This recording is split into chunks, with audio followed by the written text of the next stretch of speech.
It is midnight, past midnight on a Friday, 12:30. Welcome to Comic Book Hell. It's Drunken Chat, son. Fellas, introduce yourselves. Hey, once again, Lucas.Fashina. You can get me at Lucas.Fashina at ComicCrusaders.com. Hey, we got a lot of stuff to get into. So, Ultra, what's up with you, baby?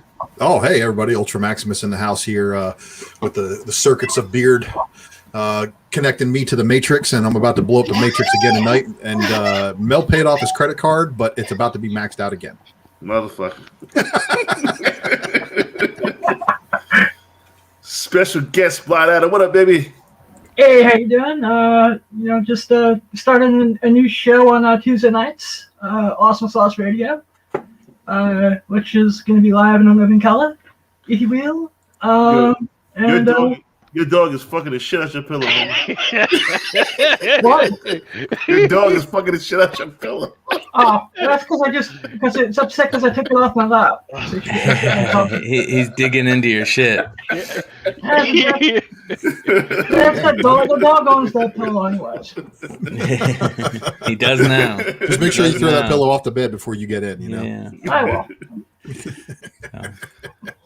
So what up, everybody? Listen, you guys who joined us on the Hot 10, you guys might have heard this, but I'm going to share this with you guys.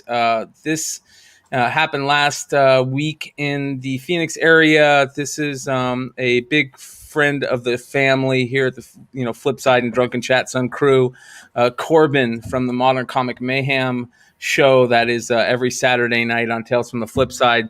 Him and his younger brothers were all playing basketball. I'm just going to read the story. It happened about 9 p.m., I believe, last Sunday night. According to police, 4 brothers ranging from 9 to 26 were playing basketball when 3 suspects, possibly teenagers, approached the group and started shooting. One of the 4 brothers was shot and transported to a local hospital where he remains in serious but stable condition. That is Corbin's younger brother. He was shot twice, hit in each leg. One of the legs was hit pretty bad with femoral artery. There is an update that he had surgery yesterday where they're trying to save the leg. They were able to do that so far. They have removed a couple toes on his left foot and part of his foot, about a half inch up from where the big toe starts. One of the problems with this is they have started a GoFundMe, and this isn't a GoFundMe for medical bills. Thank God that they have the ability to work on that themselves. But what this is to help build a reward to capture the shooters. Police have basically, done the best they can do, I guess, and thrown their hands up and said there's nothing more we can do. But offering a decent reward will maybe help with tips and maybe get somebody to say the wrong thing in front of somebody for a sum of money. So what we're doing, all the Flipside family, Drunken Chat Sun family, if you guys are able to give to this GoFundMe to help this, Flipside is going to do our best to match that. So just make sure that even if you guys want to be anonymous, do your best to make a little a comment saying, from the Flipside family, from Drunken Chat Sun family, and we're going to do our best to match this this donation. So we appreciate all you. The Drunken Chat Sun family has always been really good about helping out those in our community. And we're going to see if we can drop some extra money on this reward to help get this figured out. So much love to Corbin and his family, his younger brothers going through it. We'll send some positive vibes his way and everything too. So appreciate y'all. Right. Yeah. And as always, man, again, you know how we do. We're not just Comic Crusaders in name. We're always the Comic Crusaders and the activities that we do. So what I want to do is, once again, you know how the poll box works. For every dollar that you spend or you send towards this really good cause, that's going to be a discount you have to the poll box.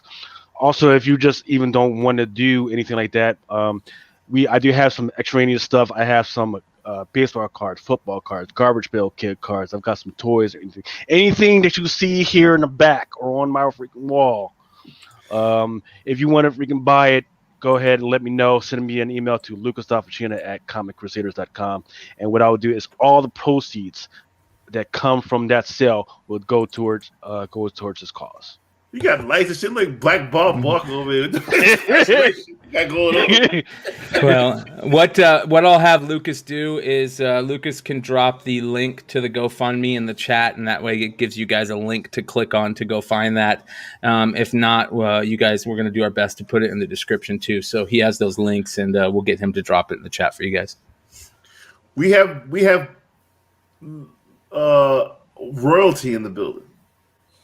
Best selling. Comics man, what up, baby? How you doing, brother? Sorry for the late intro.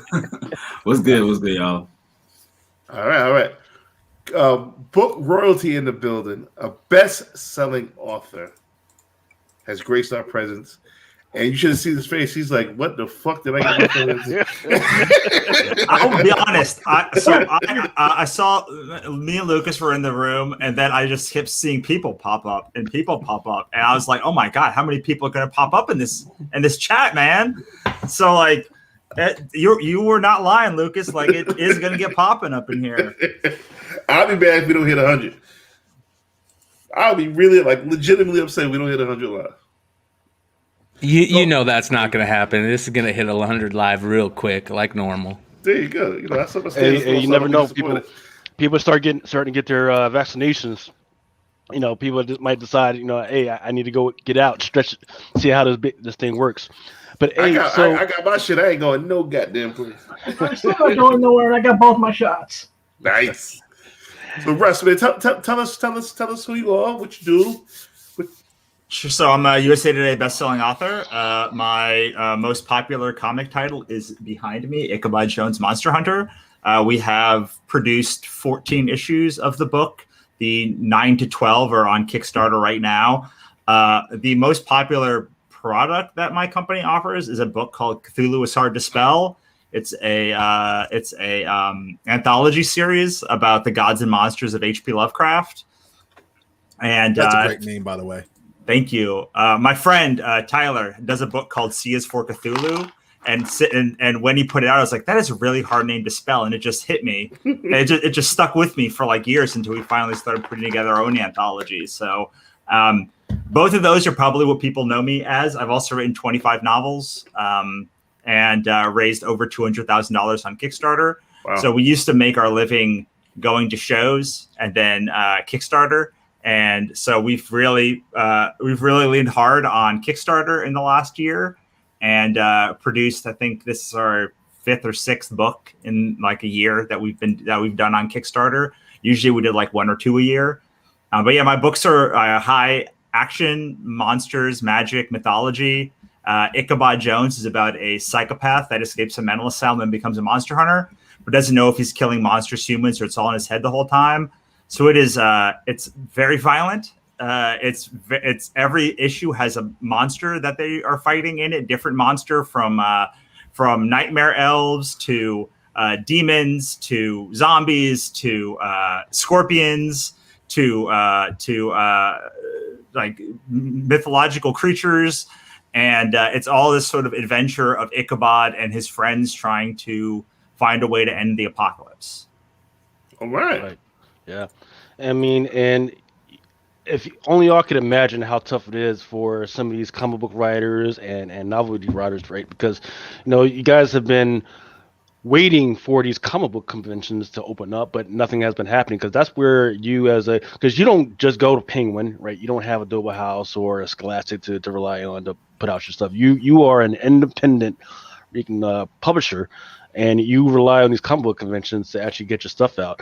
And there haven't been almost any. There's been little ones, but none of the big ones. So the just got our Lovecraft. Yeah. So yeah, I mean, can you tell us how hard that is, man? And it's really hard. So we used to do about 20 conventions a year, all over the country, and we went from 20 conventions a year to 0 conventions a year.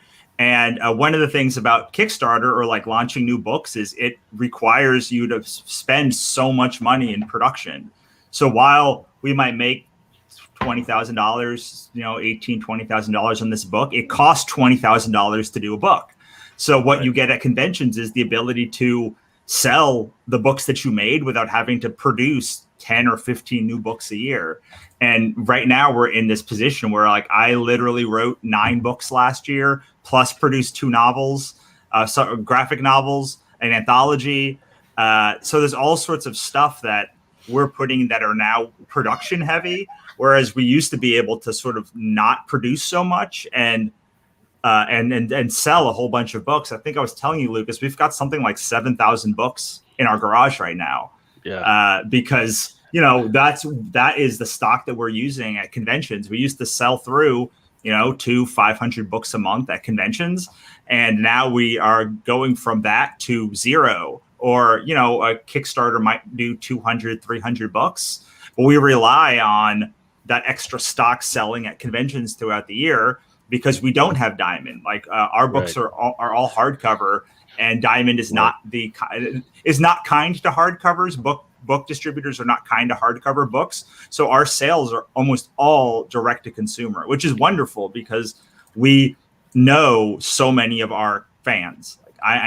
There's a one-to-one connection with almost everyone who buys our book gets some sort of either signature or time with me or being behind the backer wall.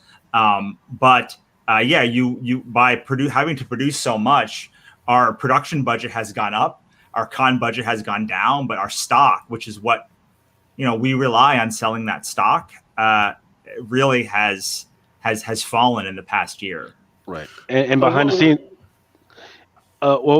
scenes, we were actually talking about, why don't you do a comic book? And you were telling us that it's actually a whole lot cheaper to do, the hard book versus a comic. And I think that's crazy, right? But it kind of makes my sense away. The real thing about comic books in the way that we do them is that, if you're doing a Kickstarter for a comic book, you can really only do 1 or 2 issues a year. And I like to produce a whole volume. I like to produce 4 or 5 issues a year. And so it hampers production on some level. It also gives you, we did a single issue. So we have 1 single issue for issue 5, when we did the relaunch of Ichabod Jones Monster Hunter in 2019. We did 2 issues. We did issue 5 and a special printing of issue 6. There's only about 200 of each of those, and it was great. But in order to fund that, we needed about $16,000. It cost $20,000 to do a whole volume, and it cost $16,000 to get all of the different variants and to get everything printed, to get all the books produced, to get all the prints and the sketch cards and all of that stuff that we did for that other campaign. It was just a lot harder than doing the volume where we have original art for in when we do a volume of the book, but we're not doing 20 or 30. We're not doing a ton of variants. We're not doing a ton we're not doing a ton of different packing options. We're just basically doing the volume and then sort of whatever little extras that we do. So where you are saving money on production by only doing 1 issue, you're making it up a lot on the fact that you can't print in bulk for a lot of these things. You can't gang print a lot of these things. And so you're stuck paying a premium for a single issue where, a single issue of comic might cost me $2 to print. A whole volume of comic will cost me $4 to print because I'm doing it at a much bigger scale. Right. And what I've learned, because for those who don't know, I met Russell at one of the conventions, digital conventions, and we've been hanging out, talking ever since. And what I had actually learned is that for those individual or indie publishers, right, it's been a lot harder for them, especially when you have the big boys such as DC and Marvel, because guys like Marvel, they print out like 26, 27, which has made it more expensive to find a very cheap source of a printer to print that stuff out. So whereas it might, years ago when I first got into the game, it might have cost them like $6,000 to $7,000. Now it is costing them like $20,000 to $30,000. And then they've got some of them have to pay a premium to Diamond. And I'll go into that later on about some news that has been affected that. So yeah, man, freaking, it's tough out there. So I really do recommend everybody go ahead and freaking pick up. So we got Ichabod Jones volume 6 or 7 or One, what? it's three. Three right now is on Kickstarter. We also have volume 1 and 2 on Kickstarter. We've also got all three of the Cthulhu volumes. The anthology volumes. We have Monsters and Other Scary Shit, and then 2 volumes of Cthulhu is Hard to Spell. The second volume has a story by Paul Jenkins. Has a story by Christian Gossett, who did Red Star. The new volume that we're doing now has a story by Trini Robbins, and it's edited by Chris Simon, who used to edit on Shadowline and is an amazing editor who I co-edit the book with. We do have a book called Katrina Hates Dead Shit, which is our most popular title. Like, if you like the traditional Marvel DC books and you want a first appearance, if you guys know Juan Frigeri, who draws a lot of fill-ins for like Immortal Hulk and Spider-Man, he did the first book. This is the first book that he ever did, Katrina Hates Dead Shit. It's about a girl who gets sick of living during the apocalypse, so she sets out to hell to kill the devil. That's awesome. One of my main questions was, and I think you just answered it, what is the age range for your books? Because the art looks like it's made for children, but again, the titles are just fucking crazy. And so, what are the age range for your books? So, Cthulhu is Hard to Spell is all ages appropriate. Okay. Ichabod Jones, I would consider mature for violence. There's no sex in any of our books, but there is a lot of violence. Katrina Hates Dead Shit is also a mature title, I would say. Pixie Dust. There's a lot of blood, but there's no cursing. So, like, it's probably somewhere between PG-13 and R. I thought you were going to say it was a lot of cocaine. Well, I mean, it can be. Pixie Dust is magic, so it can be whatever you want it to be. It does make people fly. So, Monsters and Other Scary Shit is certainly a mature title. Gherkin Boy is a mature title. Our book, How Not to Invade Earth, is all ages appropriate. A lot of some of these are novels. So Worst Thing in the Universe and marked ones, and Invasion and Void Calls Us Home are all YA, but they are exclusive to our app. So we have an app called Wannabe Plus, which is $3.99 a month. And it has all of our books on it, including a bunch of exclusives. How Not to Invade Earth is an exclusive for there. Gherkin Boy is an exclusive for there. We do make it available during our backer kit campaigns, but a lot of these books are only available on the Wannabe Plus app to give some level of exclusivity, to give some reason for people to tune into that app. And it's got a whole bunch of behind-the-scenes stuff, tons of original scripts, first drafts of novels, extra shorts that I've done for different anthologies throughout the years, pencils, inks of a whole bunch of our books. So they range. We're moving certainly to do more YA because that is where the market is moving to. Yeah. But the titles that we have going on right now, except for Cthulhu is Hard to Spell and How Not to Invade Earth, as comics, I would say are violent but not sexy. I like that. Now, who does the art for you guys? So the covers for our anthologies are all done by an artist named Aaron Alexovich, who did a book called Serenity Rose for SLG. He does he did the original Invader Zim comics, and he worked as a character designer for Invader Zim. I drew How Not to Invade Earth and Gherkin Boy, and I did the covers. With some coloring help on How Not to Invade Earth by Camry Lapka, who I'm working on a book with right now. And for Gherkin Boy, the cover was colored by Tom Bacon, who does the art, who did the coloring for Katrina Hates the Dead, or Katrina Hates Dead Shit. Katrina Hates Dead Shit was drawn by Juan Frigeri. It was his first book he'd ever done. From there, he went on to do the Son of Dathomir books for Dark Horse, back when they owned the Star Wars license. and he went on to now works for Marvel on all sorts of titles. He used to be Spider-Man. He did an issue of Renew Your Vows, Immortal Hulk, and then he kind of moved on to do just everything else. And Renzo Podesta has been my longest term collaborator. He does all of the art and covers for Ichabod Jones' Monster Hunter. So he did a book called 27 at Image. That was Charles Soule's big break. So he did the 2 volumes there. He was the original artist on a book called Howard Lovecraft from the Frozen Kingdom, which got turned into an animated movie a few years ago.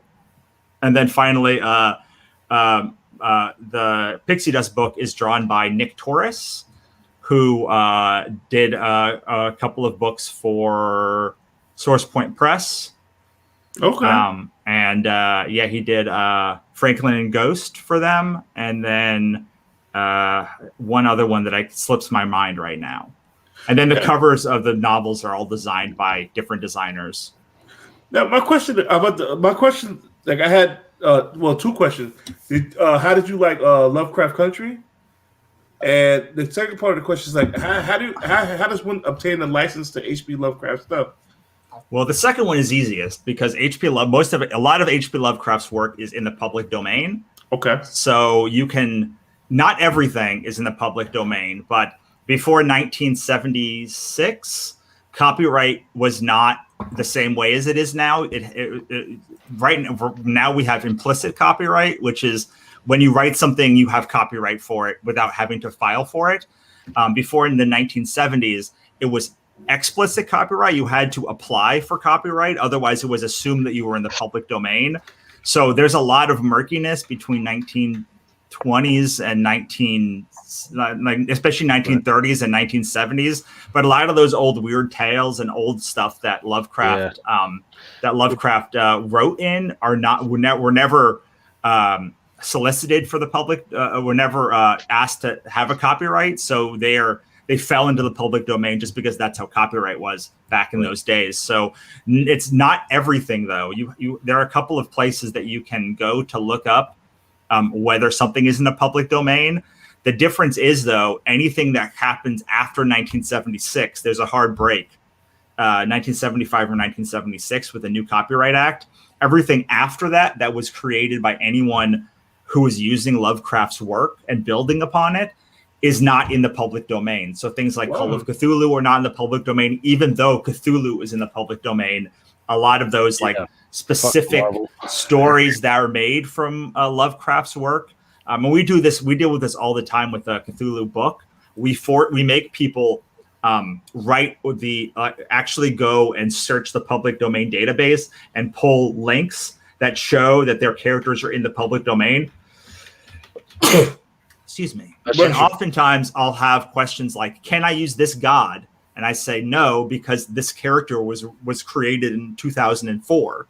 And that means that they are not in the public domain, even though they are part of Lovecraft's universe. They were created by somebody who was building upon that, and thus you can't use that god. So it's a good bet that anything Lovecraft related that Lovecraft created himself is in the public domain. It's when you start getting into all of the people who built upon them in the 50s, 60s, and 70s, we start running into trouble. The thing is, Lovecraft died penniless and alone without much family, and his estate is not litigious. So you end up getting a lot more leeway in Lovecraft's work than with other writers that are contemporaries of him.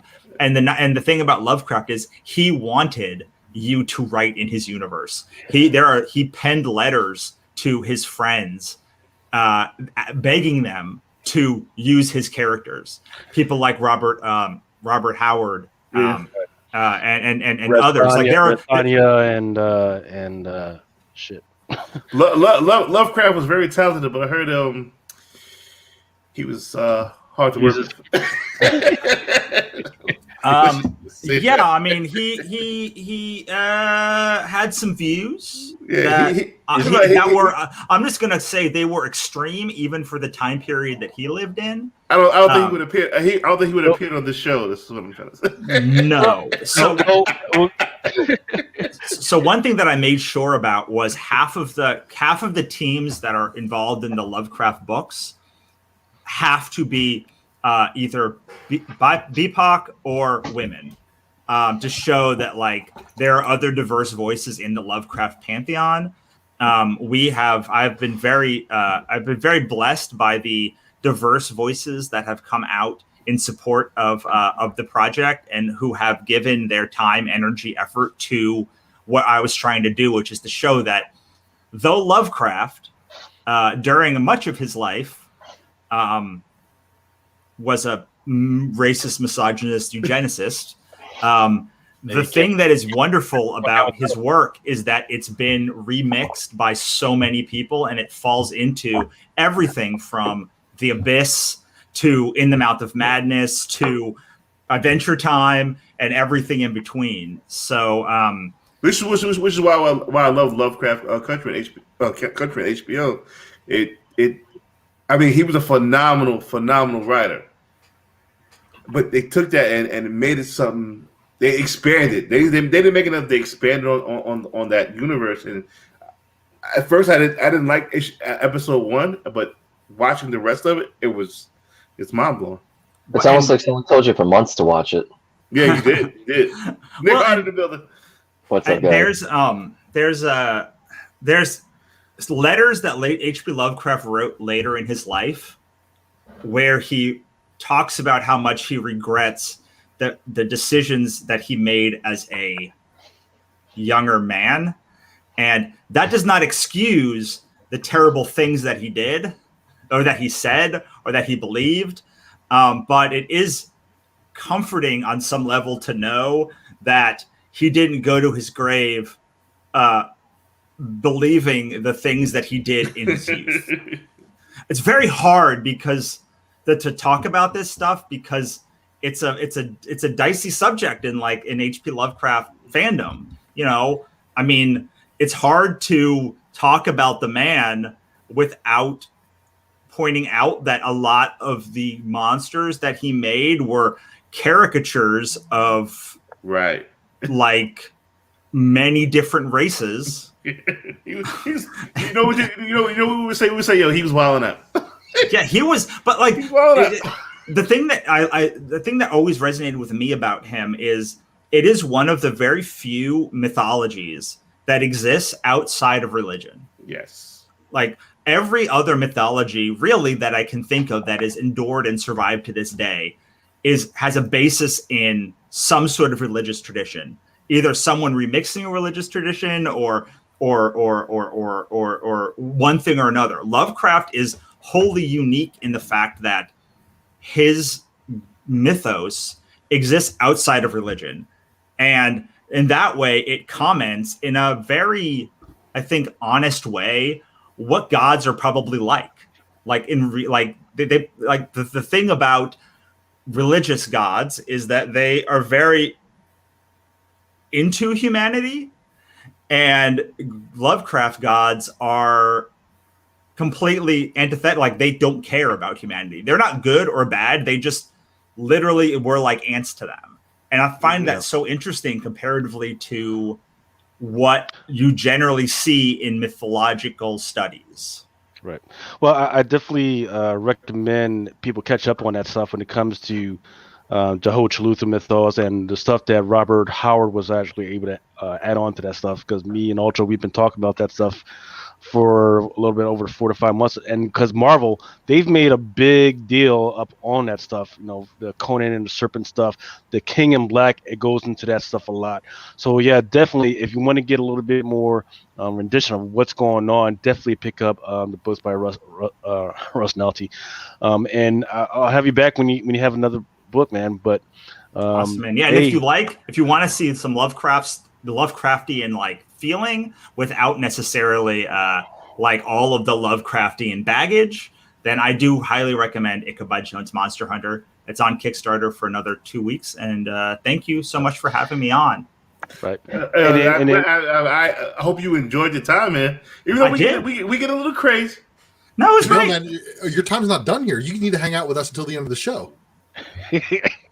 Absorb, my God. absorb the lessons. well. What I did want to impress upon the people is that what I am going to do is I'm going to buy a book from Russ, and then next week I'm going to compile a list of all the people who donated, and then we're going to spin that muffin wheel, and then whoever gets the wheel freaking gets a free So copy. we're giving away a hardcover? Yes, we are.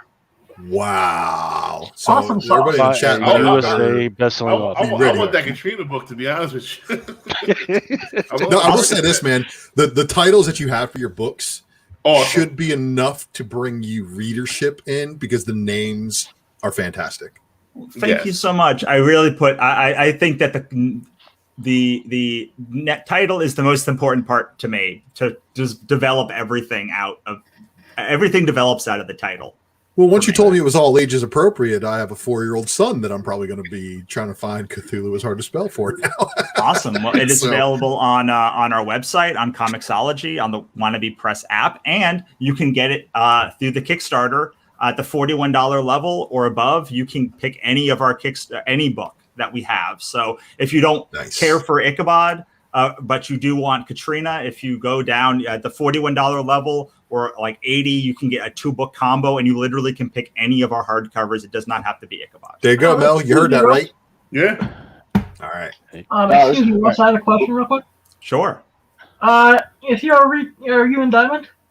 No, we're direct to customer. You direct to customers, so there's no way for a retailer if they wanted to stock your stuff to obtain Well, it? we actually have on the Kickstarter for $150 tier. You can pick any 10 of our books, All right, cool.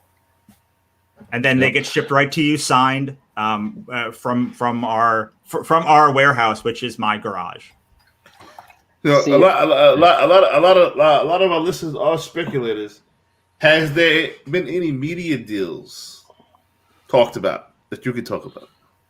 I can't talk about them. I can say I'm very excited for certain things that are coming, especially for Ichabod, but I can't say anything more than that. Now watch the run on Ichabod go up like this. Well, we are in our 8th printing of Ichabod. It's a very popular title, and I can say that. How can someone get a first printing of Ichabod? I would have to look in my warehouse and see if we have any. Jesse James shared something where he was on a scout. He was like in Los Angeles and went to a shop and actually found a first printing. So there are shops, especially in Los Angeles, that might still have a first printing of Ichabod Jones Monster Hunter. You'll look for. The way you can tell is it is the only one that has this cover. Oh, nice. If you come across in the warehouse, please contact Lucas or contact myself. I am interested. You can also contact Blind Adam. I will. And Blind Adam. The chain of command goes, me, Lucas. I can tell you, I found 2 first printings, and I mean first printings of Katrina Hates Dead Shit. I want that. It was from a different publisher. I want that as well. Yep. Yeah, I want that as well. Title alone. Right. Hey, but yeah, I mean, the main reason why I had to make sure that you get on the show, man, is because you're working hard, man. You got stuff going. We talked about stuff in Repo. I know about some of the stuff that's happening for you, but the main thing that you needed to get your stuff going is not happening. That's comic book conventions, right? And that would get us into comic book news, right? Because once again, I got a lot of stuff. We got a lot of stuff that we're trying to get to. Thank you, Russ. Freaking, you want to hang out with us? Freaking, absolutely, freaking hang out with us, Thank man. you. Appreciate you. Thank you guys for having me. Oh, no doubt. No, anytime you want to come back on. And again, first prints, let me know. All right, I will. All right, have a nice night, guys. You too, brother. Take it easy. Have a good night, Russ. A San Diego Comic-Con this week it just announced, and I didn't think that was going to be big news, but hey, it is what it is, right? It's postponing again to 2021. I mean, this has got to be another big blow for San Diego. This is a big event for them. As much as the prices that they can charge for hotels and tickets and food and confectionaries and even just like the transit system for people going around, this has got to be a big hit for them. I don't know if there is anybody else on the panel that actually had a ticket here, media ticket here. Did any of you guys get a media ticket or anything like that? Nope. No. Yeah. So, I mean, we got solicited, but I was going to go anyway, at least until I got my vaccination or anything. But yeah, this is another crazy thing that's just happening. And, you know, it's tough for them to make that call because right now everybody's just now getting their vaccinations, right? And this is not supposed to be happening until July 23rd or 25th. And in the meantime, we've got Virginia's starting to open up, Texas is opening up, and a couple of other states have been opening up as well. I'm down to go to a con. Ooh, I like Russ. Russ is good. Russ is a good guy. Arizona just opened up today. Nice. Everything is open, no masks, nothing. I don't Get the fuck out of Arizona. Man. I don't understand that decision, especially if you're still on like the first phase of vaccinations. Why are they opening stuff up? Because people want it. People want it bad. At some And point, you even- have to even with listen the to the vac- people, your constituents, man. Then they They've need to already open- said then they that need- the vaccine is not going to be as effective as people think it's going to be. So Then they need to open up the vaccinations, right? There was a two young ladies, right? They wiggled their way into getting the vaccinations, and they got arrested because the stuff that they put on their application was false, right? But then I'm thinking, look, okay, that's kind of bad. You know, it's supposed to be for older people, but it's like, okay, why should they have to lie just to get vaccinated in the first place? Especially when there are so many older people that don't want it, and they don't want it because they don't trust it. So it's all jacked up, man. I don't. People when I got my first dose last week. And I'll be getting my second dose in at the end of the month. If you guys don't believe in vaccines, if you guys don't believe in hey, that's your prerogative. I'm not here to knock anybody. I'm not a fucking anti. Whoever don't want to do it, that's on you. Me, peace of mind goes a long fucking way. I got it. I'm happy with my decision, and it is what the fuck it is. Yeah, like I said, I got my second shot last week, and I'm just gonna play the waiting game a little bit longer. Yep. Okay, so you guys were actually talking about this on the CBSI Hot 10. The Bad Idea new book. It just had ENAC #1 just come out. Now here's the deal. So people were expecting this to be the first full story, narrative story for the bad hero or the hero, right? But it turns out that he will not actually make an appearance, or that story will not actually make an appearance till like ENAC #3 or something like that. So nobody's made any concerns yet, but that is kind of interesting that's what they did, because they were consistently saying, hey, it's going to be in this issue, that ENAC #1, that's where it's going to be, but it actually didn't make it. So I thought that was kind of interesting. Did anybody you guys know get that issue yet? Nobody I know. I know people. I know people who got it, but I don't know if they read it. They probably put it just right on eBay. Yeah, the hype was crazy.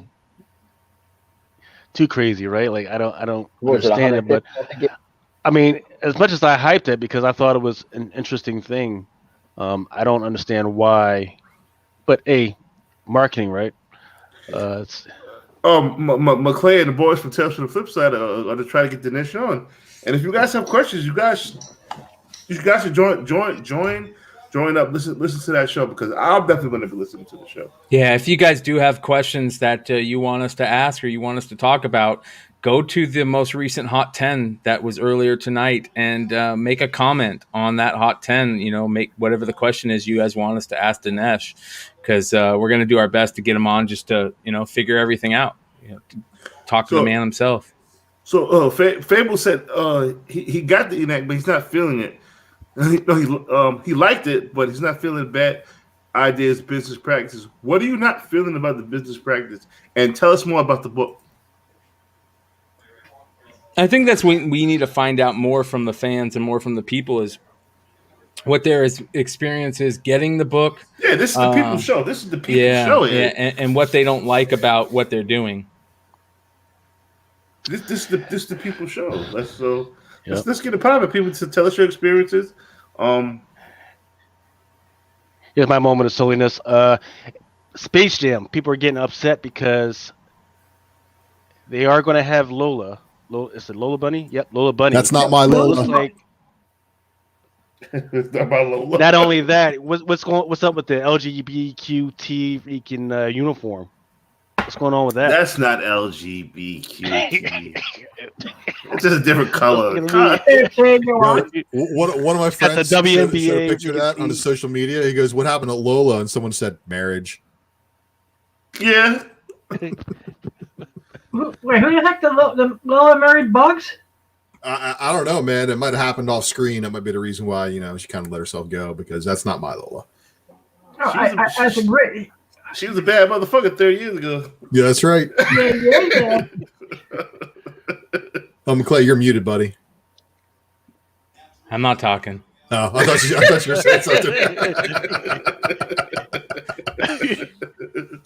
Okay, so back to bad ideas real quick. I don't know whether this was a marketing ploy or not, but there's stories about people camping out in front of the stores so they could get. I seen one through the copy. midnight. I ain't never. Yeah, man. I ain't never seen that. Some dude hung out at my LCS at 8 a.m. and they don't even open until 10. And he basically just hung out and stalked them until they opened. Go to that Midtown shit. He got the button and he dipped out. What a dick. So yeah, I don't. Oh, there he is. I don't know you, man. So if you see this guy ever in New York, let us know. I don't know you, man. But you're the first dude out. Come on, man. Come on. We had a family out there. You was there. I don't know you, man.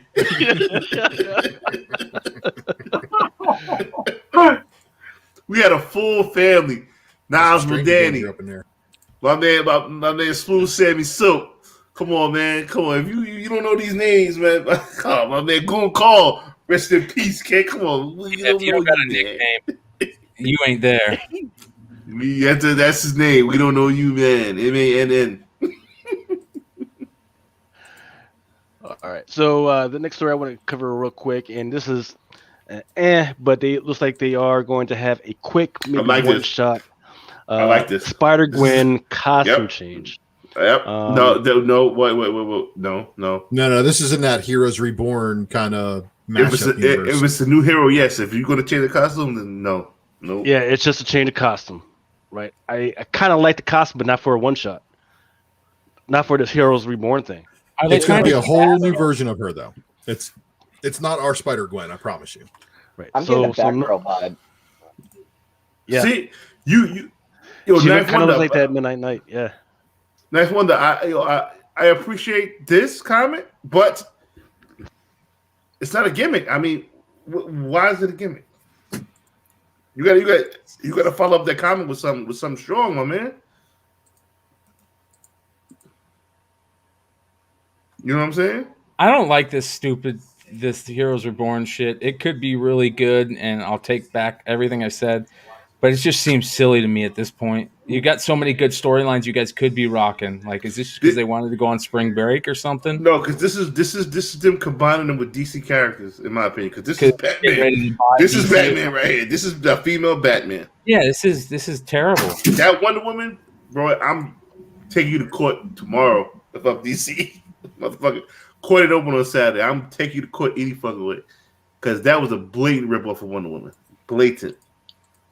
I'm pretty sure Art Germ said, "You sure you want me to draw this shit?" He's probably like, "I have an old Wonder Woman cover." Yeah, that's exactly what he did. Exactly. What is this? Something is killing the children. I forget when this is coming out, but this is fire. It's a 1-25. Is that what I ordered from you? Oh, Lucas, I want a lot of those copies. The Silk, remember, you got to see me for the Silk, and Something's Killing Children ordered like. Yep. In fact, I already sent you the screenshot of where I actually had it ordered, so it's already in. It's already in. But It's I forget which yet. issue this is, but it hasn't been ordered yet. So just keep an eye out for this one. I thought she was having a period at first. Jeez. Okay, go on. So news about the new Funko Pops that's been coming out. In fact, if you've been paying attention to my Instagram at Dark Horse Fox 35, I've been putting some of this stuff out. I'm kind of feeling this one. I'm not feeling the other ones, but I am feeling this one. This one is a comics, DC Comics Spectra Pop. I kind of liked it. I always liked the Spectre. I thought the Spectre was a cool character. Nice. Always, man. Even when Hal Jordan was a Spectre, I thought it was a cool character. But so here's the interesting thing, right? This was the first week in a long time when I actually started reading DC Comics, and I was actually able to finish through the whole thing. The first time. And it's not just the story. The stories weren't necessarily all encompassing good. They cleaned up the lettering. They cleaned up the panels. They opened everything up. I didn't have a headache after reading any of the books, right? So so kudos to DC on cleaning that stuff up, man, because this was the first time in a long time. So I'll definitely check them out. But the reason why this was interesting in Spectre, the whole Spectre thing is interesting, was because in Infinite War, or whatever Infinite title was, Zero, that came out, there's a little storyline about Diana Troy, Wonder Woman. They're trying to get her to ascend to goddesshood, right? Like above goddesshood, like cosmic, whole big deal, everything, right? And then they show her. Yeah, and they're showing her the reasons why. They're like, hey, the DC universe, they don't really need you here, right? They need you over here. And then she says, you know what? I see your point. You're right. But you don't think I'm going to let these dudes just get all the fight. So she declines their offer to go cosmic.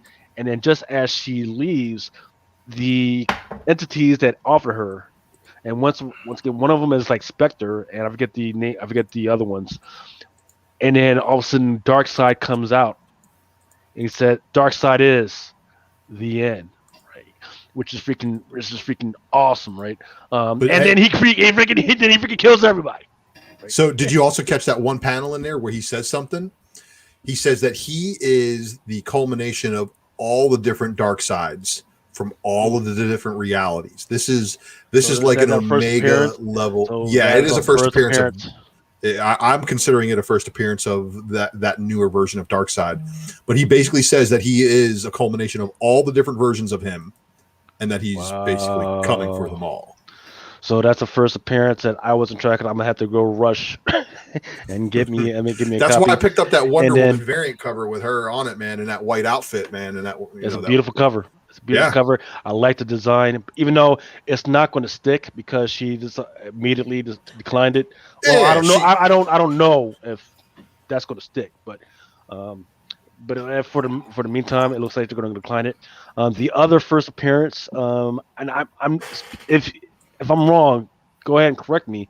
But Man Thing had a book, one shot #1 that came out this week as well, and it looks like there's a few different Swamp Things in there, including the first appearance of this one. I forget his name, but he was on the cover of the cover A. So that was pretty interesting as well. You remember Tina flew off the shelf at my LCS too, and really? See, this is the thing that nobody orders a whole lot of Swamp Thing. And if you know a store that orders a whole lot of Swamp Thing, they probably returned a whole bunch of copies of Swamp Thing too. But how many people do you guys know and talk to who's like, oh my God, Swamp Thing, it's like my favorite comic. I mean, every now and then I come across a fan. What is this, the 80s? Right? 2, 3, maybe. Handful. So when they do a big launch like that, and apparently there's new first appearances and stuff like that, there was chatter about that Swamp Thing book, and of course I picked up a copy. Salute Troy Williams. Lucas, when you get a chance, after this news segment, before I get fucking hammered, I want to talk about this this contest we got going on. Okay, yeah, absolutely, man. Okay, so I sent you something. Okay, absolutely. In fact, let me see. Shout out to let me do the can you put it in a private chat? Can I put it in private chat? Let's see if I can paste. No, I can't paste pictures in private chat. I put it in the Okay, In gotcha. Let's get into some shout outs right quick. Patrick Lagliano, Fable, The Core, Troy Williams. Good night, brother. I know you got to wake up in the morning. Jessica, thank you for joining us. You've been rocking for a little minute. Thank you. Jay Nenya, Chad Cave, DT in the building. Knife Wonder, what up, baby? Holla at me. JJ Maxwell, Aaron Yee's coming on the show in a minute. Papa HG1 in the building. Rigo Bandito, I've been talking to him back and forth the whole week. Good dude.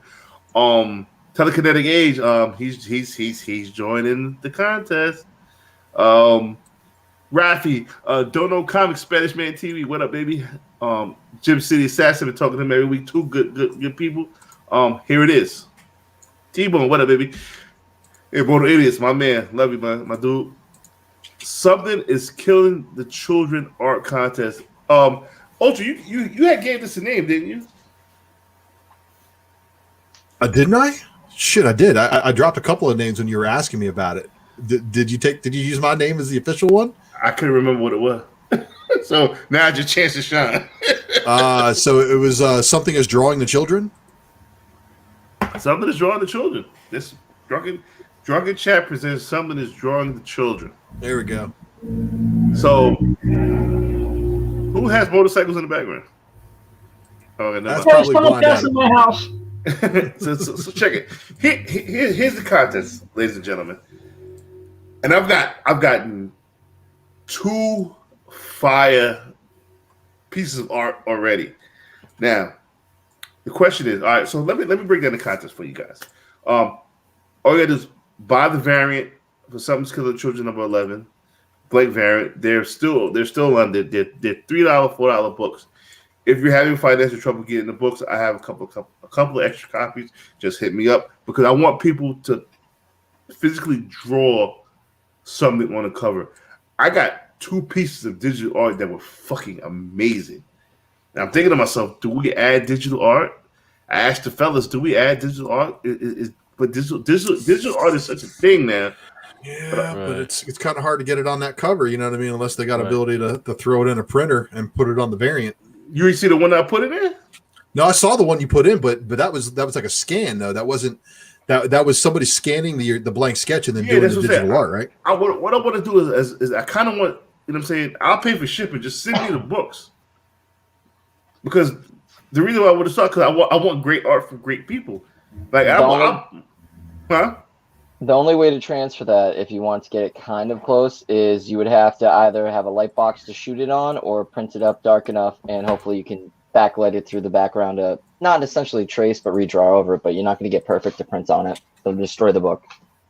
But these guys are just the ones I got were just fucking phenomenal art. I mean, you artists, everybody's telling me artists, based on what I've seen from these 2 pictures. The shit's gonna be insane. Games will have to be stepped up. What you guys think about the art? I showed you guys. We didn't even get Eric Hurd yet. Oh my god! Yeah, it definitely looks good. I mean, I saw the ones that had the profile, right? But I don't like just profiles. I like a whole bunch of shit going on in the background, and that's just me. Right, unless it's like crazy beautiful profile like a Batgirl 13, but otherwise I just like the stuff that's going on in the background. So the contest is going to start now. It's no more. It's no like I keep putting shit up like the poker. I always put shit up, and never get it done. So I want this contest to start today. So as of today. March, and I'm using the past 12 o'clock today. Saturday, March 6th, right? I'm giving you guys enough time to get the book via mail. Also enough time to do to do work. And you get 4 weeks. So the 1, 2, 3. The April Fool's show, April 2nd, April 3rd show is the deadline. we will be choosing the books, and my goal is to have Ross Ritchie be one of the voters for the cover. So your artwork will be getting viewed by somebody from Boom Studios. Not just somebody from Boom Studios. I'm saying, like he works at the janitor closet. No, the man from Boom fucking Studios. I want to get him to be a judge on this. I'm pretty sure I could get that to happen. So again, Drunken Chat is giving back to the community by hopefully putting one of you artists on to what you know what I mean to hopefully a future in comics. Not only that, the grand prize winner will receive either 9.6, but most likely a 9.8. Something's Killing the Children, issue number 1, 5th print, CGC. Ooh. As well as issue number 2, 4th printing, ungraded. Oh. And why are you breaking these guys off? And what more? And if I love the cover, I will pay you for your art. Like I will buy the cover. Like here's more bread. So it's open to everybody, including us. If I want to fuck around, fuck yes. If you could draw. All right. 1, 2, 3, 4, 5. So buy but the cover has to be done on Something's Killing the Children number 11 blank variant. And yes, you can it doesn't have to be just exclusive Something's Killing the Children, but it has to be Something's Killing the Children theme. So if whatever's killing the children is the Hulk, have every store fucking up the Hulk. You know what I'm saying? But you can't just bunch of kitty cats on the fucking cover like here's my no. No. That's kitties are not killing the children. You know what I'm saying? We want to keep it because it's just gonna be fucking like and this the idea just came to me on the fly. You guys seen it. You guys seen it. You know what I mean? This is the great ideas that this show provides to the community, and it's gonna be fucking awesome. Those are Right, some killer so pieces sure. too. Yep. So make sure if you have any questions, go ahead and email it to Mighty Mel. One more thing. Sorry. Yeah, you're right, Lucas.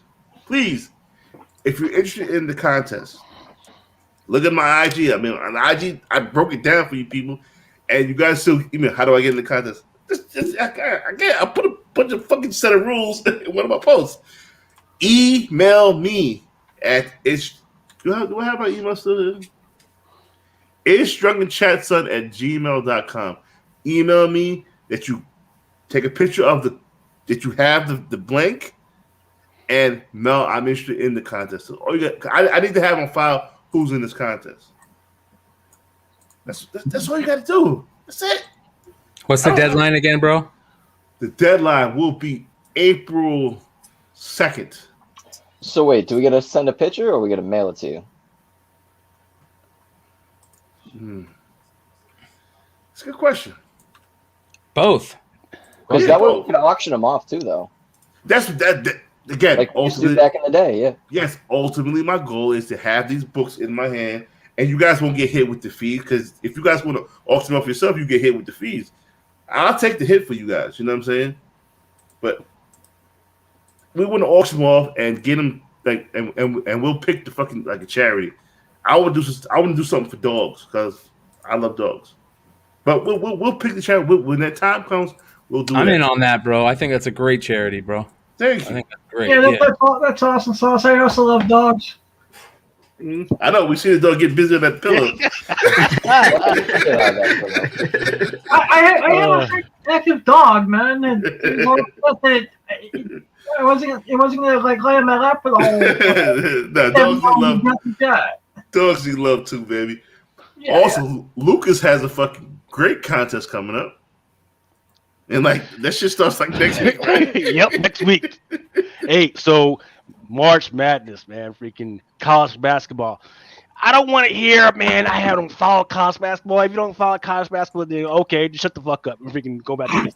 You know, that's just the way it is. But if you do, if you're passionate about sport as I am, man, and you want to get in on this bracket, we can go to ESPN Drunken Sharks. And then Mel was also talking about we could probably do a bracket at freaking Yahoo.com. Yeah, I don't do ESPN, man. That shit too complicated. Right, yeah, right, yeah. Freaking let us know in the comments what would you prefer. Would you prefer ESPN or Yahoo?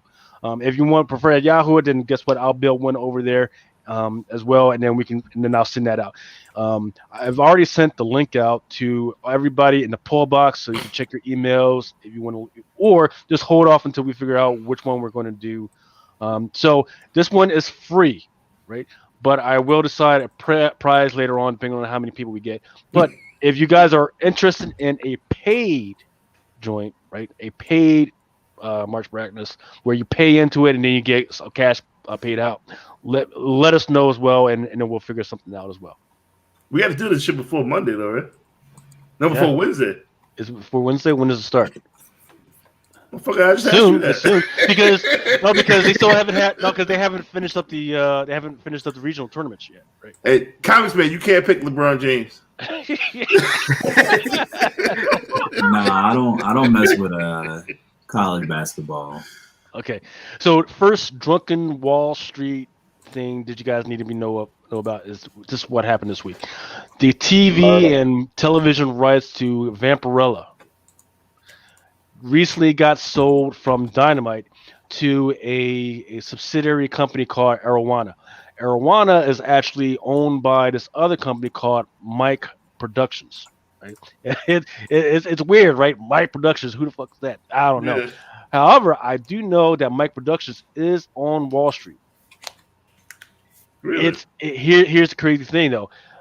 The price of each stock is 0.00005 cents. Okay. That means you could buy 100 for like $5. What's the ticker symbol? It's like MIKP. Oh, adding that to my list to buy on Monday and dump my stocks. You could buy 100,000 shares of this company for like $50. Listen, the time to buy stocks was about 10 a.m. today, because Monday is gonna be green as fuck, kid. Yeah. Monday is gonna be green as fuck. It's gonna be green as fuck. Yeah, I was talking to y'all earlier. I was like, man, I'm running out of money, man. I had to keep transferring money. I could buy up all the freaking discount. I dropped the ball. I dropped the ball because Monday is gonna be a fucking. I kept my CKPT, the one you told me not to keep. That just shot up to 80 cents today. Dude, I lost all my profits. Oh, bro, I'm fucking murdered. I got fucked. Yo, I want to give a big shout out to Comics Man. He put me on to this gentleman. And I got my Storm Milo Monero color. So, Congressman, thank you very much. And I told him about you. You need to get in contact with him because he said he's gonna hook you up. Hey Lucas, real quick, is this the same company that bought Red Sonja too? I do not know that. But that would be interesting, right? Where are they? Will do, man. Because you could have Vampirella, Red Sonja, Deja Thoris, Conan's part of that whole universe as well. You could have all those characters in that. They're all in that same universe, so that would be interesting. I got to figure that out. Right. Dynamite is the one that has Red Sonja, but I don't know if they sold those rights as well. Right, because wasn't there news about both of them being optioned into like TV shows and movies and stuff like that too? What is that ticker called, Lucas? MIKP. Yeah, I checked 2 places. I can't find it. Is it a penny stock?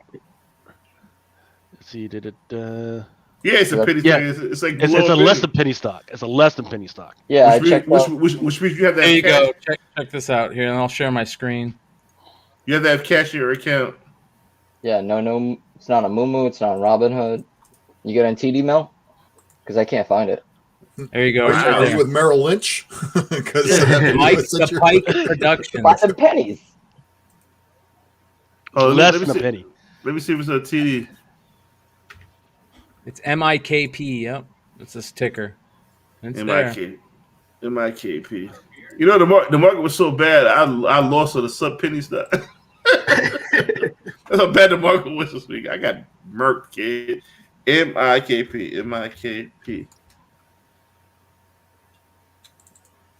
It says its subsidiaries are Coaches Tech, Neubauer Media, Arowana Media. So those are its 3 subsidiaries. Acosis Tech. I wonder what's going on with that. Let's see what's going on. Why does the stock have $7.4 million? Why does it have 7.4 million in volume? Thumbs up. Someone's pumping it. Lucas. hey, you too. Hey, you never know, man. I mean, because like I was telling y'all earlier behind the scenes, like, hey, sometimes stuff is just too cheap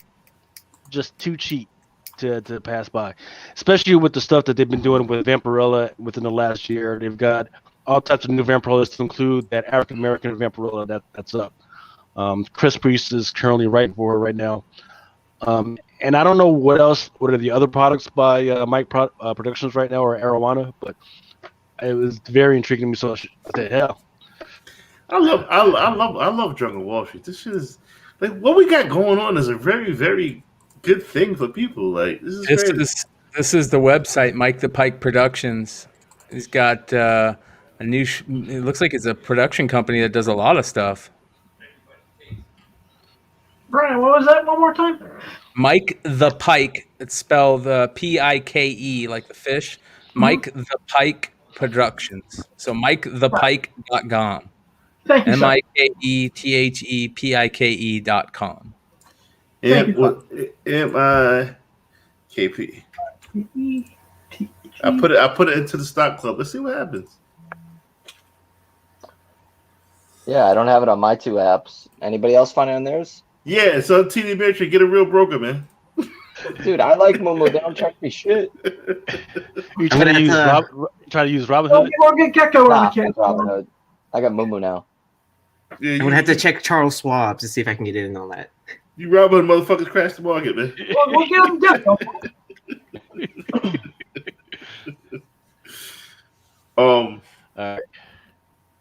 We cracked. We definitely cracked 115 live. Nice. Don't you look nervous? Nice. Awesome. He's buying a million shares. I look nervous. Yeah, because I'm trying to get done. You know what I'm saying? So like, yeah. I'm about to because I've got so much RAM being used. I think I want to restart my machine before I get into this. But let me just finish up here. I think I'm on my last slide. Believe it or not. I do think because I got a new segment I want to talk about. It's called Highlight the Speculator. 2 people. Comics Man, you made the cut. I like that. I like that segment. Comics Man, you made the cut because I'm looking at your Instagram and I didn't see this cover before. This Marvel Voices variant that you just put up with Brother Voodoo, Cloak and Dagger. You didn't see? No, that's not Dagger, or that's not. Yeah, it's definitely not Dagger. That's that chick from Strange Academy, bro. You didn't see that one? Nah, I did not that's see Storm. that. That's the Stormbreakers variant. So I did not see that in stores at all. Wow. Well, it's because it was labeled as a 1 in 10 in one store I went to. It was a 1 per store in another store I went to, and then a third store I went to had 3 of them. So I wasn't quite sure what exactly was going on with it. It may have been an open order, but it may have also been an incentive. So actually, let me look that up real quick. Yeah, while I actually have an opportunity to. Lucas, if you can pull up a picture, or Comicsman, can you pull up a picture, and then we'll highlight you.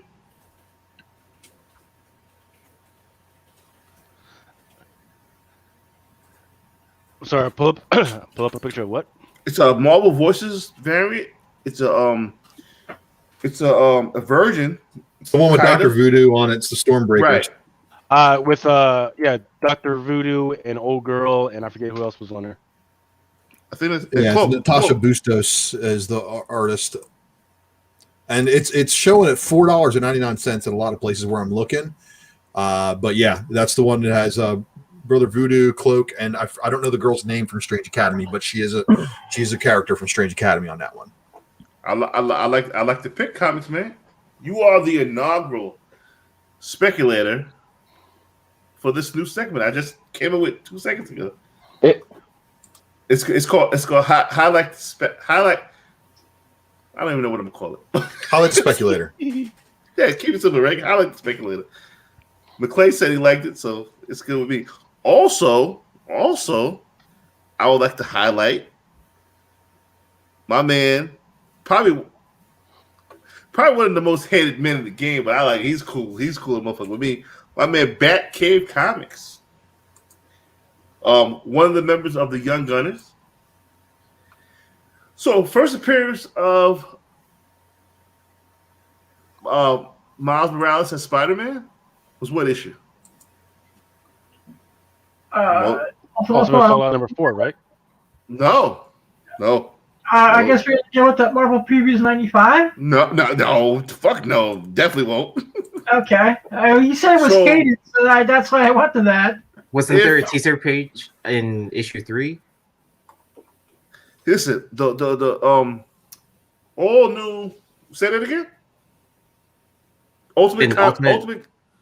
Fallout number 3. No, not Ultimate. No, it's 5. It was 5. Oh, I'll make sure it's 5. Hold on. Let me not fuck your shit up.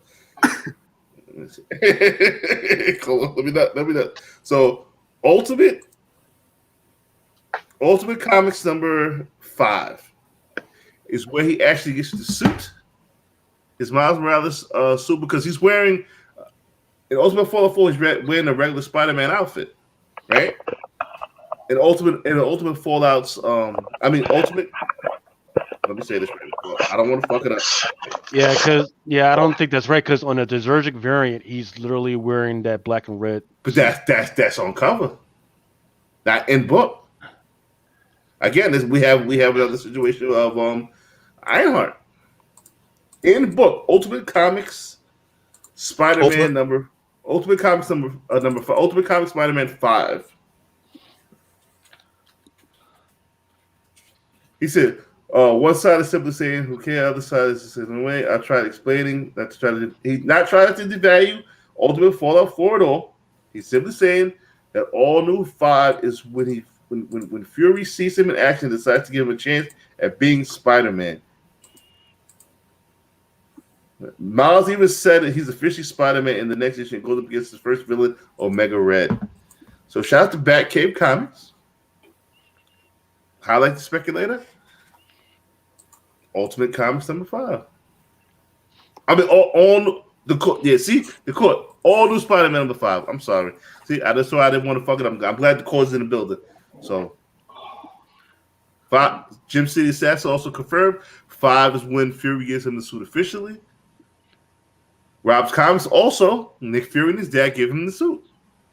He remembers that. So this is a case of Invincible Iron Man number 1 versus number 3. Do we want the book where he first appears? Yes. Not trying to devalue. He says he's not trying to devalue Ultimate Fallout 4 at all.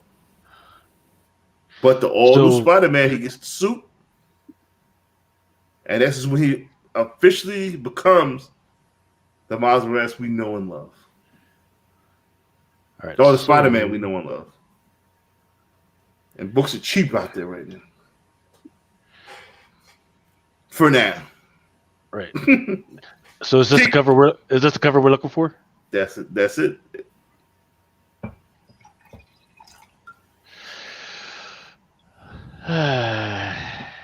Yeah. It's a gamble. It's a cheap gamble. Will it stick? People will forget about it a year from now. I gotta disagree with that. I mean, will it be a fucking $1,000, $2,000, 9.8? No. Gotta respect the book, though. Can't shit on the book. Gotta respect the book. Gotta respect the book. He gets the suit here. Cover, yeah. See, Rock Comics is talking about, hey, the cover isn't great though. Yeah, yeah, what the fuck? He's in suit on cover and he gets suit in book. Shout out to King of the Golden State. That's my man. The core. That's when he officially decided he's going to take on the Spider-Man mantle. This book cannot be ignored. No matter how fucking ugly the cover you think. I love all those. That first 10-issue run on that is great. And it's the Ultimate Spider-Man that came out after Ultimate Fallout. Yes. Okay. I'm gonna have to read it because issue number 1 it has him on the cover with the suit as well. I just need to read it. Yeah, he doesn't become Spider-Man until this issue, right? Right. Yeah. This issue can't be ignored. So, I'm gonna be doing this on a weekly, bi-weekly basis. Where if I see some shit on Instagram, people need to get their props. You feel what I'm saying? Because there's a lot of thievery going on in this motherfucker. You feel what I'm saying? So hey, let's talk about that real quick. Can we talk about that real quick? Because I want to get into that. We have, especially on this show, we have an amazing group of people that watch us and follow us and all that stuff. And you got to basically the tag team champions, Ultras in the building. Yeah. Got the tag team champions of the world here. So one of the things is this idea about Spec and Spec stealing and all this stuff. It's getting to the point with some of it that it's getting a little bit too much to see these people pat themselves on the back. You know what I mean? Like, I get that coming up with Spec is a good thing, but do you always have to have credit for it? Yes. Why? Because other people are profiting off of it. Yeah, but listen, in all reality, that Spec isn't yours. Somebody else has come up with that same Spec and has been talking about that same Spec for a long time. So what I'm getting at is I get you that people out there are profiting off of it, but at what point do you have to say to somebody, I mean, there's some Spec, don't get me wrong, where people have come up with something and that should be declared for them. But there's other Spec that just because you put it on your IG doesn't mean that you've come up with that Spec. If it's something that's been known about in Wizard or Overstreet Buyer's Guide or something, it's getting to the point where people are like, well, this person came up with that Spec, this person came up with that Spec. Okay. Did you really come up with the Spec? Okay, in that aspect, I'm playing devil's advocate here, by the way. Absolutely. If I didn't read that Wizard magazine and I read it off someone's IG page, I'm going to credit that person's IG page because that's what I seen it at. And here's what I think is super important. If that's what people want, if people just want somebody to say, hey, I saw this from this person, perfect. But if somebody goes, I want whoever or whatever app to say that this came from me, get off of it. Get off of it. Come on, man. This is fucking comic books. I don't want that from one app, but I'm not going to mention the app's name. It doesn't matter the app. It gets to a point where it doesn't matter an app. Now, I'm not saying, listen, it's don't credit. get me wrong. No, it's credit. It's credit, dude. But what if somebody comes out? What if somebody, for example, and again, I agree. I agree that some of it needs to go some places. Don't get me wrong. But what if somebody comes out and they go, I want credit for that. So-and-so app finally gives them credit for it. And then somebody goes, well, I talked about it on my podcast 4 weeks before it. I get credit for it now. Are we going to get into that game? Hope not. I see where Brian's coming from. Yeah, you have to slip in. It's going to be a crazy rabbit hole. Lucas, how do you feel? Ultra, how do you feel? Tag team champions of the world. Are you talking about the one book that I mentioned on here and I told people not to buy because I didn't think it was a real strong contender, and then sure enough, 7 weeks later, it turned out to be right? I'm talking about you putting in the work. Lucas, you putting in the work. Amazing. Right. Yeah, let's before we go into that, let's break down the difference between me and Ultra. Ultra is a hard-working dude who's just doing the research for love of the freaking game, right? He's providing all this research and love of the game to you guys for basically free. I, however, I have a website in Comic Crusaders. I get compensated for the research that I do, right? So, and with that compensation, that means I am a professional media person, which means that I am accountable to everything I report. That means that if I take somebody else's spec, I must report, hey, it wasn't me that came up with it. I saw it over here. Thanks to that person, all props. And I usually do that. If anytime I talk about that stuff on this podcast, I usually, hey, I saw this on Marvel Fandom. Hey, thanks to Dre at Border House or whoever. That's the difference. And if you're going to go out there and do all your podcasts and you want people to take you serious, they need to do that as well. They need to say, hey, I saw this on this, and I want to expound on that, right? And that's perfectly fine. Hey, guess what? I saw this. I'm expounding on it in this way. That's what they should be doing instead of just repeating word for word. That's where I get a little ticked off. But you know where that comes from, Lucas? You know where that comes from? And this is where you get to a point where the people are starting to act like that. That comes from community, right? And it comes from, it gets to a point, listen, we have a great community that we've built. This honesty in comics thing, it's real. Like, this is a real thing, right? And we're really trying to be that way. And there are some people out there on IG. I look at people like D-Core. I look at Manny the Comic Collector. I look at Bat City. I look at a bunch. I look. You guys, what you guys are doing is a little bit different because I think that you're changing. You're saying this is what the called out thing is, and we're showing you through the comics that this is what it really is. I'm not saying that those guys are the ones that are out there that are saying I need credit for this. I need credit for it. They're actually changing what is actual, the actual quote unquote first appearance, or saying this is not the cameo. That's the type of shit we need. I just don't think that I think point where there's certain people out there that if you don't say, well, you're the so-and-so king, they gotta let everybody fucking know that they're the so-and-so king. And it's like, people have thought about this stuff way before you got the information from somewhere, you know what I mean? The only good speculator writer. Right? I want to highlight this comment. Can I give an example regarding hidden gems? There are times when I put stuff in hidden gems or pimping the long box where I've actually don't remember where I saw the spec. You didn't see it anywhere, Blind Adam. Anyway, go ahead to the. You're gonna cut that shit out. It's so cool. So, Gypsy said, "I'm tired of 90% of the shows. Everyone tries so hard to be known to have their own show. That you couldn't say shit. Who you talking about? I don't know who you're talking about. I think that to a point, listen, I think to a point he's right. I think, like I tell the guys on Flipside, I go, I don't want to regurgitate the same old news every fucking show. Like, I don't have to tell people about news. I think we're not a news channel. I think at some point you have to create content that you enjoy creating, and you're not just regurgitating the same old shit over and over. Now, there are shows that do that. Like Drunken Chat Son is a show where it's a bunch of guys chatting about the community, about the stuff. I want to make Drunken Chat. I want to be clear to people. We're all about community here. This is why I like this segment I just created called Highlight the Speculator. If I see some shit, I'm going to tell you, this is where I saw this shit at. I'm going to give that person their props that they.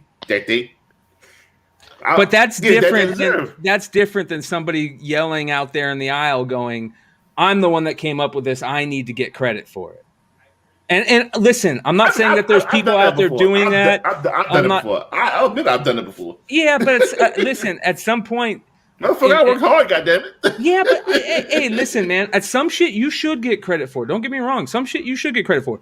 Moon Girl, you were one of the first people that have been hyping Moon Girl for a long time, but you're not the fucking first person to figure out who Moon Girl was. You're right. Like there's certain things like Ultra, Ultra has gotten really well at finding these hidden gems and these variants and these different things that we've overlooked. And I look at Ultra as one of the guys that has really done a really good job to talking about how variants come out and the type of variants they are. And you had to buy so many of this book to get this book. I don't think a lot of people realize that shit, but he isn't the person that first figured that shit out. You know what I mean? So there's a difference between somebody going, I found this spec, I need credit for it, and another person going, hey, I've championed this spec. I've championed this. There's a difference, okay, in my mind. I just don't want to see this get to a point where somebody has to go, if this person doesn't give me credit for them, then fuck them. Let's go cancel them, or let's go throw some shade at them. Oh, but it's definitely it's a piston contest. You got, especially when you bring a bunch of alpha males into one specific setting. Alpha male shit gonna happen. You know what I'm saying? We all dogs to this motherfucker. And you put two passive men into a room, and eventually one will try to assert himself over the other. There's no ifs, ands, or buts about it. It's human nature. But at the same time, I feel what y'all are saying. But at the same time, passive or alpha. No. You can take two betas, or even you can take two gammas if you have to. Two epsilons if you have to. Okay, and put them in a room, and eventually one is going to try to assert them over themselves over the other.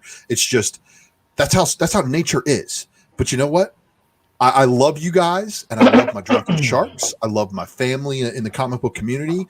I get tagged in so many fucking IG posts, and I'm just like, I'm blown away. Like I really see how many people are actually watching and paying attention. And all I'm trying to do, well, yeah, okay, of course. Look, I'd love to have my own channel monetized. I'd love to be the guy that you guys come to for some information. I love hanging out here on Drunken Chat. I love doing the Wednesday presser because it gives me an opportunity to blab at the mouth for an hour about all the new books that came out and then any possible speculation that might be in them. And I have people telling me, they're like, dude, you're catching sneaky first appearances that people are missing. And I love that because all we're doing is we're trying to help the community get more, right? So I love that these retailers and resellers come to me and like they're thanking me. They're like, dude, you not only you brought my attention to this stuff, but you helped me move books. And you know what? And for the retailers that are moving books, you're welcome, even though you're not saying thank you to me directly. So look, I've got a Spec Matrix tonight that's going to break some people's hearts. And like I said, you don't be doing your own intros. No. I'm just saying. Tonight is one of those things. I personally don't own very many of these books. I may own a couple of them, but at the same time, I want to remind you guys what these things are. This is the reason it's so hard to do a Spec Matrix for this show in general. Like, it's easy for me when I'm dealing with new releases and shit because I'm like, okay, here's the new release. This is what happened. Oh my god, put two and two fucking together. Captain Avalon moment. So it's like these little things, those are what I live for. Whether you give me credit for them or not, I don't care. But if you watch my show, you better give me a fucking thumbs up. That's all I'm saying. That's it. All right. And you know what? If you want to credit me for giving you Spec, I appreciate it. If you tag me in IG, I really appreciate it. You guys have done so much for me, just being a little underground pickup show that used to, that. Hi, I'm Ultra. These are my books. That's how it started out. And now all of a sudden, you've made me so fucking confident in front of a camera that I have no problem, downloading studio software and trying to make everything all looking all professional and shit. But at the same time, I just want to talk comics. That's all I've ever wanted to do. Bro, but since my Shane Flacco days on a podcast that is no longer as the replacement QB stepping up to the fucking plate, all I wanted to do was talk comics. And then when that podcast ended, you know what I'm saying? We took Shane Flacco bro to the fucking Super Bowl, man. Hey, JJ said something really interesting, and I just want to. He said something great. Yeah, I just want to hit on this because he is right. Like, and this is something that is very important, and why I always try to bring up, the viewers and everybody that's part of this community is that it's really important for these people to know that you are the most important part. Yeah, there's no doubt about that. Not only are you the most important because you're the viewers and the people who we enjoy making content for, but you're also. We're in contact. It's not like you guys are over here and we're over here. We're just you that decided to go get on a stupid YouTube show. I mean, that's really all we are. Drunken chat. Go ahead, Lewis. I'm sorry. Well, I mean, I highly suggest that if you think you got something to say, break it out. Get on Twitch. Get on YouTube. Say something. Right? Let everybody know what's going on, man. Have a voice. I got 12 shows on comic book series. I can jump on. And then Drunken Chat is probably one of the only shows where I encourage you, if you motherfuckers want to come on the show, I will send you the link. Aaron Yee is a listener that became a part of the show. Yeah. Nick Hart is a listener that became a part of the Congressman. Aaron Yee hopped in a fucking Lamborghini, got in the fast lane, and said, "Peace out, y'all." I mean, and I give credit where credit's due. I shout out Mel all the time. Like, you know, I wouldn't be where I am without Mel giving me a chance. Like, jumping onto Virtual Comic Con 2. And then look at me now. I'm on a show with Frank Gogol. Like, let me first off and foremost remind everybody in the chat tonight: if you haven't subscribed to Comic Book Food Chain, you're an idiot. Go over there and do that right now, because the giveaways they're giving away on that show are also pretty awesome. And this is our family right here. This is Aaron Yee. You know, he's been brought into the fold and he's delivering. Like I said, this kid came in. He's like, "Oh, I just got my license today. Oh, sweet, Lamborghini. Here's the keys. Bye." Yeah, but you know what's also important about all this is that you say brought into the fold, and people are brought. Yeah, it's one thing to say brought in the fold, but the reason that they're here is because we're seeing them as equals and people that we want part of the community, right? Like that's the other thing. Like, it's very easy to have somebody who's not maybe meant to be for this community jump in and give themselves away, right? Yo, quick question. Oops, sorry. Hey, Stephen, for a second, as the special needs person in the group for a second, because you know, this whole community, you know, Drunken Chat, Son, Tales from the Flip Side, CBSI, you know, for the last 3 years is just helped me both in front of the camera and in my own personal life. I don't think I would have adjusted to the loss of vision the way I did if it wasn't for, you know, everyone who's in the chat, everyone who's here. And just, you know, whenever I get discouraged about needing to relearn Braille or get frustrated, I can always come to this outlet and be amongst friends. Man, Adam, you're gonna make me cry. Man. We fucking love you, dude. Hey, let's go. Let's finish out this freaking. Hey, quick question. The Drunken News. No questions. Oh, questions, come on! only comments. My shit. I finally made it. YouTube. Ask questions afterwards. Let's get through the news and let's roll on. Hey, so Shadecraft has been picked up by Netflix by some of the same people that are doing Expanse and Lucifer. Why is that interesting? Because when is the FOC? Monday. This book has not even come out yet. The FOC is Monday. So for my pull box freaking guys, you need to pay attention to that. There's no incentive for it. There's just A cover and there's a B cover, and that's it. So, and I forget who this is by, but it's by Image Comics. So you're probably going to want to check it out at least. I've read it already, and I could definitely see the potential as a script. I don't see it being Walking Dead at all, but I do see the potential as a script. It's fucking magic, man. Fuck out of here. No, it is not magic. Oh, it's not? Okay, no. I'm listening. it is. There is a horror element to it of motherfuckers getting killed by shadows, but there's no magic. That sounds like magic. Yeah, no more magic than what's going on with Immortal Hulk right now. Oh, stop. Okay, so with all because on my Instagram I've already put out the Funko Pops that are coming out from Marvel. What is Starter Cut? Yeah, I don't know what the hell, but this is. So what's interesting is in Ultra, you were talking about the Omega Dark Side to come out. This it's interesting that this Dark Side kind of looks like that Dark Side with the grayish color. I don't know if this is going to be the actual colors of these Funko Pops, but that is kind of interesting.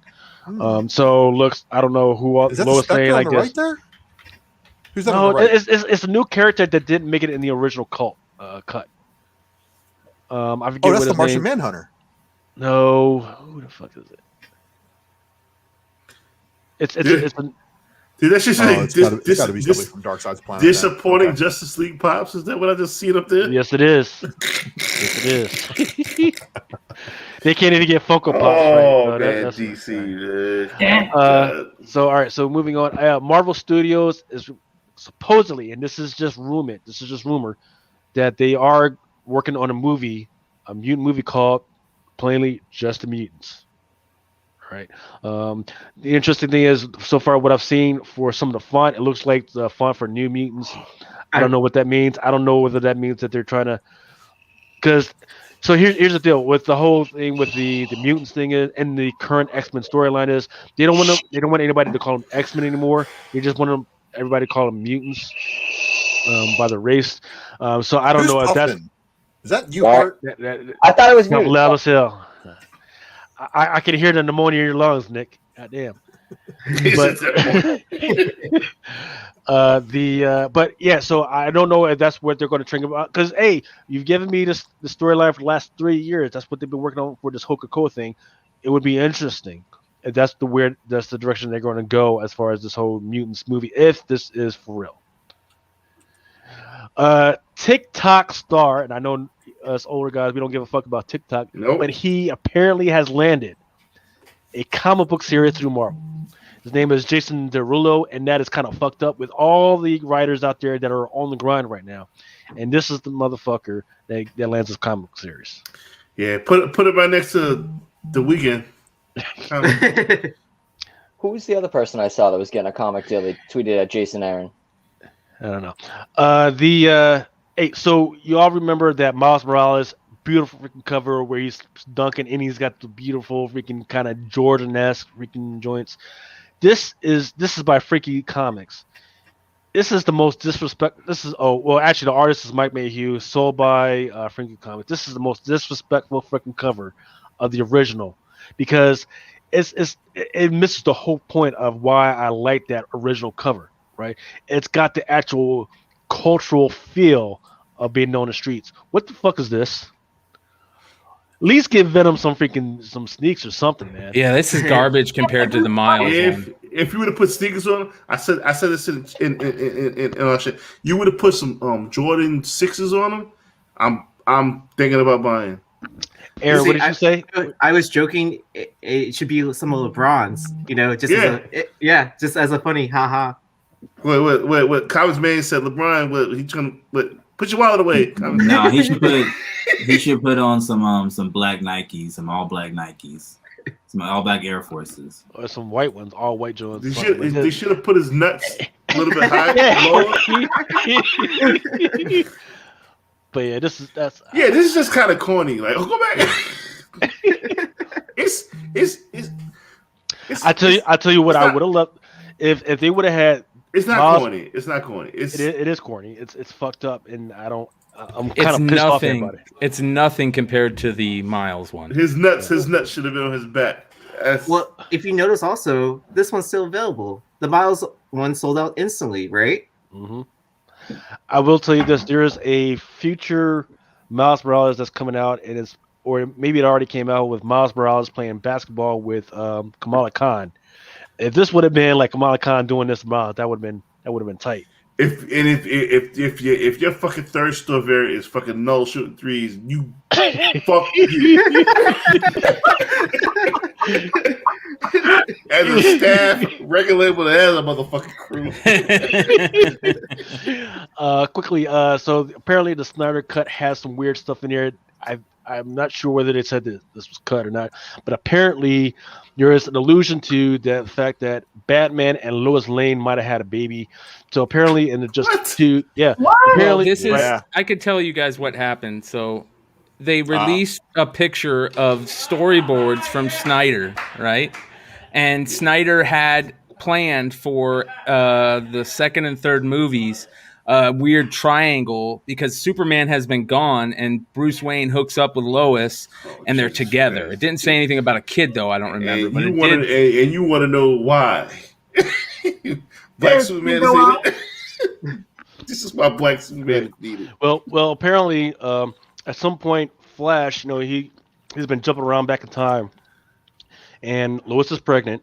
He goes to Batman. He says, "Well, it's not your baby," right? So they're under the impression that it's not his baby. But then later on, he comes back and is like, "Ha, bitch, yeah, it was." So there's that whole confusion about what's going on, and that's what this whole article is about. Yeah, has anybody spoke to Lucy? Is she all right? I talked to her the other day. Mama Khan was doing mama things, Yeah, she's been busy. Nah, she's just be a Friday. She's doing. I gotta check on the homie. Oh, she woke up early to do that. The spoiler show for WandaVision. Is that right? Yeah, we're doing some comic book one super early this morning. Yeah, like 5 a.m. All right. Yeah.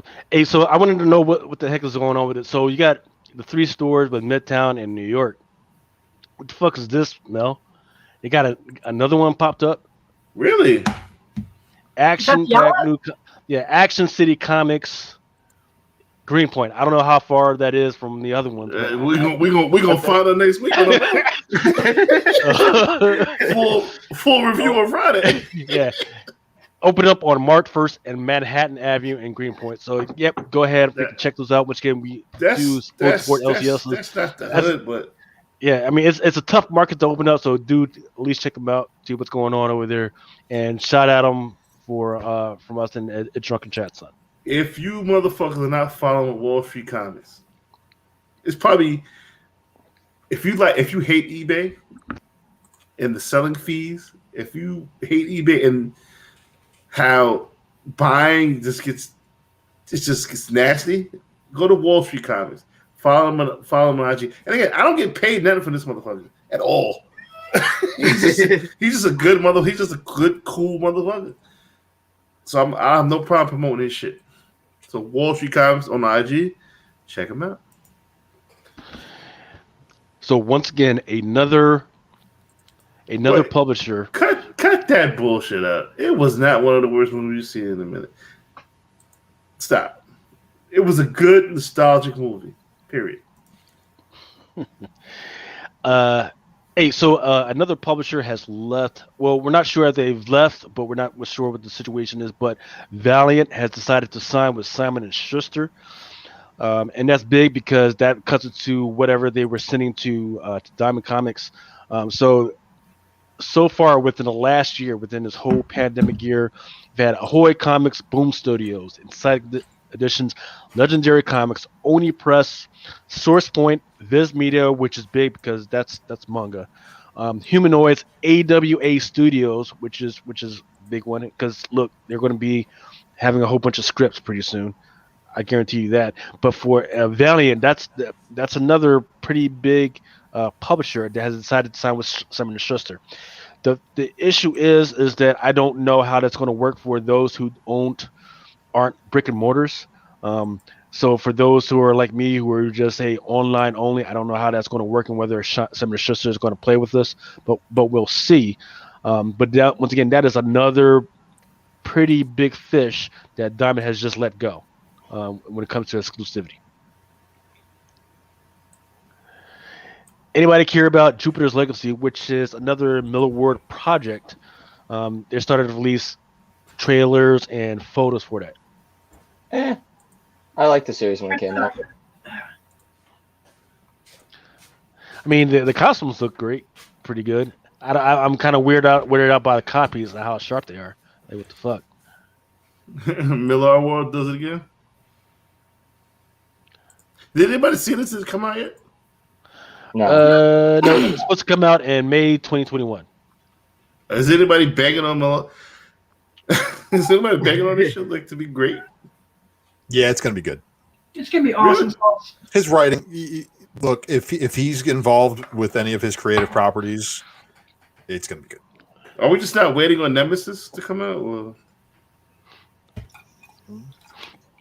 Nemesis? Yeah. No, nobody's waiting on Nemesis. Well, I mean, No.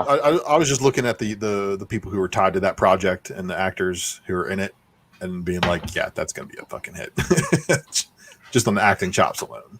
Louis, how you doing on the wheel? Was I supposed to be doing the wheel? Yeah, man. Okay, I'll get to it after. He gets done with the news, and Yeah, I got a Spec Matrix on deck, so. Yep. Yep. Before we do the Spec Matrix, we'll do run through Adam's Hidden Gems real quick, and then do the Spec Matrix. And then while you're doing the Spec Matrix, I will do the wheel. Demon Days X-Men has gone to second print. This one is going to be a 1/25. This is the J. Scott Campbell, which once again is another middle finger to the speculators and people who are actually buying that book, because once again, as you pointed out last week, Ultra, the first appearance was actually in I forget what fucking King of Black #4. Right, King of Black #4. That was actually the first appearance or prelude or whatever. Yeah, and then I mean, look, we could have an argument for Demon Days #1 if it wasn't a prelude. If it was a preview of the story, but it was a prelude. It was a whole different story that takes place before the preview that you guys saw. Right, full on story. So whatever. No, I mean, if you guys want to order it, fine. I can't wait to get that 1 in 25 for $10 or less. And then So this one is. Oh, sorry. I was just gonna say. I'm guessing that's not on anyone's $30 holler. So. No, I forgot about $30, and there's some good books coming out this week too. Now it's a freaking whatever, right? Because the I mean, shit, it was bad enough that there was a 1 to 500, or was it like it was a 1 to 500 for the #1. Now you want to come out and freaking squeeze more money out. Let's see. All right, trying to get to Adam's. All right. So, hey, Adam, I'm going to call out the title, and you're going to give us kind of an explanation of what you're thinking with this. Is that okay? All right, that sounds awesome, Sauce. Okay. So I'm looking right now at Captain America and Falcon #168. All right, this is the Power Records version of Captain America 168, the first Baron Zemo, and with Falcon and Winter Soldier coming out in 2 weeks. It looks like he's going to be one of the big bads, and I always like this Power Record, and it's you got a comic, you got a record. It's first appearance of Baron Zemo. I think it's going to do well if the show does well. That's not a bad pick at all. Yeah. Plus, the first that Power Record was also used in the Eminem song "Rap God." All right. So it's a classic. Captain America and Falcon #214. 214. This is the final issue that Jack Kirby drew. I've been addicted to the Jack Kirby audio plays on the Broadway Podcasting Network, which got me on a Jack Kirby kick, and I just started researching his career because I'm actually trying to book one of the Kirby grandchildren for my podcast. Wow. So I was fascinated to find out that was the last issue of Cap he ever drew. 2 for 2. Okay. All right. Look at Adam knocking him out the goddamn park, man. Superman's pal Jimmy Olsen #133. This I like for a couple of reasons. First, it's the first Morgan Edge, and I may be the only one who in the world who's still speculating on CW stuff, but I'm really liking this show.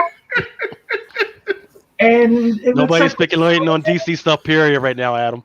So yeah, no, but the CW they hate the most.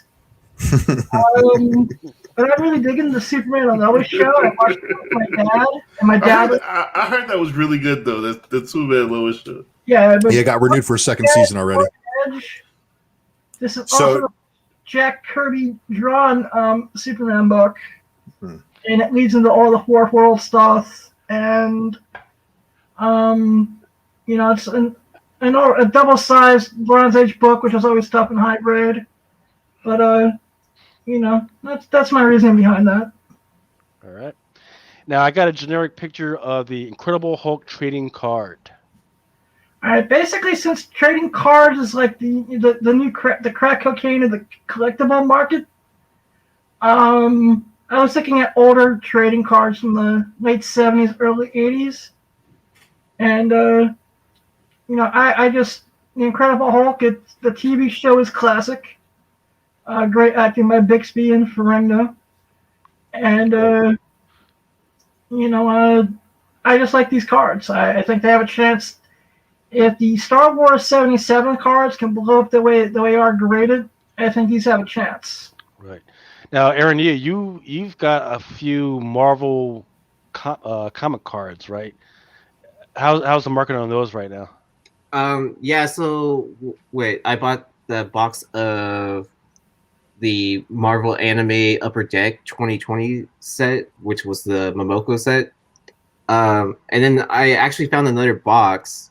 I'm leaving that sealed currently, and it dipped down a little bit. So I guess that's for like current market stuff. But like what some of the 90s stuff like jumped up crazy in price. So Okay. yeah. So I mean, I'm making like decent amount, like selling some of the individual cards and all that. Okay. Cool. Yeah. Aaron, you the motherfucker, like, yo, let me borrow $1. Motherfucker got $1,000 in his pocket. Here you go, man. Yeah, well, you know, I bought that original art from Peach, right? Sneaky hustler ass. Hey, I was just on Facebook one day shopping, and someone said, "Hey, Peach is selling the original Something Is Killing the Children cover." I was like, "All right, I'll buy it." That was a great fucking score, by the way. Thank you. And that's once again, I want to give props to Nick Hart, who was on that whole original art game before anybody else was, because we're all over here talking about bullshitting about freaking rarity. Hey, second and third fucking rarity. Well, guess what? There's nothing as rare as original art. Ask Nick, who I was chatting with before I bought it.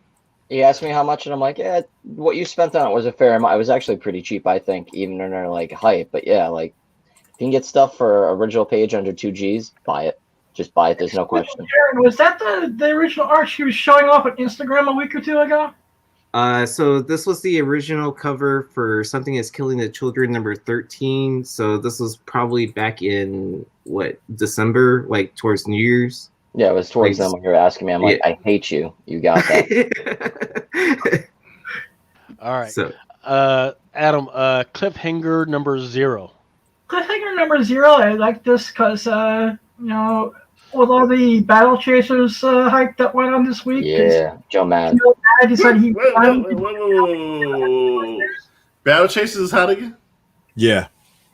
It's coming. Yeah, Joe Mad posted images of Battle Chasers 10 that's going to be coming out on Instagram this week.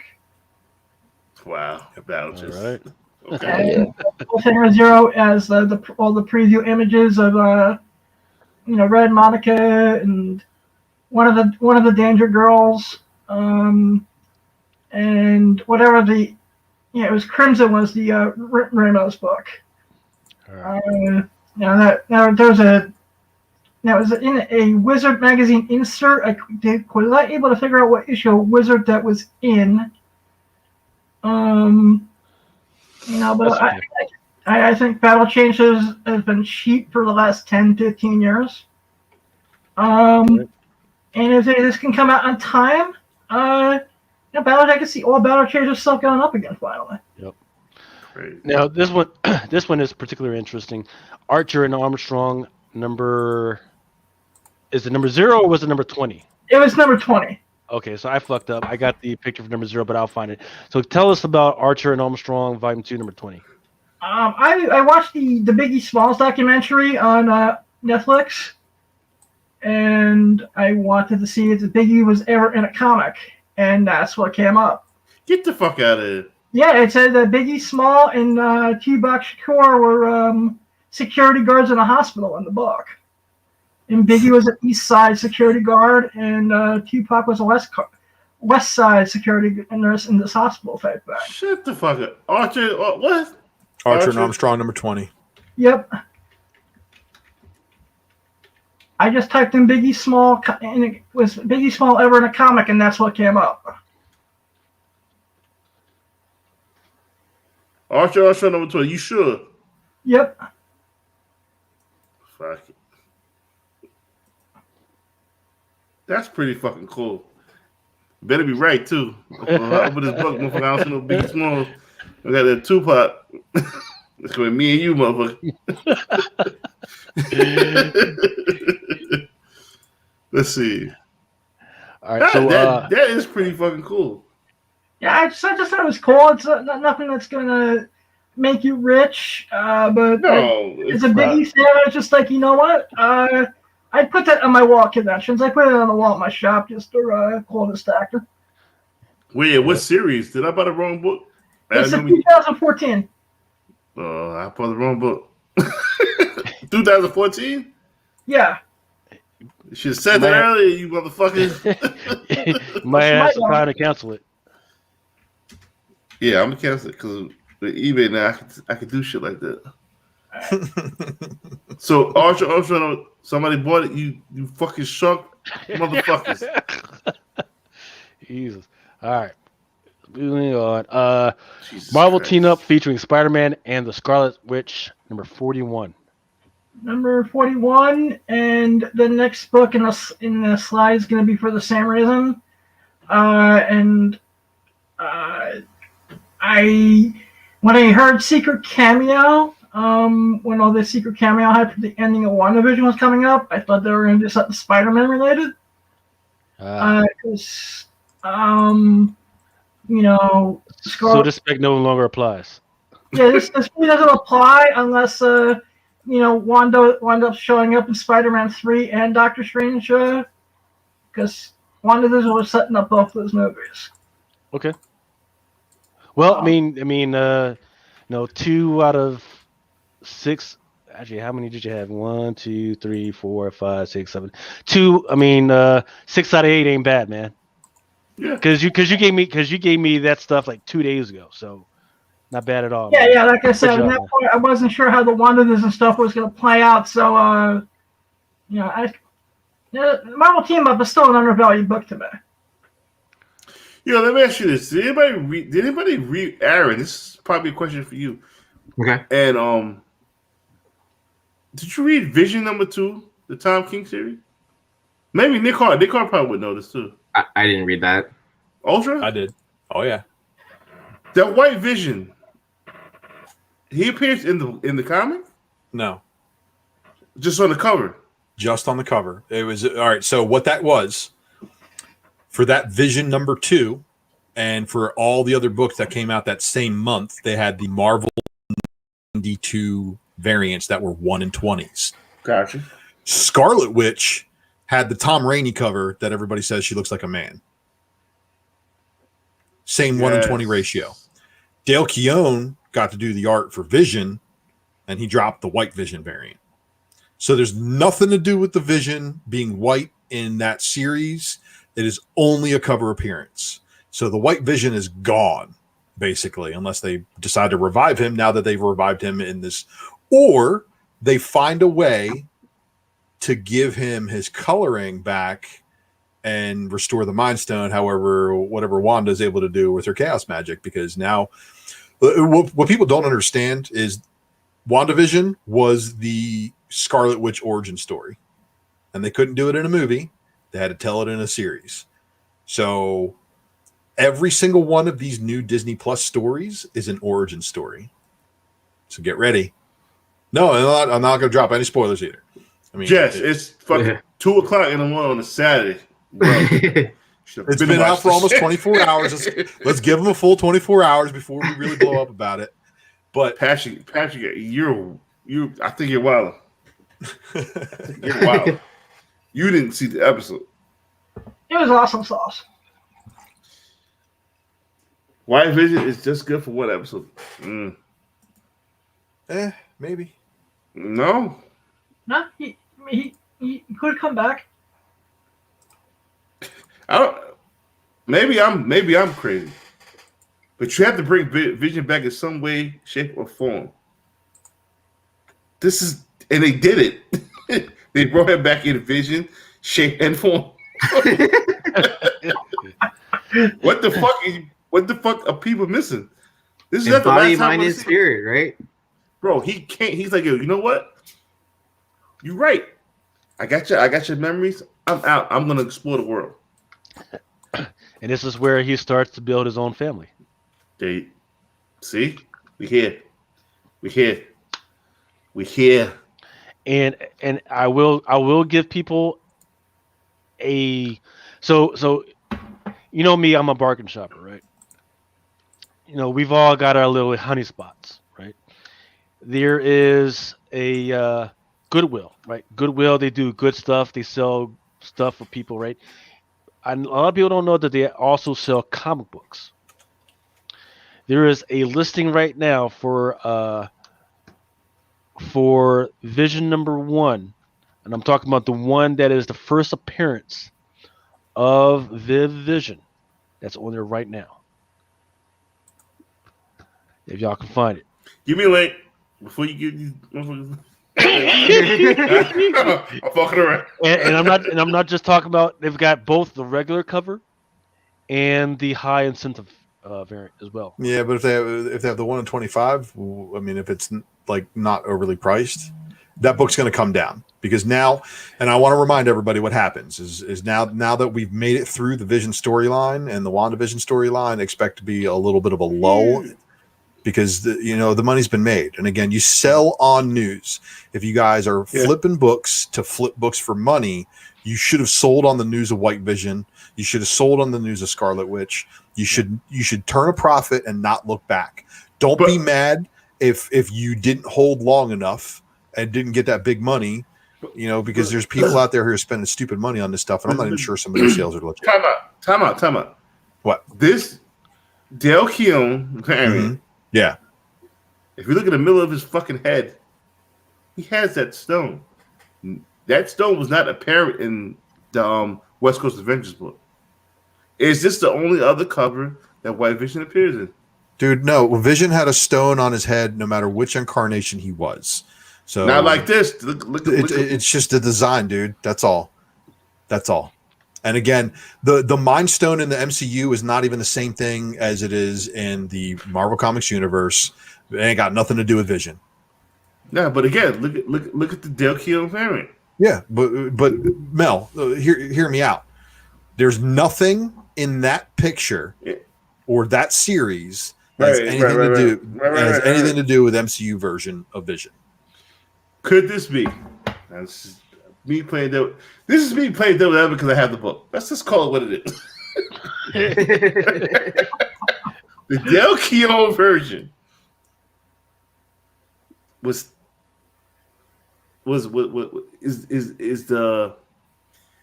what was used for the MCU version of the White Vision, not this one here. They're both the same one, man. Okay, we'll leave it at that then. And neither of them are the Vision. Remember, if you,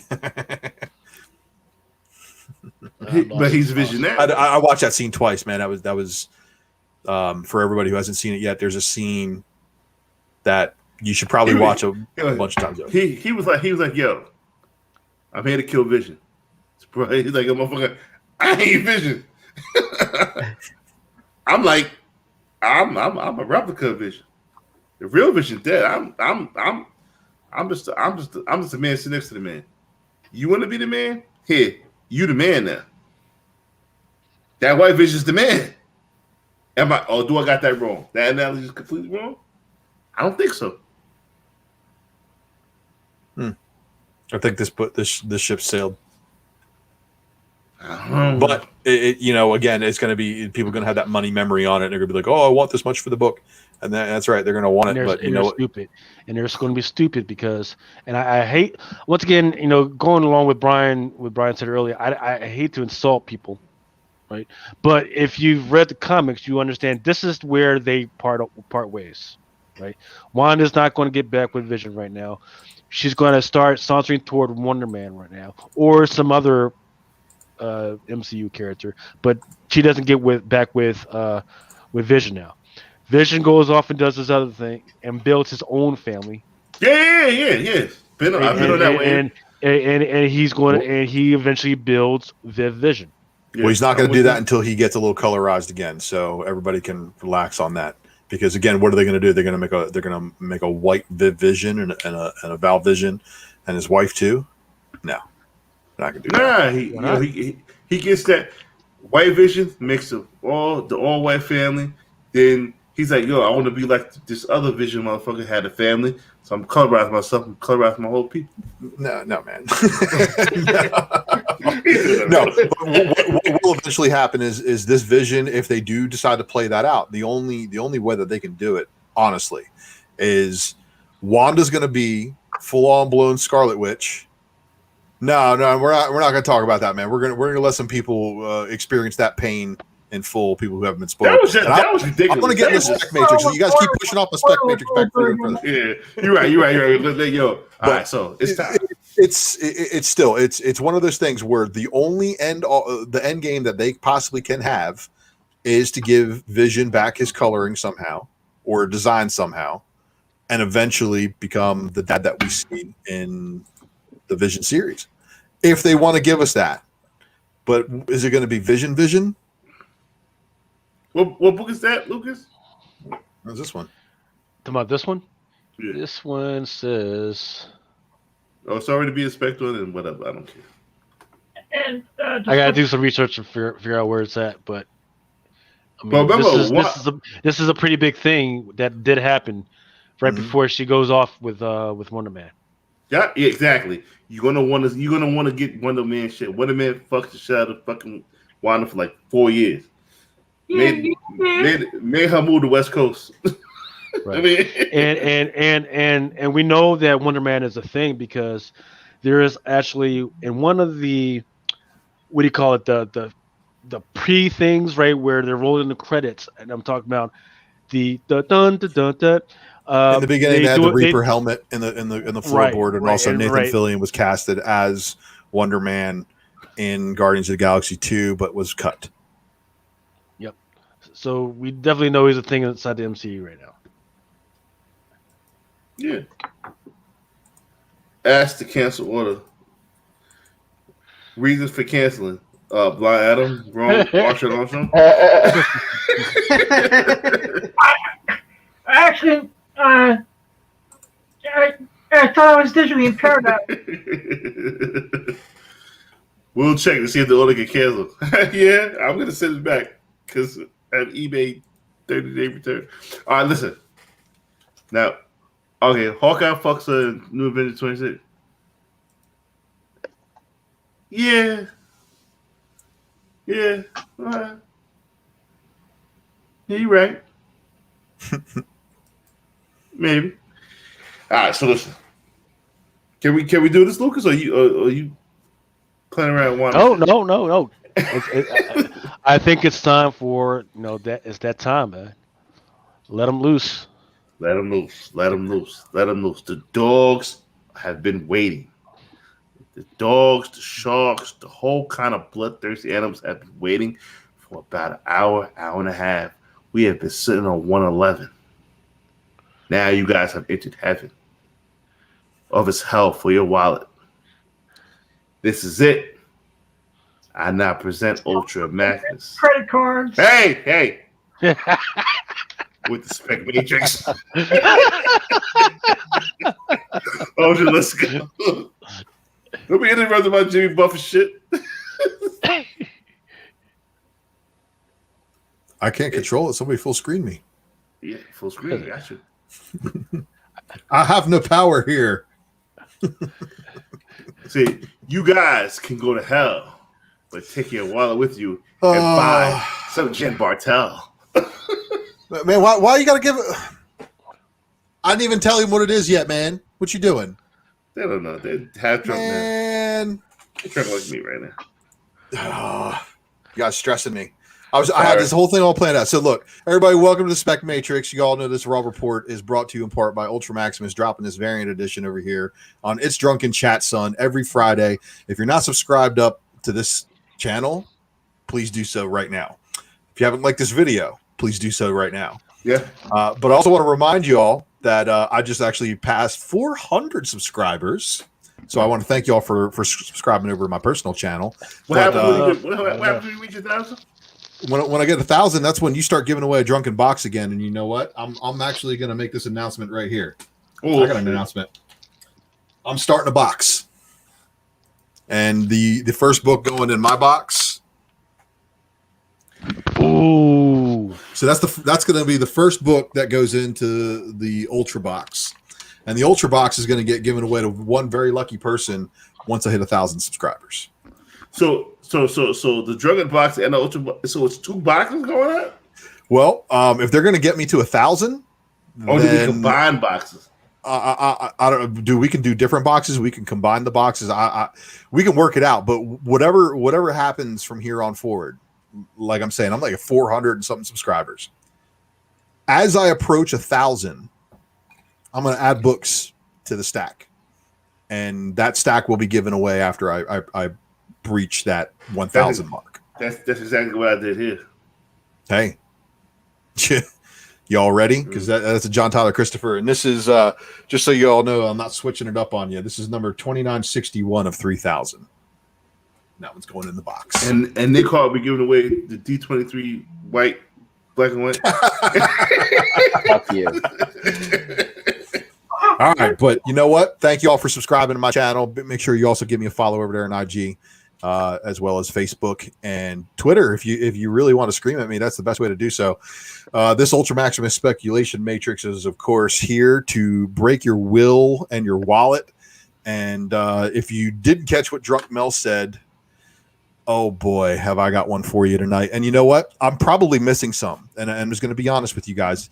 I was finding more books 2 minutes before I decided to full screen this shit. So welcome everybody to the Speculation Matrix on one Jen Bartel. This one's going to hurt because you know why? Because these right here aren't even all out yet. I got the Avengers is the only one that's been released so far. And these are going to be, in my opinion, because they're open order, they're probably not going to be a hit for a while. This is probably a long-term hold. So I would advise you guys to try to find your clean copies and stash them away, grade them if you're going to grade them. But these Bartel covers hit. And look at the color palette she uses and the softness of her art. Look, I was that guy in art class who got told that his art wasn't good by his art teacher. And I knew she was full of shit because I was drawing comic book art. She can kiss my ass. So let me just say, there's a ton of artwork out here for you guys. And if you are into Bartel, well, I hope I got you covered. So some really obscure books you're going to be looking for, like this one right here, Lark's Killer #1. And I think that's Devil's Due Press. It's like a real obscure title. As Mel pointed out before we went live, when I told him, I was like, you better get your Bartel books, bro. And he's like, what? She got some solid Archie shit. Yeah, so the Archie's dope right here. And this, of course, is your Archie Series 2, number 25, covers C. And then next up, we've got Betty and Veronica Series number 4. This is the number 3. I dare you motherfuckers try to find this cover. And if you do buy it. This was one. Excuse me, Ultra. What was the Betty and Veronica? Betty and Veronica number 3. Number 3, and that was from the Series 4. So yeah, it's the reboot that came out at the same time as the Mark Waid Archie.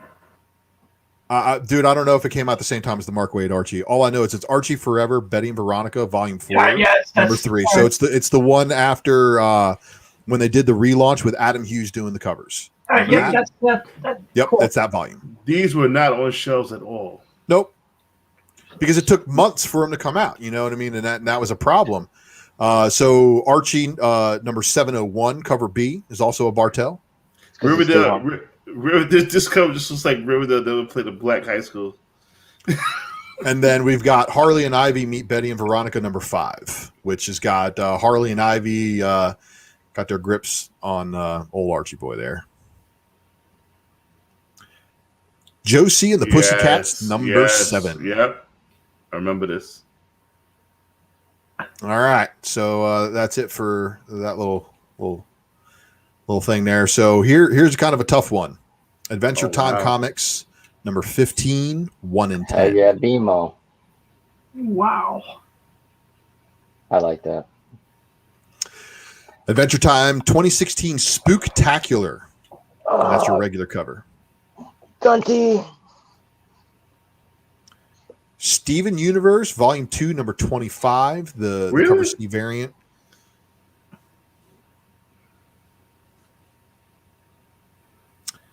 Power Rangers, Ranger Slayer number 1, the polybagged variant. And then this polybag variant also was basically the cover art for the second print, but the second print has her with the helmet on.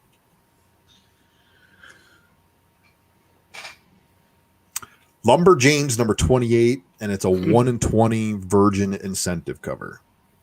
Who the fuck orders Lumberjanes 28? Lumberjanes actually sells pretty well, man, believe it or not.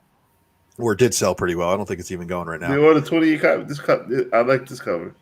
Yeah, this is Heartbreak number 3. This is your unlocked retailer variant. So I don't remember. I couldn't find the unlockable qualifiers for it, but it's a boom book. So it might have been an FOC variant. Faithless 2 number 3, 1 in 15 incentive. Yeah. She ain't get freaky? Yeah, that was the one with the remember the spirit coming out of the crotch? Who did the spirit come out of the crotch? The Merca and Dolfo one did the cover one for that. Her and I mean Adolfo and Tula Lole, yeah, she a freak. She called. Listen here, man. She wild. This is not Fantastic Four number 13. This is actually the Dark Crystal. I think this is number 8, and then that's number 9, or that was number 4. Yeah, it was the first one that's mislabeled as Fantastic Four is actually number 4. There we go. So Fantastic Four, or I'm sorry, Jim Henson's Dark Crystal, Age of Resistance.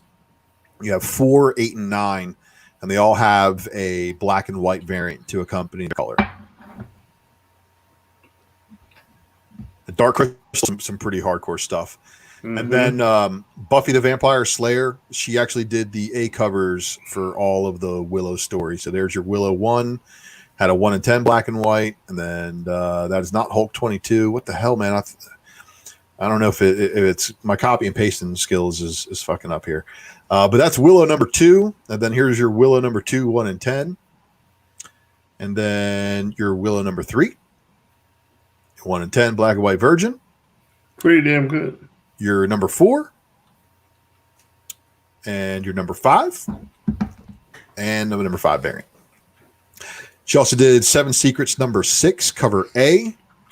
And the 1 per store Virgin variant. So being 1 per store, it's probably going to be a little bit harder to locate that one. Slam, the Next Jam incentive variant for number 1. And then this is the exclusive Virgin variant. I know this was available through Jesse James Comics and I think a couple other places. And then Slam, the Next Jam incentive variant for issue number 3. Spell on Wheels, number 4 from Dark Horse. And then we got a couple other Dark Horse books here. Ether, Copper Golems, number 5. That was it. And then for Dynamite, she's got Nancy Drew, number 4. That's the cover B. All right, now this is the image book. Yep. Blackbird, number 1. Yeah, but that shit was hot. That shit was hot out the gate. Yep. And then Blackbird 1 also offered us this New York Comic Con variant. And then that's your second print. And then issues 2, 3, 4, 5. If you check Midtime from time to time, they'll still have the Bartel sign. Like they'll put them up like sparingly. Yeah, and if you actually go to Jenny Bartel's website, she's got a bunch of signed books on her website too. Support your artist. Now this one, it says she's got art credit on it. And I'm just like, well, okay. I think maybe she colored somebody's art on that one. And then this one, believe it or not, there's actually a black and white Virgin sketch of this one too. Unfortunately, I could not secure a picture of one to get it on the slide. But this is the Walking Dead Skybound Anniversary polybag variants. Remember when they did those polybag variants? Some of them had original artwork in it. And then there was all the different ratio incentives and stuff like that. There's a version of the colorized version. And then there's a version, like I said, of the black and white. So good luck on finding those. And, of course, they are at random. Die number 3. Oof. Oof. Yep. And I couldn't find a picture of what it looks like out of the poly bag, but that was the preview pic that she gave, and that should give you an idea. But that's Sex Criminals number 29, the Jen Bartel bagged variant that is not safe for women, not safe That's not safe for work. XXX variant. Yeah, WB's work, not women. It's NSFW. I guarantee you, women are the only one that are buying that stuff. So look, because it says NSFW, says not safe for women, not safe for him, not safe for fucking anybody. Oh my god. I stand corrected. That's awesome. Sleepless number 1. Stranger Things number 4. Really? Yeah. Overwatch Tracer London Calling number 4. Never would I ever. Zodiac Star Force Cries of the Fire Prince number 1. And then look, she's doing a variant on another Mirka and Dolpho book. Mercy number 6. Asola number 6. That shit made the 6th. Yeah, man. The Wicked and the Divine number 24. Crazy series. Very much crazy series. Didn't think it made it to 24. That is one of my all-time favorite series. But I think this die is this one. I already showed it, I know. But I think this is one that really kind of put die on the map when people were Bartel chasing. They were like, oh, wait, this book's kind of good. But Jana and the Unstoppable Monsters, number 1. This actually just came out. Yeah, what is this? What is this shit? It's a new book that just came out, and this is it came out Wednesday, right? Yeah, just came out Wednesday, and when it came out, it's like one of these undercover, variants. But I don't know if you watch some FOC shows, especially some secret one. There's like a 1 in 25 for that book. Yeah, and there's a version, I believe, of that one. I bought it today, and I was like, you know what? I'm gonna buy it because it's people like Kitty shit there. Catwoman's ass is wild fat right here. Thank you, Jen. And then Future State Immortal Wonder Woman. You got the regular covers for cover A and number 2. That's beautiful. So she did not do the variants. I mean, they gave her the cover A's, which was tight, right? Shade the Changing Girl number 8, just another one of those wild variants. See, this is what dinosaurs look like. By the way, hey, yo, my man, we know. The people in the know, of course, know. Dinosaurs had feathers. I ain't mad at these dinosaurs. This is pretty. Yeah, this is one of the good ones too. Weird looking Batman. He's like got his underwater suit on, or is it that ice suit that he had? Right? Because I think it's pretty decent, pretty recent. And for all my Lisa Hayes fans out there, and I got this one in my collection. I didn't even know it was a Bartel cover. So I was like, oh, I got this one. So I didn't blank on the list completely, which is really nice. But that's the only one she did. Now we're getting into the goods. So first off and foremost, there's these artist editions. These were 1 in 10 incentives for IDW books that all came out the same month. However, this is the second artwork she did. Her first professional artwork is in this next section. And let me tell you something. There's a 9.8 signed by Bartel, and it's $4,000 on eBay right now because it's her first artwork. When did this come out? All this stuff came out in like 2016, 2017. I figured that. Are you guys ready? Because this is a book that is right now $3,000 in a signature series CGC 9.8. Only one copy, only one of 2 in the census, and it's the only 9.8. I ain't mad at this. This is Jen Bartel's first professional comic book work. So, all my sharks, if you're out there diving through bins and you happen to come across some Gem and Holograms from IDW, this is a book you're probably looking for if you're a Jen Bartel fan. And if B and Puppy Cat can get $200 raw. Right. Shout out to Blue Green Artifacts. He's been talking about this Gem and the Holograms book for a while. because he's What's the issue number? issue number 7, and it's the subscription cover. All right. So you could only order the subscription covers before FOC. You couldn't. I don't think you could fill them like on backstock either.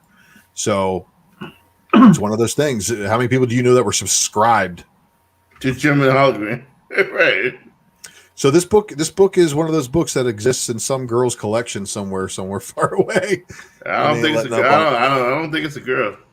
Yeah, it might be. Let me stop. Gem and the Holograms number 10. And then number 17. Number 18.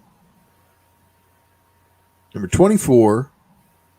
So what, the Gem and Hologram, it was a virgin or it was just a subscription cover? It was a subscription variant. Virgin. For number 7. Not a virgin at all. Just a subscription variant, dude. Shut the fuck So up. yeah, and that's crazy that a sub variant. Order all you want before FOC for your subscribers, and your store had to order it for you. And then Gem and the Holograms number 26. Who the fuck is ordering 7? You think that's hard to find? Try finding this one, Gem and the Misfits number 5 with a 1 in 10 incentive cover. That's crazy. And then Star Trek: The Next Generation Mirror Broken. So this is like, for my Transformers fans out there, this is like the Shattered Glass universe for Star Trek. So the Gem and the Misfits is a different series? Yeah, man. Okay. Yep. Completely different series. Okay. Or it was Gem the Misfits. There you go. All right. So, again, all my Shattered Glass fans over there in the Transformers world, this right here is basically the mirror universe of Star Trek: The Next Generation. So we got good beard Picard, who's apparently taking steroids. We got Borg Data, and we got Riker, who's also good beard. Yeah, school is fucked right there. Yeah, they're swole. They're like, I don't think that's Picard. I think that's Nick Hart. Mr. Clean, Nick Hart. I'd like to look like that one day. You will. So Starfleet Academy Series 2, number 1. There's another one of these oddball IDW subscription variants. So, and I'd imagine like some of these books, for all my completionists out there trying to chase some of these, man, some of these are probably pretty hard to find. Star Trek Manifest Destiny number 4. Aaron U variant. Go back to Aaron U variant. What? Go back to the Aaron U variant. Oh, come on, man. I'm on the cover now. Yeah. Star Trek Green Lantern Volume 2, number 2, and there's their 1 in 10 incentive with Star Sapphire and the Zoe Celinda version of Uhura. Uhura. Okay. Submerged. This is a little mini series from Vault, I guess. I don't know if it's an ongoing series. My homegirl wrote that. Vita. Yeah. Yeah. It's cool Nice.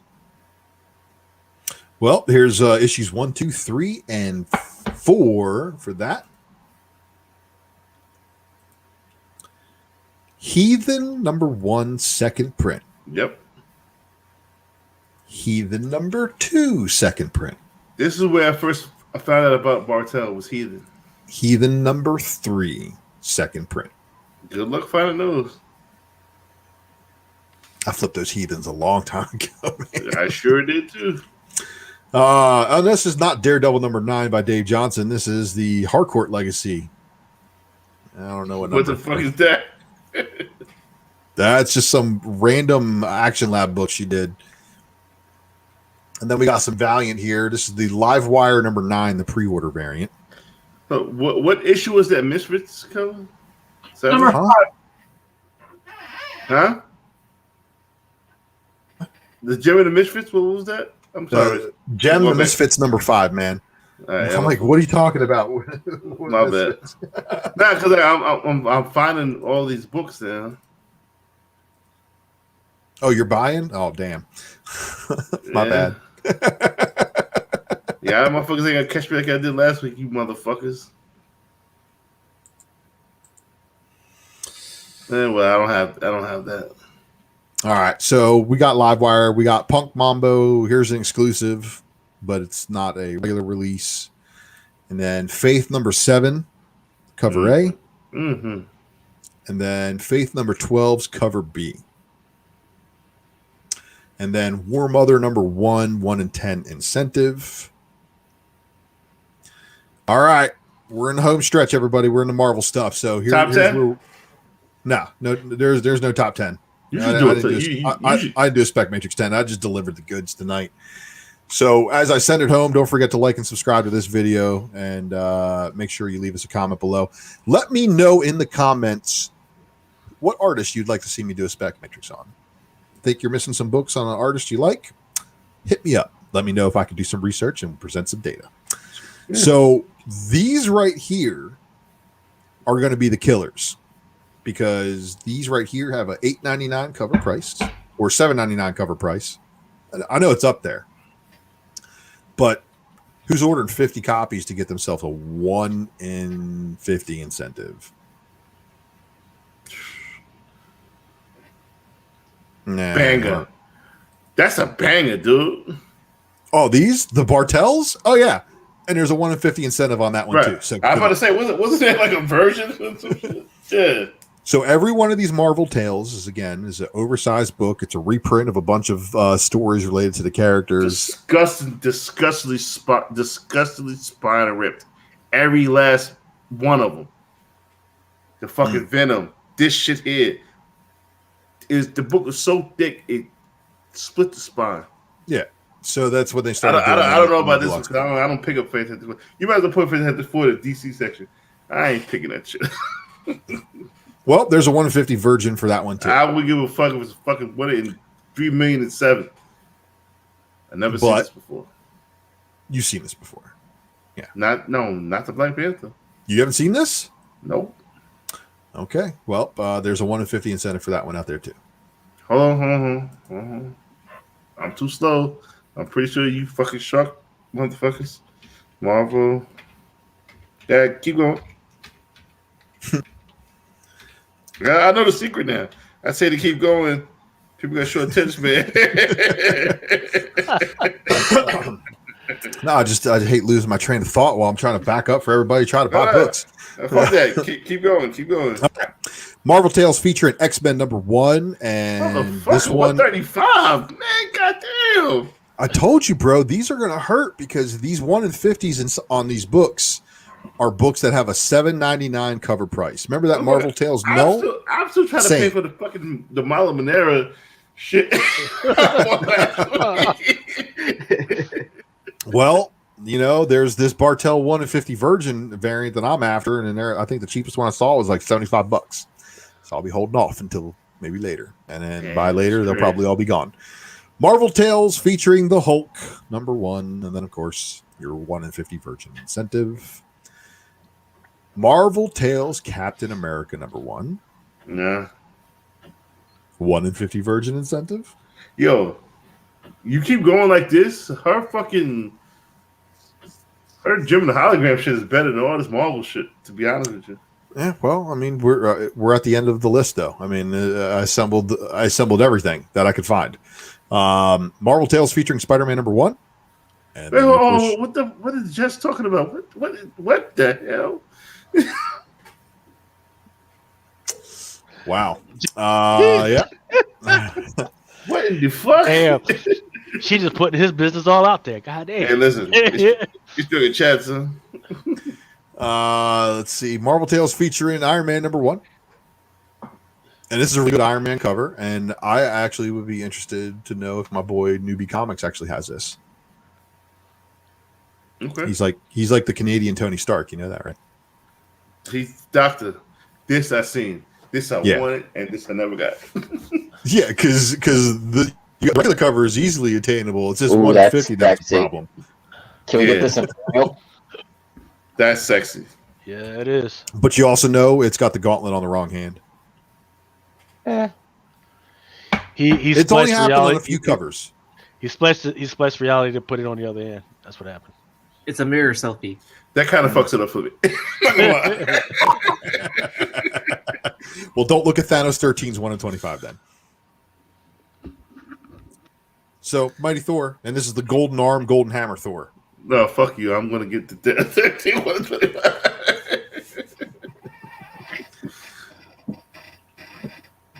All right, and then here you go, Mel. And look, this was out in 2019, man. And this I had was it. again. I had it, and I sold it. I sold it for 300. The Virgin. Yeah, the Virgin, the 1 in 50, because there was just none of them out there. Bro, this shit was so. It shit was again split. Yep. On the spine. Disgusting. Yep. It's a disgusting split. These are all books I wish I had in my collection. So that's it for the Marvel Tales. And so now we can actually look at some of the other work that she's got. So America number 5, good Hawkeye cover. Really? There's another Hawkeye cover. Also got Ms. Marvel, Hulkling, and a whole bunch of other heads down there while they're out jamming out. And America Chavez is playing guitar. But that's crazy. What's up? Yes. Here we go. So there's a lot of incentive variants on this list, everybody. So here's where the wallet breaking begins. If you thought the Marvel Tales was going to hurt, you should look up some of the prices that some of these are fetching. So this American number 8 125 incentive was talked about, and of course, if you talk about it in certain places and all of a sudden they get cleared out, that's just what happens. These are all good though. And Black Hat from the previous volume, number 3. Oh, that was a Bartel? Yeah. Amazing. Black Panther number 10, Spider-Man Villains variant. A little less amazing. That's a little less amazing. And then even less amazing is when somebody else colors her own work, because that's actually supposedly Bartel pencils. But the coloring does not look right. We all know about this one. This book's fetching a lot of money for a 1 in 20. For the wrong reason. I'm saying though, they're the most advanced country in Africa, and you got bitches running through the jungle with freaking spears. What the fuck? Well, the fact that she's riding a Black Panther is kind of fire. Yeah. Well, it's also by Jen Bartel, and shout out to Rob Thomas. I think he sold his for like $700. Yeah. Nice. What's this joint right here? Yeah, for a 9.8, pretty expensive, and that's the reason why all the sharks are looking at eBay right now, looking at that $50 copy, thinking who's going to add it to cart. Better look at that color rub on the cover. What book was that, Ultra? World of Wakanda, number 5, 1 in 20. All right, cool. Yeah, cool motherfucker. you gonna get this shit? Eternals, number 1, 1 in 25 incentive. Fantastic Four number 1 Comics Pro exclusive, but unfortunately it's not commanding all the stupid insane money the Comics Pro books previously did. Fantastic Four. Oh, Fearless number 1, 1 in 50. What is this hitting? Well, it's come back down from where it was, man. It was up there for a bit. So, and the regular cover is a Frisian connecting variant. This is why a Frisian connecting variant for the issue 4 issues. This is why we didn't. No, yeah. Yeah. This is why we didn't even play. Yeah. Is he even here anymore? No. I hope so. Giant Size X-Men Storm. Fire. Guardians of the Galaxy Annual 2019. Infinity Wars number 6. Thundar. She's just always been a big bitch. Is it Thundar? I thought it was Titania. Yeah, she's always been a bitch. Whoever she is, she's always been a big bitch. Ironheart number 1, 1 in 50. I passed this book so many times, and I have one of those. You selling? Nope. King Size Conan number 1, 1 in 50. Just look at the colors on this, man. I think this is an amazing cover. This one, I actually own it, and I didn't realize it was a Bartel cover until I got listed. You and me both. That's the first appearance of her mother or some shit. That is the first full appearance of her mother, yes. What is this? This is something that you should be getting. I got one. No, I'm talking about the people.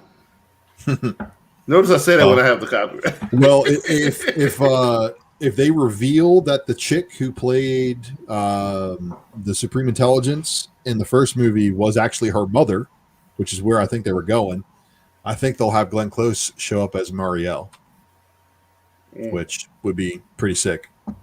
Or Annette Bening. Was that Annette Bening? Annette Bening. Yeah. Yep. Loki number 4 is Mary Jane cover. And it was not the Devil's Lettuce. I think I sold a few of those. Lords of Empire, Emperor Hulkling number 1. There's the 1 in 25 incentive. That looks cool, but who bought 2 of those copies? Nobody. Yeah, no one wanted that. Marvel That's Comics number 1000's 1 in 50 incentive. Hold on. Marvel what? Marvel 1000. 1000. 1 in 50. It should be readily available everywhere, but It is. Yeah. Wasn't that like super ordered? Yeah. And there may also be I think that I could have sworn there was a virgin variant of this, but it was going to be like a stupid high incentive, like a 1 in 200 or something. But I couldn't find it in time. $19. 2 available. Not bad buy. Mr. and Mrs. X number 2's 1 in 25 incentive. Hey man, this I'll buy it. Rescue number 1. Variant cover. Stars number 4's 1 in 25 incentive, and this one was ready. Like that Star miniseries when that thing dropped, people were paying big money for that. I just bought that book off the Midtown warehouse. Midtown sale. Nice. 50% off. Hopefully you got a good deal on it. 50% off, man. I don't know what their 50% off was. I think I paid like $24. Spider-Man and Venom Double Troubles number 1 and it's a 1 in 50. Scotty Young? No, this is Bartel. That's Scotty Young. No, it's Bartel. Sword number 1's 1 in 25 incentive. Very good looking cover. Shang-Chi's 1 in 50.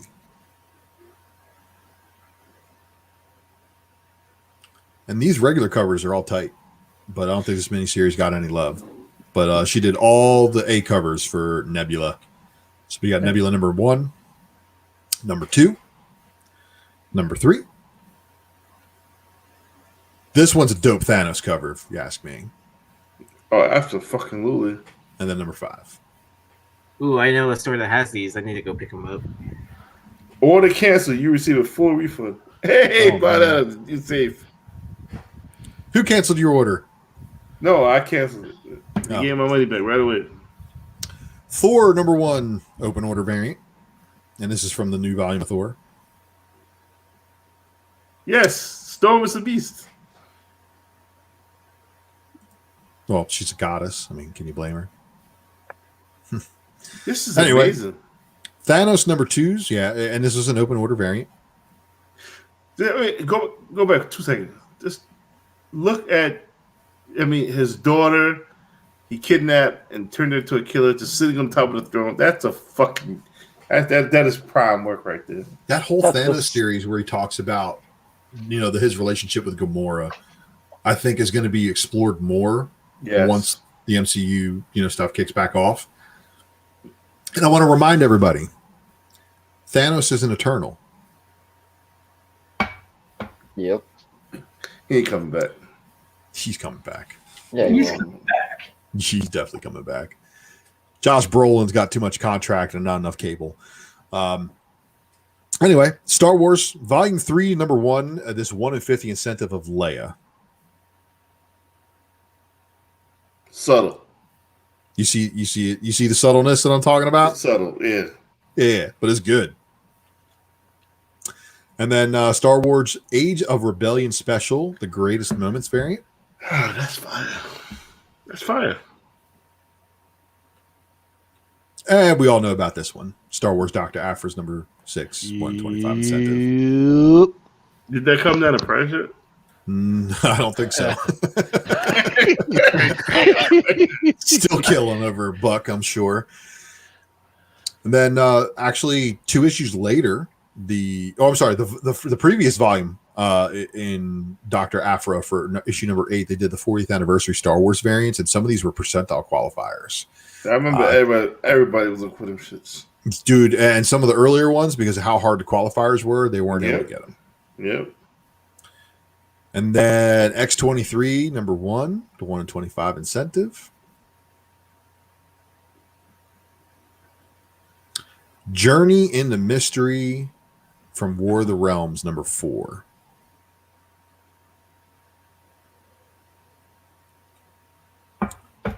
Gwenpool, number 25.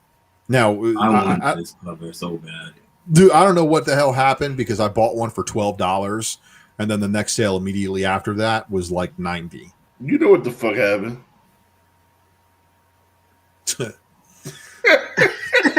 I do have this. Uncanny X-Men's 1 in 50. Yeah, and this was a good cover. I thought, all the X girls on there, X ladies. And this is where the list ends, everybody. So I hope you saw something you liked. I hope you didn't clear out eBay too much and left some of the goodies for some of the people who are putting on the show. But if you didn't, it's okay, because you can of course tune in to Mighty Mel V's next week and see what I bring. And then, of course, don't forget to check out all these wonderful things on Flipside. And, of course, massive thanks to everybody involved. Wana Comics for my sponsorship. Mr. Hurd S. Eric, Rookie of the Year. Maximus out. Well, before Maximus goes out, I would like to put together a poll, so we get to see what Ultra Maximus does next week. Me, for one, I would love to see a Delano. That's a lot of work. Mr. D said the X23 is a 1 in 10. It actually labeled as a 1 in 25, where I was looking at the barcode, but might be a 1 in 10. I know it was really common because there was a ton of store variants for it. So come out. See, look, again, I appreciate you, spending all the money live on the channel and letting me know that I'm actually putting out good content. But you got to go, Mark Brooks. This is another one. This is a sleeper. If you do League Good, that's a sleeper. He actually, I think, is local to me too, man. He got some heat. He does. I'm still having fun hunting for those Marvel Legacy second prints, man. What do you need? I don't know. I have to get them all together. Like, I'm reorganizing stuff. And all right. All I'm going to say about the Marvel Legacy seconds is I still need. I got that one book, and I'm watching that book come down in price an awful lot from where it once was, because it was a pretty lofty high price. But there's some other books that have kind of taken the place of that price, and I wish anybody who's chasing Moon Girl 25 second print good luck. Yeah. Why? What do you mean? Why? The lowest distribution of all the Moon Girl books, because the remainder wound up in Walmart packs. Okay, that's a bad thing, no? Well, no. What that means is that stores ordered less than the 3,000 minimum print, and right now, the leftovers, leftovers went into those Walmart packs. And who knows if those Walmart packs got sold? If the Walmart packs didn't get sold, they got destroyed, right? Yeah, but they're pretty sure they got sold, and it's more than 30,000 Walmarts in the world. 3,000 copies of all of those second prints for the minimum Marvel. That's what they did. There's a few of the books that they went above that because they were selling more, because their orders were more. But all the Legacy second prints were basically 3,000 copies. And if you can find one, good luck. Now do the mathematics on Moon Girl 13. 1 to 25. Even up the number. Up the number about 500. The estimated print run. And do your 1 to 25. But the sales totals are one thing, man. Look, and we all know what happens when they make these variants. They do have enough to overship because they need to compensate. That's why I said up it. The leftovers are going to get liquidated eventually in a diamond sale. Yeah, and it's the same thing that happens with all these. So, what does Marvel do? Do they print cases. And yeah, I'm talking about a non-incentive variant, by the way. I'm talking so incentive variants in Moon Girl. Yeah, obviously there's going to be some of them. Number that 13, were 13 period. 200, maybe 300. Even with the uptick, 13 is the lowest Moon Girl printed incentive. Now, if you're talking about this Walmart shit, now you piqued my interest. Second prints. We have been talking this second print since you first came on the show. Yeah, track them hard, bro. And then Moon Girl 32 is just some random shit. It's the first print of Princess Fisk. That's the other one. So those two second prints, very well. I mean, the 32 wasn't that hard to find for a while. It's one and the same. But find the 25 though. Why is the 25 not coming up? Oh, you talking about the you're right. 25 second print? Yeah, just where are they? That's a ghost. That's super ghost. Super ghost. Lucas. Yes, sir. What's up? I got 3 books to give away, 3 different wheels. Oh, goddamn. Wheels Lucas full been tonight, putting in bro. work. All right. Without further ado. All right, so here's what it is. I need somebody to do a favor for me that has eBay open. How many of these are eBay right now? Which Skull Diggers is it? This is Skull Digger number 1 in 10. How many are on eBay right now? Let me maximize my shit. None. Really? Yeah, I'm not seeing any. Yeah, it's not that. We're not seeing any now. Yeah. Well, nope. Didn't we also talk about this on the Pro Spec 10? Right. And how many were there on there at that time? Look at the date the last one sold. Okay. Yeah, I'll check that.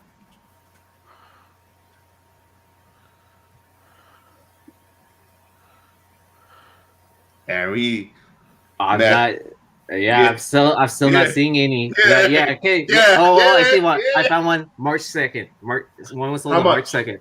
2750. And then the last one before that was like February 8th, and then I see it 9/8 sold on January 13th. I know Steve was saying that it was a pretty hard book to find. Congressman, I'm not on the wheel, Lucas. put that man in the wheel. Put Congressman in the wheel on the street that he got me that storm off looking for. Listen. Hold up. Who said they're not on the wheel? Congressman. What the fuck? Right there, man. Oh, let me go back for 2 seconds. Let me talk about this book. The reason why I put this book on the prospect list, you will see father and son dressed as these characters. They are part of the Black Hammer universe. When Black Hammer comes out, you thought Umbrella Academy was big. The whole Black Hammer universe is going to be huge. This motherfucker here is like the Punisher mixed with Batman, with Damian Wayne's son, Skeleton Boy. Shout out to Gary Nussel for putting me on to this, by the way. Credit where credit is due. This is what I do. This is a 1 in 10 variant. You can't find any more for free. You know what to do, man. Lucas. Spin the motherfucking wheel.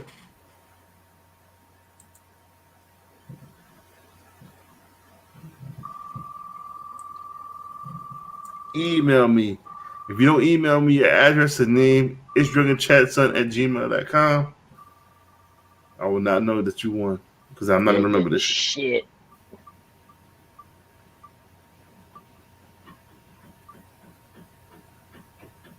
Wait, something's wrong. That's not my name. This is a new listener. So, Restos, please email me at itsdrunkenchatson@gmail.com. Hopefully, you're still listening. If not, I would love to keep this book in my collection. If you want to pay a hefty price, you can always shop on Amazon. Or Mel, I'm thinking about selling that Ironheart book you was asking me about earlier. With the Bartel, we can work it like a deal like a motherfucker.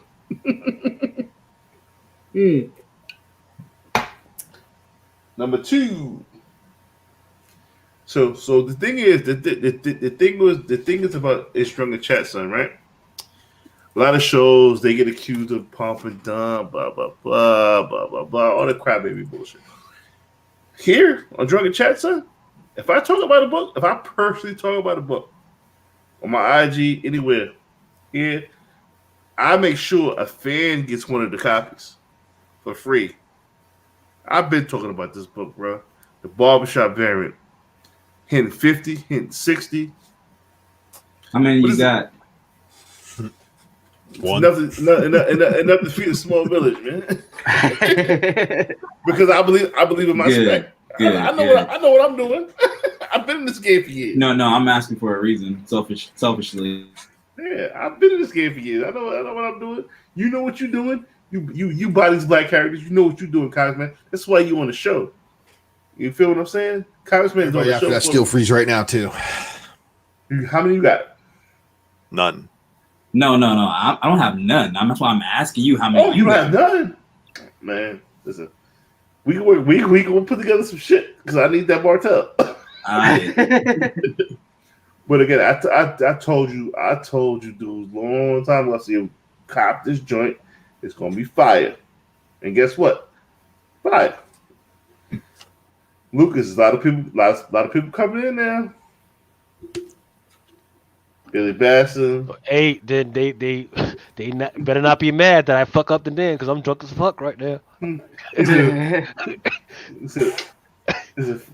need that book, Thomas, man. So listen, Lucas, and I'm not writing down names. But I'll remember names, but I'm not writing them down. And we got the dude who logs shit now too. Oh man, Lucas, spin a motherfucking wheel. There it is. I was like, "Where's the sound?" That's it. I hear it. There we go. Oh yeah.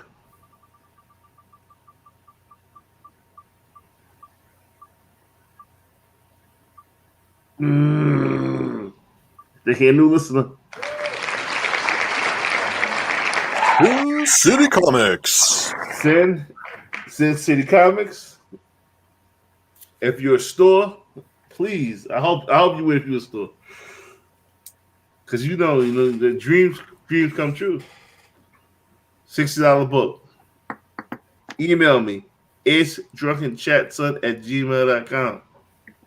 If you don't email me, I'm gonna give you 3 days. If not, I get. So real quick, I like that. I like that one too. I'm not giving this away, but I am going to respond to Patrick's comment in the chat. You like the second print of Marvel Voices?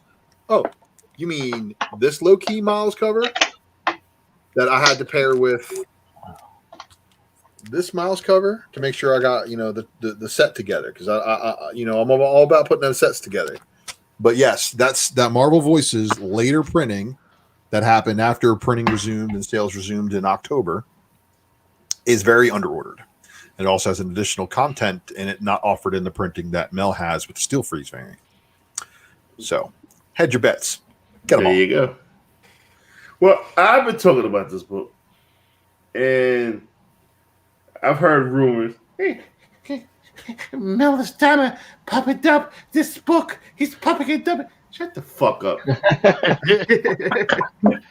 Don't talk in your groups, nigga. Come see me and talk to me in my face. Don't do that in your groups. Don't be a bitch.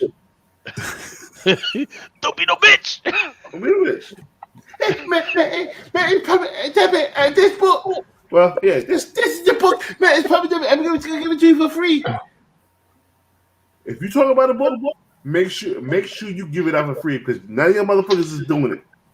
I am. Again, Captain Marvel. Ooh. Here. That's sexy. I walked into the LCS and I looked at the stack that they had of that book, and I was Well, like, "Hey, where's the variant for that?" Yeah. Where's the variant for that? And it was sold. Guess what Mel's doing? Giving it away like a G.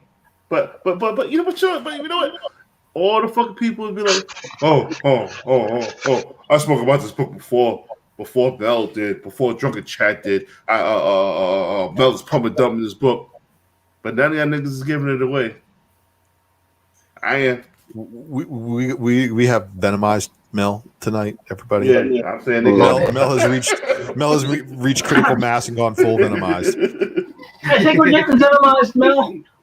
Nah, I got angry for a second because gotta let the symbiote out, man. If you don't feed the symbiote, man, he gets a little angry. You know what I'm saying? Yeah, you gotta give him that chocolate every now and then.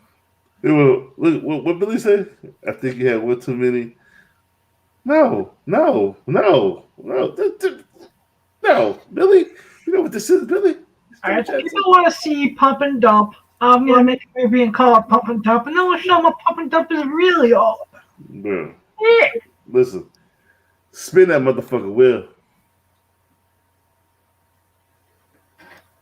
I didn't know you had a wheel of names that was all Ultra Maximus. That's awesome. I think quite is Ultra Maximus and Blind Adam. No, I don't see that one on. I just see the Ultra Maximus. Thanks. I don't see anything, but that's besides the point. God damn it, Adam.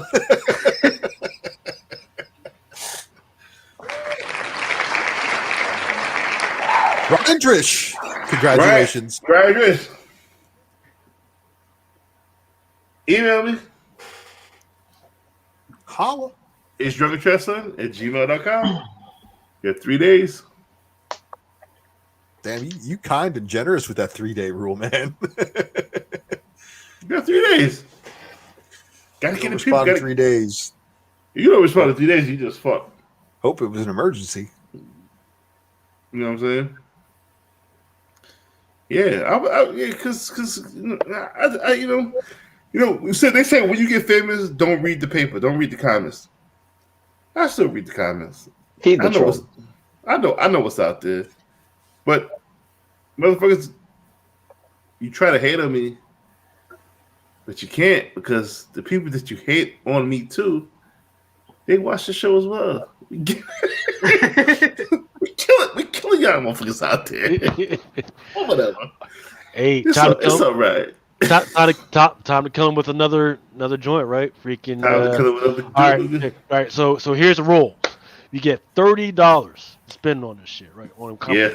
You get $30, or you get one freaking incentive variant, or I'm changing it up again this week. Give me one stock that you would spend $30 on. Ooh. Has to be under $30? You know what? I'll give you $120 because 4 weeks times 30, that's 120. So I'll give you $120. On stock only. On stock only. It could be, or there's no gold or silver or whatever, but $120. Look at this motherfucker. This is, man. $120. I got about 5 of these covers, man.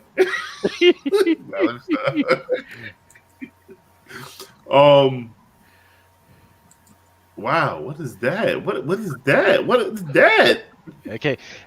So once again, let's take this one out. Can't do this. I like this cover, but I can't do it because it is a once again Dynamite. They've been putting out some really great covers. This is one of those Sam Mayum or Suda Mayum covers. Great freaking cover.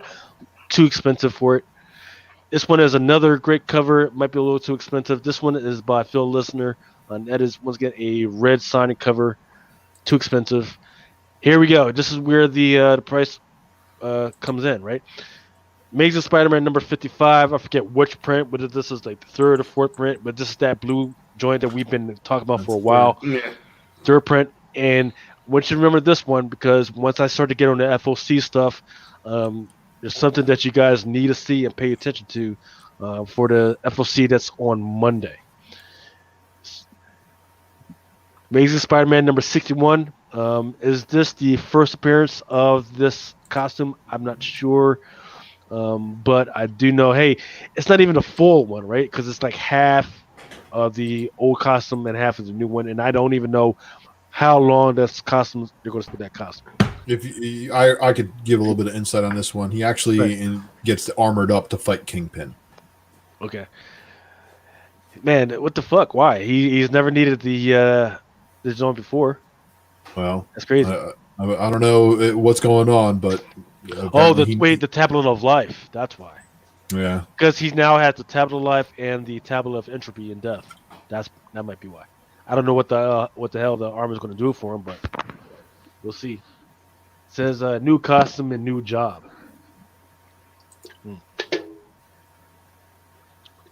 This is Vampirella number 18. I like this cover. There's nothing special happening in this cover. I like this because of the boss ass way she's sitting on it, man. She's sitting up there with that look of disappointment, like you came home drunk at 3:00 in the morning, and she's like, "I thought I told you to come home at a reasonable fucking time, and here's your drunk ass coming in." I love that freaking look there, where she's like staring into your freaking soul with that freaking look of disappointment. That reminds me of like a Scarface type of thing. A homage almost. Brian Polito's Lady Death. I kind of like the color contrast. It's not quite a negative, but I kind of like it. Proctor Valley Road. This is number 1. I forget who did this cover, but this is going to be a pretty cheap cover as well. That's just fire. And there is a version of this cover, but just for the meantime, I will pick up the normal, but I'm gonna keep an eye out for the version as well. Now here's one for the Zenoscope has these weird new. Is it Zenoscope? Yeah, Zenoscope had these new covers out there, and look, not everybody was built for freaking cosplay, especially like this. But I did think this was interesting because there's a whole lot of stuff that I guarantee you. Why ain't she built for cosplay? Because she. That's not even a Zenoscope book. Is it? It's not. Nope. That's some kind of Crimson Princess or something like that. I remember doing the FOC on that one. Who's the cosplayer on that? Don't remember. I don't know, man. I don't know, Adam. It's one of your friends, bro. You're gonna have to tell me, man. But then that's all I got. You don't know no Maniac in Manhattan? No, I'm not on that, man. I'm not feeling that one right now. Not feeling it. Okay. I mean, I know people have been saying good stuff, and there's underneath the table good expectations for what's going to happen with it, but I'm not on it right now. Okay. Anybody? Who's next? Can you go to Marvel, please? Because I don't have it loaded up. No. Yeah.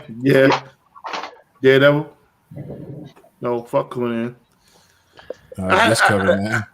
I didn't have my list together. I ain't gonna lie to you, but it was a Daredevil book that was like, okay, yes, for sure. Okay. Daredevil. 26 regular cover A. Yeah. Because we know you weren't going for the Man Thing variant. No, fuck no. I don't even smoke weed. I'm with a big grass motherfucker walking around. Hey, so I got a question from Ben Amaral. How do you order preview sports trading cards? Actually, when I'm not sure if you're inside my pull box, but if you are inside the pull box, that means you've got the invitation, you've got the account set up and everything. You should be able to just punch a trading card or whatever company is, and it's easy to see how to order it. You just won't be able to pay for it. I had to look at it, and check it out and everything. So, but if you haven't, let me know, or send me an email to lucas.fashina at comiccrusaders.com, and I'll get you hooked up. Was that the only book, Mel? No, Mel's picking up Carmen. Hey, Number 1. excuse me, Yeah, the I will tap out. Mala Minera. From which title? No, I think it was Image It's title. Carmen with a K on Image. Oh, Yep. okay. That was on my list. Just so I could show it to my wife. Her name is. So hold up. Speaking of Mrs. Vaughn, what does she think about what happened this week with that kid? Right. So there is a Nike executive. She just got hired within the last few months. She said she would have smacked him in his fucking face. But she gave him the corporate credit card, though. She gave him the fucking corporate credit card, and what he was doing was he set up his own business, and he was buying Nike stuff, and he somehow had access to be able to go in and buy all this. Like, he knew when the stuff was coming up, and he was able to go in and buy the stuff this quick. With his discount. With the discount. Yeah, she's saying that she didn't know. I mean, she's a lying bitch. I mean, with a corporate credit card? She's a lying Come on bitch. now. Corporate credit card? You gotta do to protect your kids, man. But because I mean, you get an assessment every month. You get the shit every month. You're supposed to, if Nike is a multi-million-dollar corporation, I know their accountants are supposed to come to talk to the executives every month about settling that stuff. you'd be surprised. Like the industry that I'm in, I've heard stories like people pay for coke with fucking credit cards. Recreational, right? Yeah, but recreational expense. That's neither here nor there. Man, someone bought that color rubbed World of Wakanda #5 for $50. The what? The Barta? Yeah, someone bought it tonight. Where?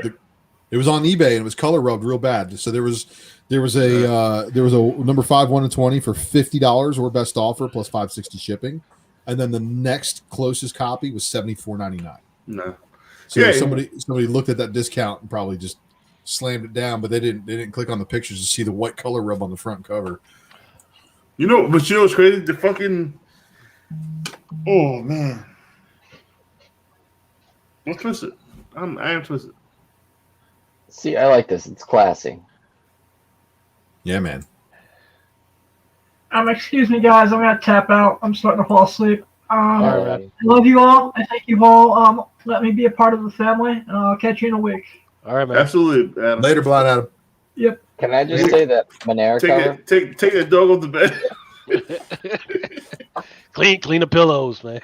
Hold on. Before he said, I will. No, you won't. Lights just went off. You go to sleep.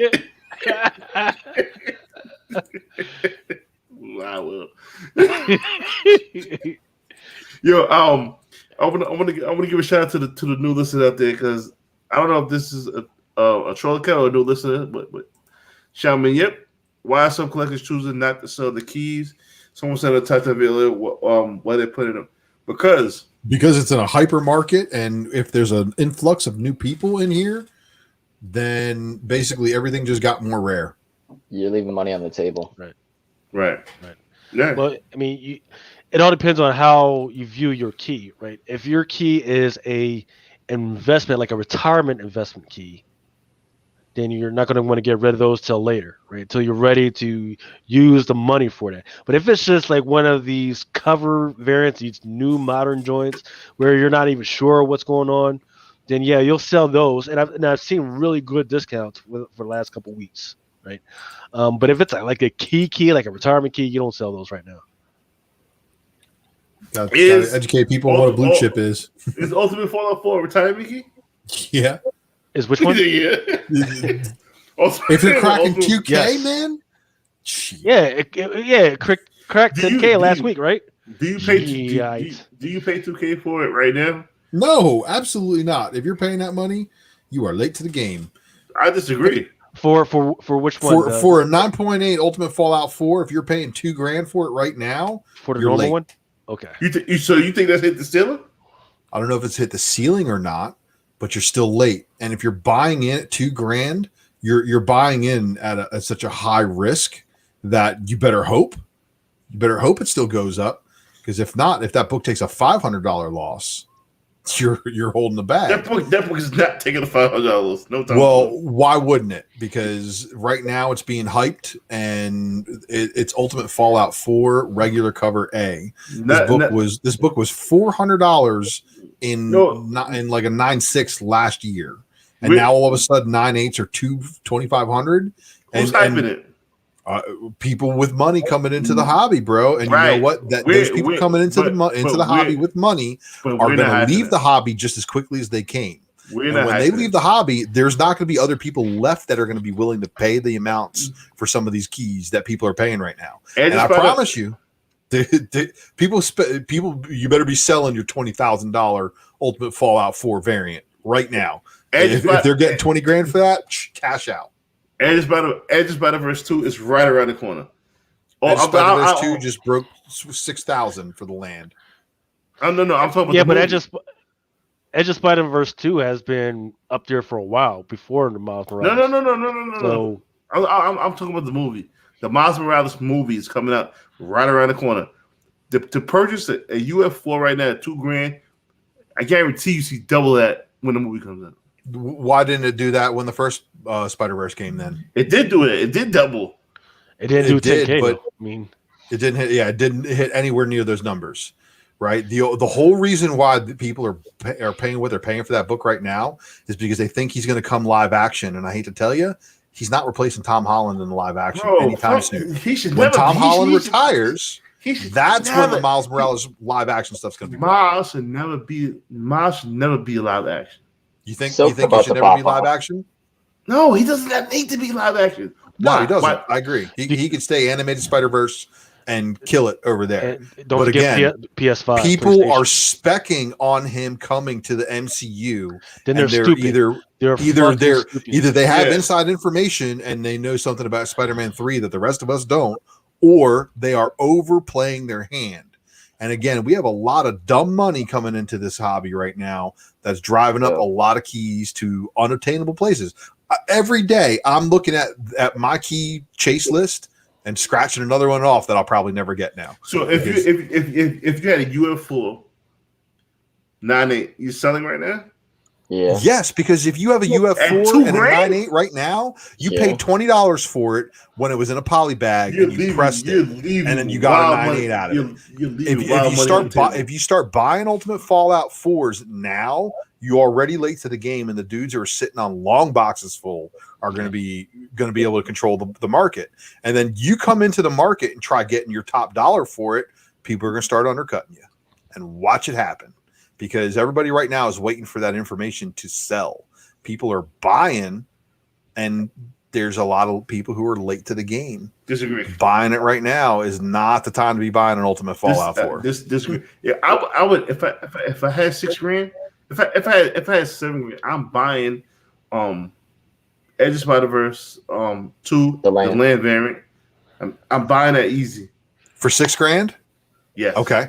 And let me say this real quick. I want to remind everybody how cheap another Spider character's books are, because if we're talking about she's coming, right?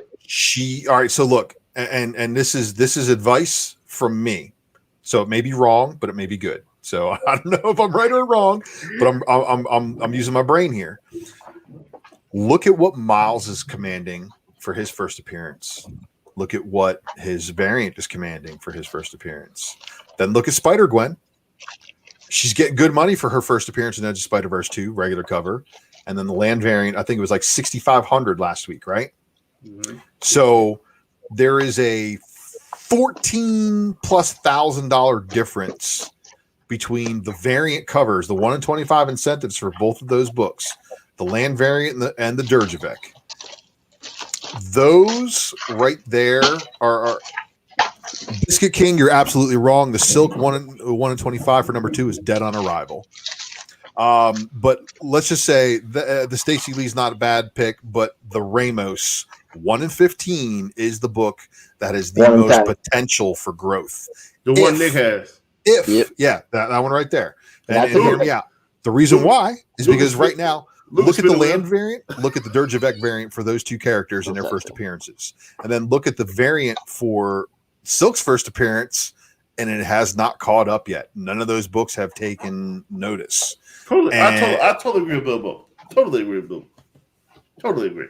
And Silk, I think, is going to be the one that's going to come, and she's going to hit harder than the two of them because, and no offense to everybody who likes Miles and who likes Spider-Gwen, but they're both more derivative than Silk. Silk is more original than those two.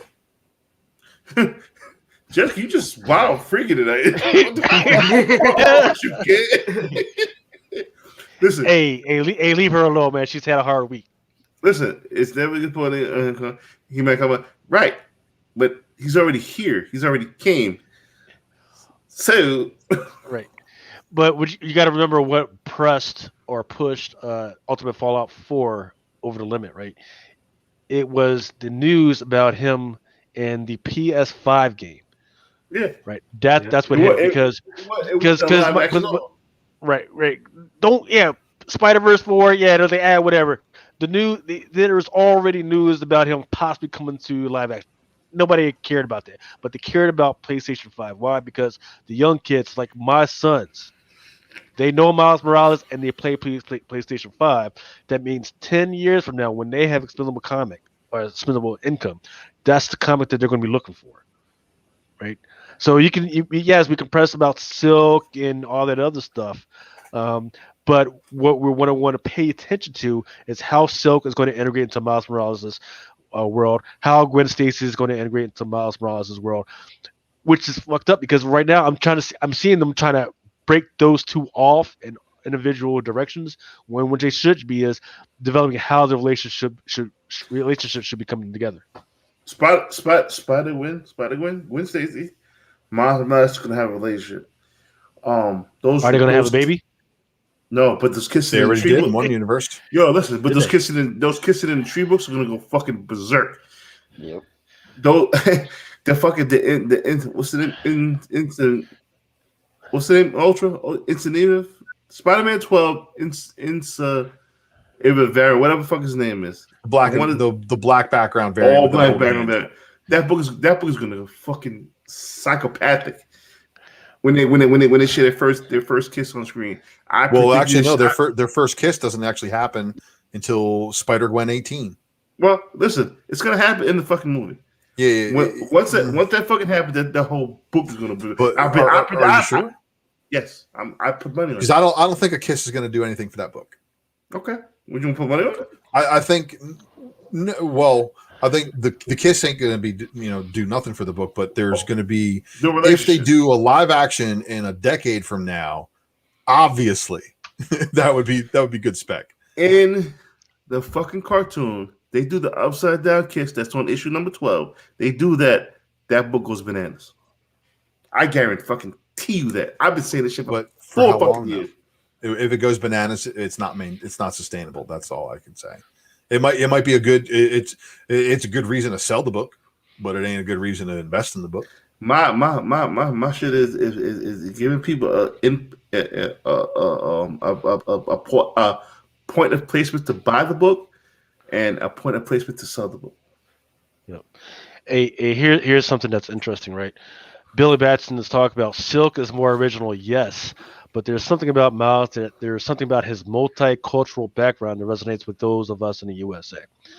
And the reason why I point this out is because there's something crazy that's going on in Reddit and in TikTok where there have been multiple fights, like millions of people arguing over his multicultural background. Like, hey, he's just black. Oh, well, he's Spanish. Well, his mom's Puerto Rican and all that shit about that. There are people who don't read comics or never ever see the movie that they are emotionally invested in what the hell is going on with Miles Morales right now. He's black. We took him. We took him. Right. He's human. He's black. No, he comes from a diverse family background, and he's human. Mel, let me ask you this: would you take the gamble and buy a raw book and grade it yourself? Nah, hell no. I see what this polybag's did to the book. I'll tell you what, Aaron, I would, because the last 3 copies that I pressed up, I've I've been able to get rid of that line on the back. And what about those spot ticks? The spot ticks were just crazy. You got to look through the poly bags and make sure there ain't spine ticks, man. I mean, no, but he's asking if you buy it off eBay. Yeah, well, do your due diligence, blow it up, zoom it, make sure when you're looking at it, you run down the spine and look for color breaks. Well, if you see any non-color breaks can be pressed. It's just when they're bigger than a 16th of an inch, they're a problem. Yeah. I totally agree with Doom. Totally agree. Well, yeah, the only reason why I've asked is because I've seen it in my LCS, and then I thought about taking. I want to say they were asking like $3 bills, and it's on a consignment. Let me get it. I'll give you $300 tomorrow. Yeah, I'll swing by there tomorrow to see if they have it, and I'll check. Make sure there's no color breaking spine ticks, and it doesn't have the crease in the back. Well, they're all going to have the crease in the back. It's just make sure that where the poly bag is, that it does not break color, because that's the killer of those books. You can have one with no spine breaks on the spine, but because of where that poly bag rode, and if they kept it in a stack or whatever, it could rub a color break right down the back of the cover. Okay, yeah, I think it's already out of the poly bag, so it's already been bagged and board. Yeah. So I'll check it or see. Oh, speaking of Besh. I got a email from the store I ordered them from. Said, hey, Mel, we got an order on Tuesday. We're shipping your books out today. So you're getting one. I'm getting 3. We was Heartless. You getting 3? Yeah. That dude was falling asleep, man. So apparently, I have the comment. Oh, comment. Who's talking about? Heartless. Lost Heartless. Oh damn! Comments, man, fitting to fall asleep too, man. He watched the league again. Nick, what up? And he's back. Sorry, I was trying to post them in the private chat and I screwed it up. What? I get a million tabs up and I went to click on something. I clicked the wrong one. Close all your Pornhub tabs, Nick. That's an incognito tab, man. Nobody wants to know what I'm looking up. Can't handle it. Oh, I gotta put water in the boiler. New York shit. Yeah. Hey, does anybody have anything else that they? I got a couple things. You got that? What you got? All right, Radiant Black second print. What is that? Image or what? Yep, image. Yeah, it's image.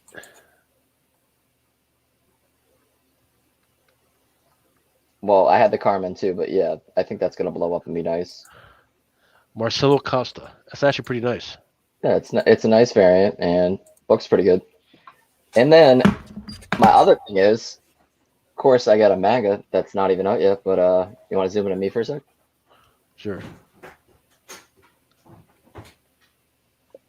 Berserk Gluttony. It comes out, I think, on Tuesday, but Barnes & Nobles doesn't give a shit about the street date. They break it. Sounds like a fun isekai. I'd recommend buying it. And I actually do a review on my YouTube. Can I plug my YouTube so I get more subscribers? I actually put up videos. Yeah, go ahead. All right, so it's just Heartless Weeb down the bottom. You can find me here on Instagram. Probably make a TikTok tomorrow and a Twitter. So yeah, add me on that shit, please. I need subscribers. We get enough subscribers. Say if we get like 100 by next week, I'll give away a shit ton of manga for you guys. Set of comics. How about that? How many are you at right now? None. I think I got 5. Literally just made it 2 days ago. So. Doc J says that the Durjovic and the land variants are more rare than the 110 Ramos. It says his money is on Miles and Grant more potential, especially as a couple. All right. The you know who I got my money on? Reptile. I'm just fucking around. I'm just messing around. Hey, but you never know, man. You never freaking know, man. What about you, Aaron? You got anything? You got your eye on anything this week? Yeah, so I have a few books, a couple indie books actually. So I'm kind of interested in Nottingham #1. That is a great story. That is the Robin Hood story, but from the perspective of the bad guys, right? Right. So there's a sheriff who's looking for who is robbing the caravans along the road. So he's investigating and everything. Let's see. Yeah, let me find out what publisher that is.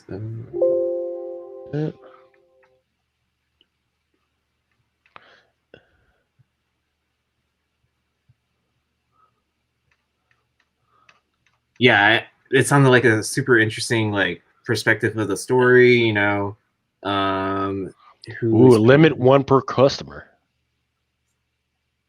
Let me go ahead and make sure I order some more of that.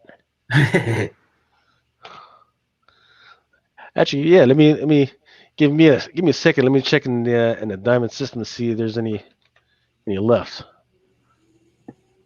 Because yeah, I mean, I actually was able to get a hold of it, and I really liked it.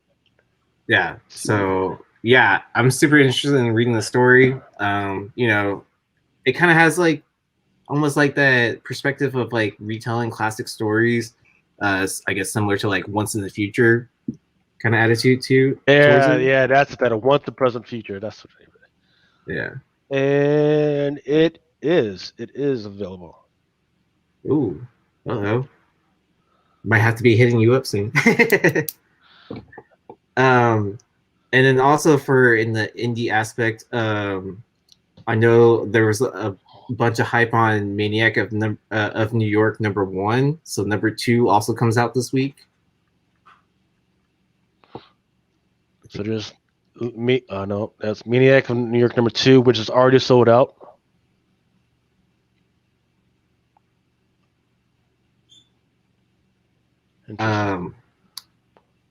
So Blade Runner also has a Momoko cover coming out this week. So I think she's done covers for each of the issues. Yeah, so there's the Origins #1, cover B. Yeah, she did that. She was doing that Future Run or whatever, like the 20 something. I don't remember exactly what the title was. Right, but I believe this is going to be the rarer of the two. Cover G, Peach Momoko, black and white version. Now it is still just $3.59 on the list here, but still, because it's not really an incentive at all. I also really like the Luna #2 Andolfo cover. Nice. Like, has anyone else read the first issue for Luna? I was going to wait until I built up a couple of them before I read them all. Oh, okay. Yeah, I read that first initial issue. Like, oh, it's great. Like, oh shit, they got a Andor cover. Yeah. And then, did anyone catch that nonstop Spider-Man #1, the die-cast cover? Mm-hmm. No. Yeah, that looks pretty. That looks pretty dope. So, and I think that's like right under the $30 mark. But yeah, if I was a betting man, you know, that's what I'm going with. You guys are fucking awesome. No, seriously. I got 3 picks for mine. You do? Yep. So hold up. I'm trying to find that nonstop. Which one was it, Aaron, for the nonstop? It's the die cut one. I like that. I like the Alex poster. Let me find out what cover it is. She's fucking cold, man. You said die cut. I don't see it. They probably pulled it. It looks just like the A cover. It's the exact same art as the A cover, only it's die cut. Yeah, it's like a blue background. Just like this? Yeah, so but it's like the title's covered up. It's a blue background. Here, I'll send the previews link in the private chat. So it's a Finch cover. Uh-huh.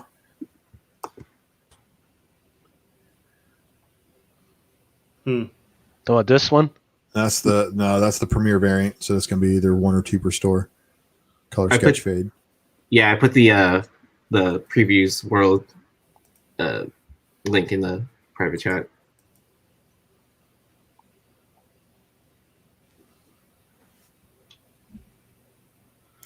Ultra, you got something coming your way. Say what? You got something coming your way. Oh boy. Oh boy. Ooh, that looks awesome. Yeah. I mean, we know how popular that Wolverine die cut was, so I can see it kind of following suit with that. Or if you're trying to collect all the die cuts. Let me know if this is it.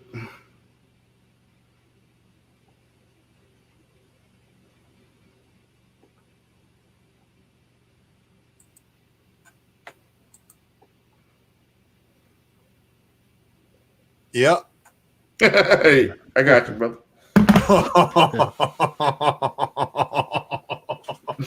Mel, that's scandalous, bro. So, Ultra, what you got for your $30 holler? All right, for my $30 holler is going to be, well, according to Midtown's pricing, I'm only able to get 3 books. So the first one's going to be Joker Volume 2, Number 1, Mark Brooks Team Variant. They want $12.99 for that thing. Jesus Christ. Yeah. But when you look at all the other Joker covers, you're like, and then you get to that Joker cover and you're like, oh, wow. It was cover what? It's after the blank. There you go. Right there.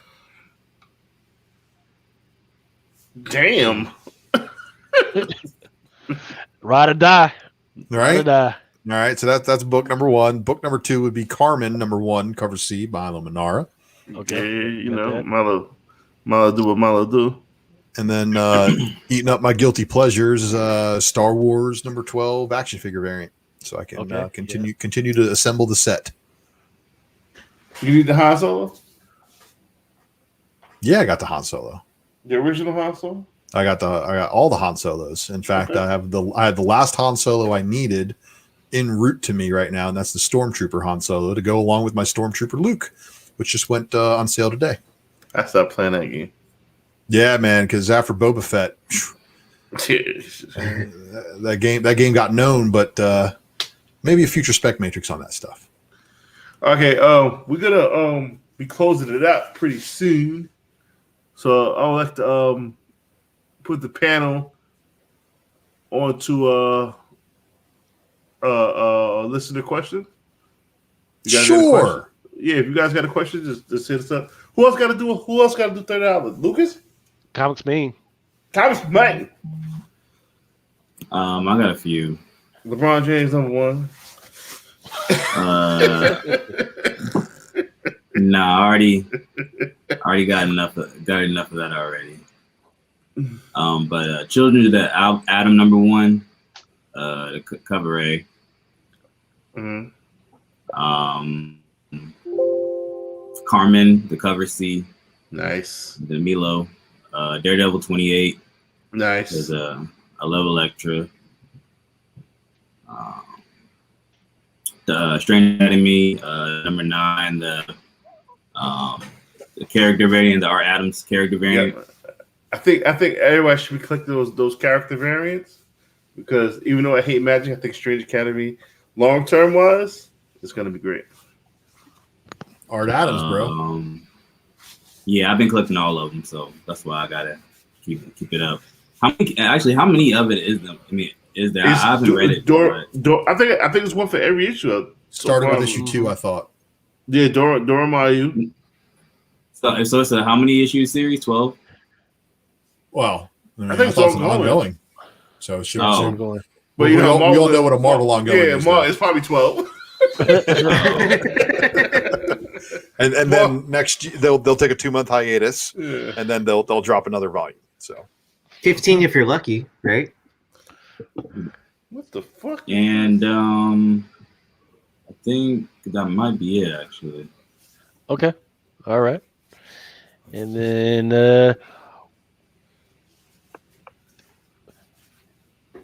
well, that was the end of the $30 holler. This is where we give these old men a chance they can say their goodbyes and go to sleep. No, I'm not leaving. I got food coming in like 20 minutes. Okay. So I would. You out here, man? Yeah, I gotta get on the road in the morning. Or later on this morning. You gonna see the Lakers? Nah, it's All-Star break. It's All-Star break. I ain't going to Atlanta. ain't going to Atlanta. Listen, don't take it personal. I'm talking about LeBron. Any chance I get, I'm going to throw LeBron that shit. So don't take it personal. I understand. It's all good. It's all love. All love. We could be talking about fucking crossover. I'm going to throw LeBron at you. No, I fully understand. But I'm gonna holler at y'all. All right, brother. I All right, appreciate you coming through, brother. All right, yeah, I'll be nice. Later, man. I want to push this to I really want to do fan questions. I want to get the fans involved, the ones that's still rocking with us right now. So if you guys got any fan questions, shoot them out right now.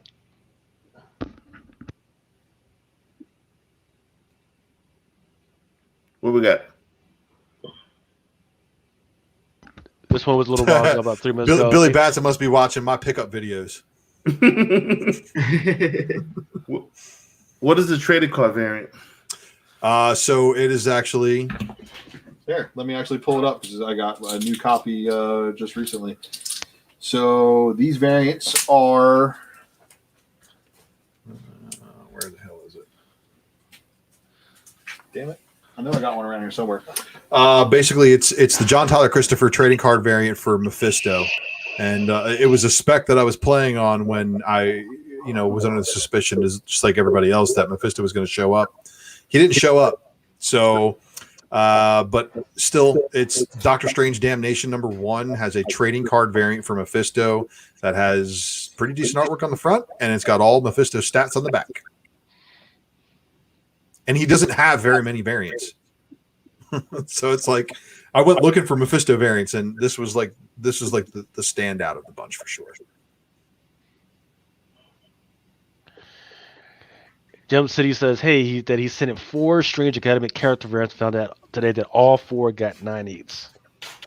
Nice. And that's gonna be tough, man. It's Strange Academy is the only Academy-oriented comic book that has actually endured right now. The people have kept interested in it, and that's amazing. Especially since when considered the fact that they took a break during this whole COVID, and now that people are still going into that thing, that's just amazing to me right now.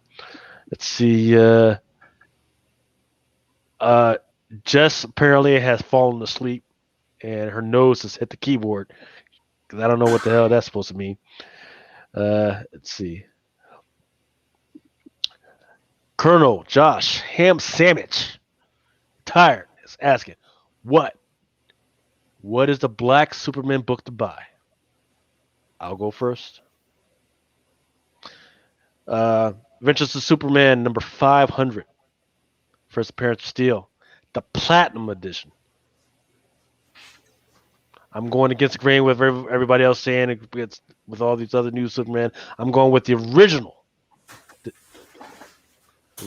one from back in the day. The one that came around after Superman died and had to fill in. That's who I'm going with. What about you guys? Oh, man. This obviously the Zod, the Vol Zod, right? And then what's the other one? The other dude from Final Crisis. So I mean, there's options. Yeah, Final Crisis 7. We if Clay was here, we cleared that up today. He's on multiple panels. He fucking speaks to Nubia. And Jimmy says how enough because DC sucks. There's DC fans out there. Hey, my food came. I love you guys there. I'm leaving. Night, man. Good night, Mel. Damn, that's all I get. Good night, man. Appreciate that, brother. Thanks for putting us on. Yeah. Thanks for letting us flirt with getting your channel banned, even though we're going to do our best not to. Yeah, it's fucking. We wild out today. I wild out today. We're never going to get fucking. Just slightly a little bit venomized, Mel. Hopefully, we see you tomorrow night, right? Yes, possibly. Depending on what time I wake up tonight. I'm fucked up. I'm old, man. Listen, I appreciate it. You gotta learn how to take old man naps, Mel. I worked today. Then I had to fucking shit, man. I had to watch WandaVision. Had to watch fucking Coming to America. What happened to meditation time, man? Well, thank you for having me on my 21st birthday. Right, I can now legally drink on Drunken Chat. That's what I would. That's probably why we wasn't getting fucking monetized, young motherfucker. Listen. Coming to America. Bad acting, great nostalgia. Good movie to watch. Was it funny? Yes, a lot of parts were funny. Nice. I'm not mad at it. Was it on HBO Max? No, Amazon Prime. Okay. And I love you guys. I love you listeners. You guys are fucking great. Again, we killed it. We got the art challenge. Email me the art challenge. I got a couple of other submissions. Motherfuckers gonna have to step the game up. It's gonna be in fucking insane. And remember, we're the only ones that's fucking just doing this shit right now. Something's killing children. Man, we just great, man. This just I put together a great team, man. Let's do it. We out of here. Well, I'm out of here. You guys please continue. No. And Lucas, stop fucking showing fucking clips of shit. Tired of getting no, fuck. I don't want to cuss on this, but to whoever's monitoring this stuff, if the company sends me a video to put on this show to promote their shit, guess what? I'm allowed to. At least have the decency to freaking reach out to the company to see, hey, is this your shit, and do they have permission to? Don't just freaking block the shit. That don't even make no damn sense. Or are you just looking at the color of the people that's on this panel and saying, what? Yes. this can't be true. No. Billy, what about that? Real quick, it's okay. So the idea of Bad Idea was to get the books into people's hands as well as help speculators put some money in their pockets. I think they did both. If the black label is open to order, print to order, then by all means get the books in people's hands. If the white letters were hard to find and people are making money for it, he did that too. It's hard to put speculators and readers into the same market. I think Bad Idea did a great job of doing that. Of course, I'm biased because Dinesh is a friend of mine, so take that for what it's worth. Peace. Grown Up Gamer says YouTube's is assholes. Yes, because how long have we had qualified to be monetized on this freaking channel? And we cuss too much. It doesn't matter. Yeah, that is not what they won't sell advertising. They even tell you if you cuss within the first minute of your video, your chances of being monetized are like slim to none. They can demonetize the video. Yeah, they can but they can't demonetize the whole account. Well, we have to make it through, I think, enough videos to not cuss in order to be monetized. You must not be watching Comic Crusaders videos then. You must not be watching that. It's like one of those things, though. Once you get to a certain threshold, man, like they don't like look upon you as badly. But no, that's not it. That's not it. Is that out of that whole crew, I am the only African American on there. So figure that out. But I've got a crew of probably like 15 to 20, and they do all their shows, and they cuss, they do everything else, right? Except for Toyverse, right? Because you can't do that because it's kids, right? But they're just as buck wild on some of that stuff, and they don't have any freaking problems. We had no problem getting monetized to that, so take that insinuation for what you will. But do you think if you have enough subs, it doesn't matter? Yeah, that's the rules. Once we got to 1,000, that was it. That was game over, right? I don't know. They got the monetization joint 3 days later. You need a lawyer to read the terms and conditions. Our Twitch joint was the same way. Once we got 50, we got the partnership like 2 days later. Or was it the day after? But it wasn't that soon. I mean, it wasn't that. Didn't take nothing. So I mean, and it would be one thing if they said, "Hey, we're looking into it," but if you keep sending emails and trouble tickets like, "Hey, what's going on," and they don't answer, they don't even answer. I'd be calling a lawyer for discrimination of that caliber. Just saying. I don't know. Moving on. How about we do some FOC shit? I don't know if I'm gonna make it through FOC, man. I'm surprised you lasted this long, man. Oh, dude, I'm fucking beat. That's for damn Wait, if sure. you're gonna catch an FOC show, make sure to catch Ultras. Or is it secret? Secret variant, just kidding. Right? Secret variant. I'll be dropping a secret variant on Sunday night. But always a pleasure to listen to Lucas drop some FOC stuff too, because he usually's got something good for you. But it's 419. I think I'm gonna cut it out. You can't make it to 420. Oh, I can. just not on camera. That's a super late show. Well, you know, and I try not to give you guys the full frontal nudity too when I stand up with no pants. That's the after show. Commons Life is asking, hey, what about putting ads in the videos on playback, or chop up some of the live stream and add ads to being in some rev? Well, don't you have to disclose that you have a sponsored posting of videos? Yes. Yeah, you do. Right, and that's fine, but in order to get to that level, because once again, how many times have I put a video from a company in a video, and then they send hey, we don't think this video you're supposed to show this video. What are you talking about? No, whatever. All right, so FOC, once again, is going to be on Monday. Monday. We're going to go through these real quick right before closing it out. We're going to start with image, and then once again, if I see any of the incentives in here, I'm going to freaking let you guys know. If you guys need any of these to the pull box, like you don't think you might be able to get it through your LCS, feel free to order through the pull box. And then if you have any questions on pricing, once again, let me know. All right, this is my exit. I'm off this train. Yeah, man. I gotta go look at the back of my eyelids for some time. My brother.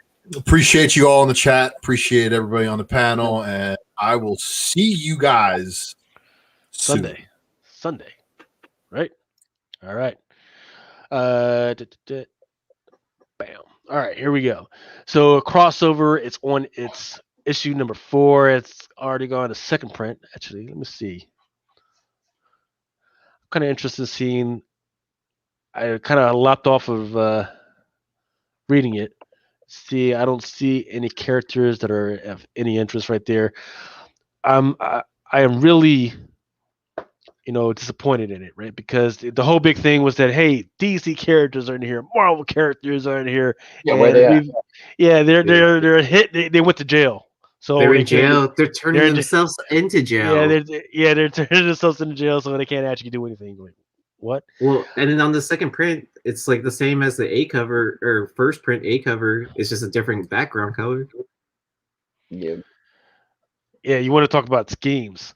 Like, holy crap! And then so the only crossover this really is a crossover of image stuff or stuff that Donny Cates has already done. That's it. Right. So if anybody wants to cuss freaking Donny Cates out, freaking go freaking right ahead. Like, this is not okay. You built this thing up, and then it's not really a crossover. Let's see what happens in issue 6, right? Okay. No, The last one. that'll probably be the one that people that he actually has all the characters and nobody bought it. Yeah, I was just joking around. Is 6 the last one? It's the miniseries, right? I don't know. I thought there was hype on 3 and 6 or whatever. Yeah, it's supposed to be like 3-6, but does it go past that? I don't know.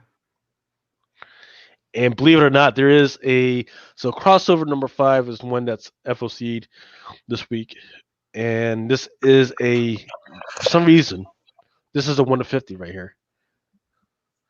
Was that done by Jeff Shaw? Some of those incentives look pretty cool, though.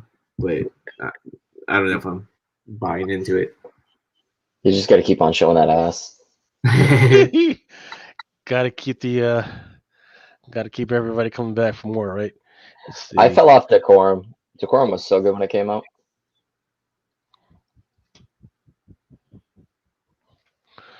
Decorum just has an A and a B cover.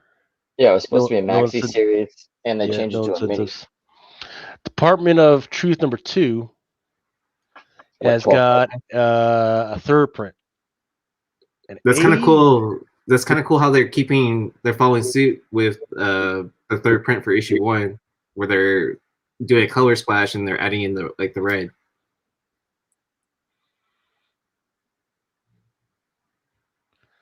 My God, goodness! If our grandfathers knew what was going on right now, that we have a comic book that's glorifying freaking this asshole.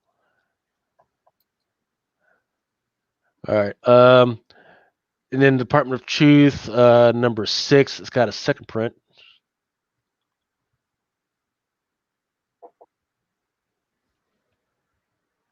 I don't know if I've read that because, I had a delay in comics and stuff like that. Sometimes it falls off, like one Saga coming back. I'm missing me some Saga.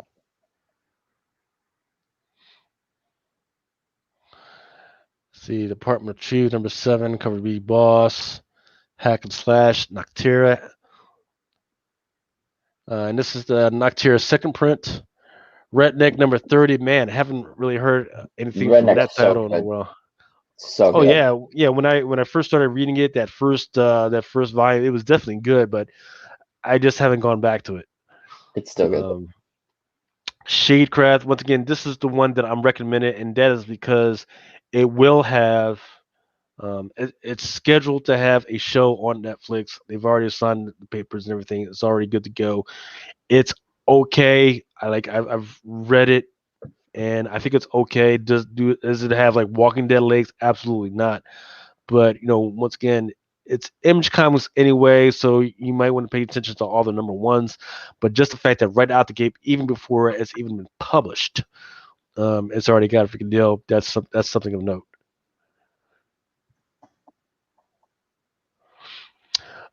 Spawn number 316.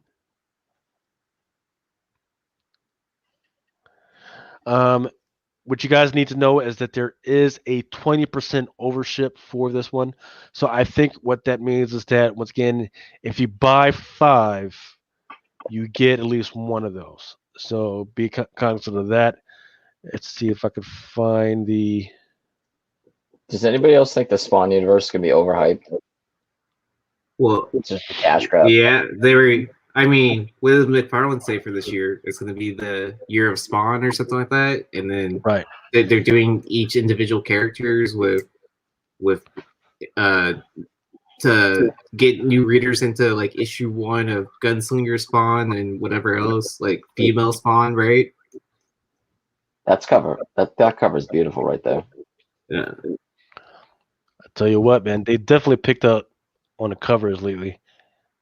And I thought last year was pretty good. No, they've definitely done really good this year. Oh yeah, definitely. They always do like excellent on their covers. The Lashley covers were nice too. All right, moving on to Dark Horse Comics. Ooh, Gantz reprint.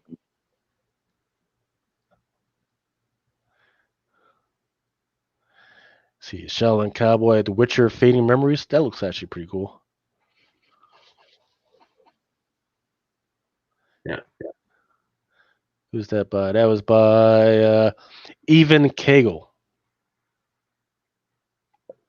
This one. Sure is that one, though. I don't like that as much. What? I don't know. It's got like the Sigovic feel to it, but... Says the dude wearing a pink Nezuko shirt. What the fuck? Man? No, the face is... If you zoom in, the face is jacked. The rest of it's nice. I'm not trying to fuck his face, man. This is the dude I'm supposed to go to war with. Moving on to IDW Publishing. What is that? Comic book history animation? Totoro? That looks cool. says in this issue, anime, how Japan conquered the world with a multi-pronged assault of giant robots, psychic bikers, and Sailor Moons. That sounds fun. I gotta pick that up. And this is part 5, so check for the other ones, the part 4, part 3, part 2. But actually, this one is probably just concentrating on anime, so. Yeah.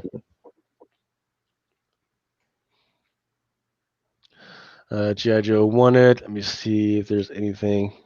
That's got the Akira feel to it. Oh, So I finally picked up.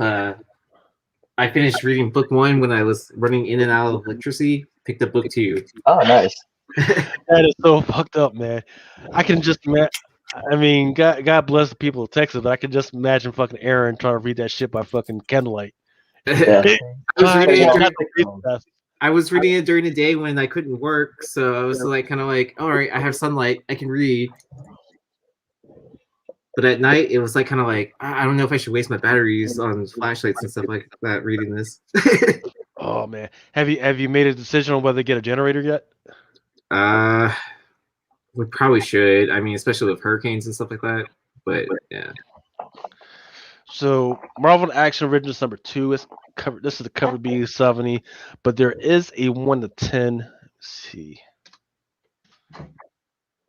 Oh.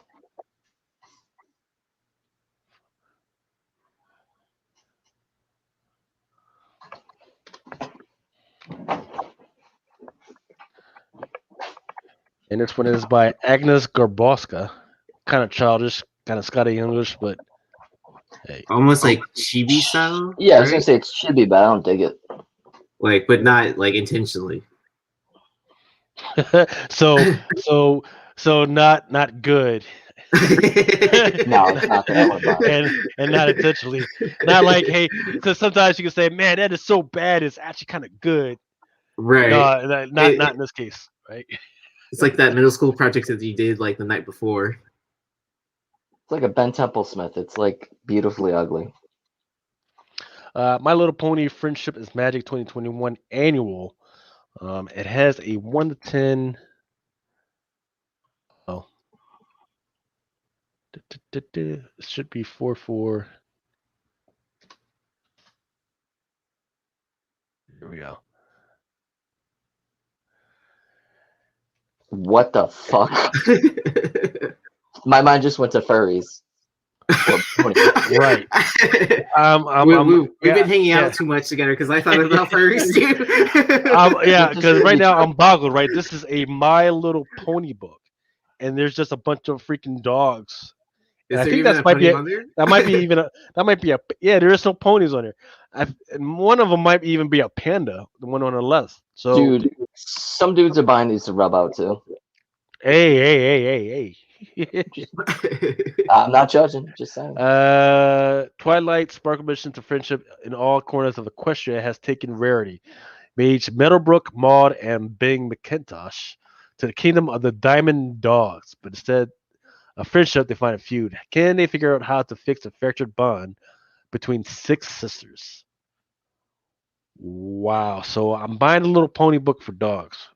Okay. What the freak? This one, again, this is not an incentive, and there's no incentive for this, but this is a Usagi Yojimbo, Wanderer's Road, number 5, Peach, Momoko. I'm actually really enjoying this series. Are you? Yeah. Yeah. The IDW's been doing some interesting stuff with the incentives. So pay attention to this one. The big muck up was the whole thing with Usagi Yojimbo number 18, which you actually had to buy like 10 of number 17 to get. So there's all types of weird stuff going. But you said you read it? Yeah, so I've read up to issue 4. I mean, yeah, I don't get previews or anything like that for issue 5, but I really enjoyed 1, 2, and 3. 4 dropped off a little bit, but I mean, it was still a decent storyline. So I'm still looking forward to see like how it closes out.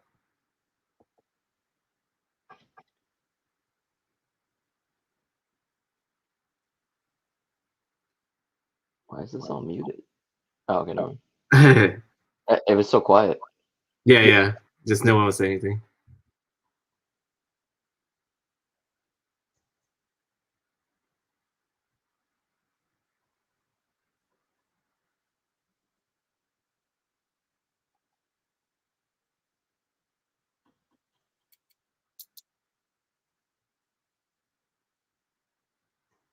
Is Lucas muted? I don't know. We Here should you probably go. talk instead of just spacing out. Yeah. I'm talking in Hey, the chat. So. hey, I'm Yeah. still nursing this big ass freaking strawberry freaking Rita, man. That's what I thought it was. I'm usually freaking done by now. I don't know what the hell is going on. I'm getting old, I guess. It's because we're so many drinks deep in, right? At this point. I don't know what it is, man. Usually I'm like I can crush like 2 by the time we're freaking done. Mm-hmm. Let's see. So talk about Swamp Thing. Swamp Thing, Avengers Curse, Man Thing #1. And then they've got a cover B, Kasara Stormsbreakers variant. Down here, there's a #1 Sprouse variant. Let's see what else they got.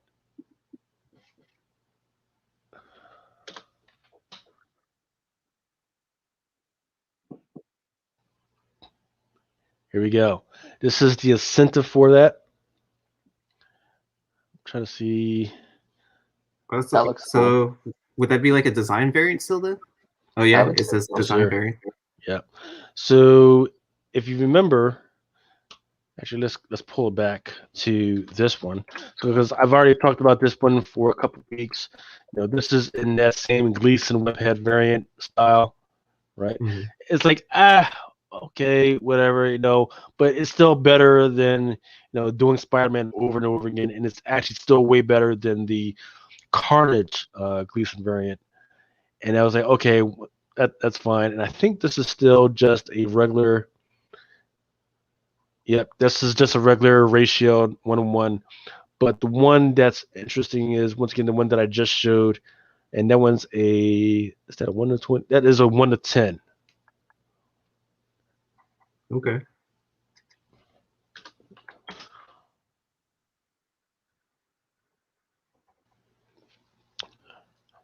So, yeah, I'll be the only one of these.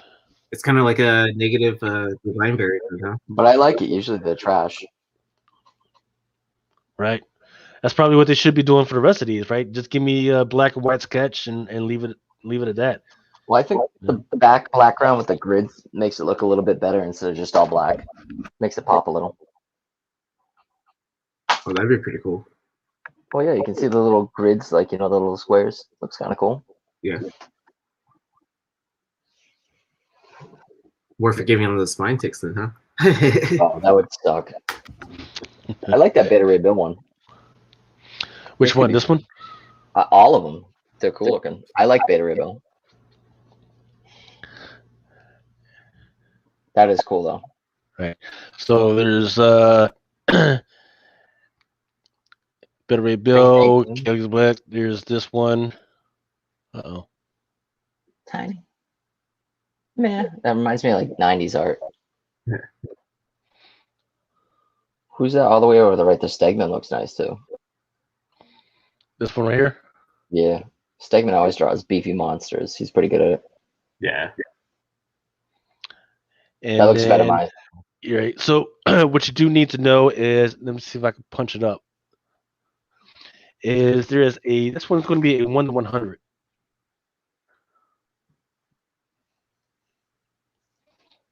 Ooh, I like that a lot.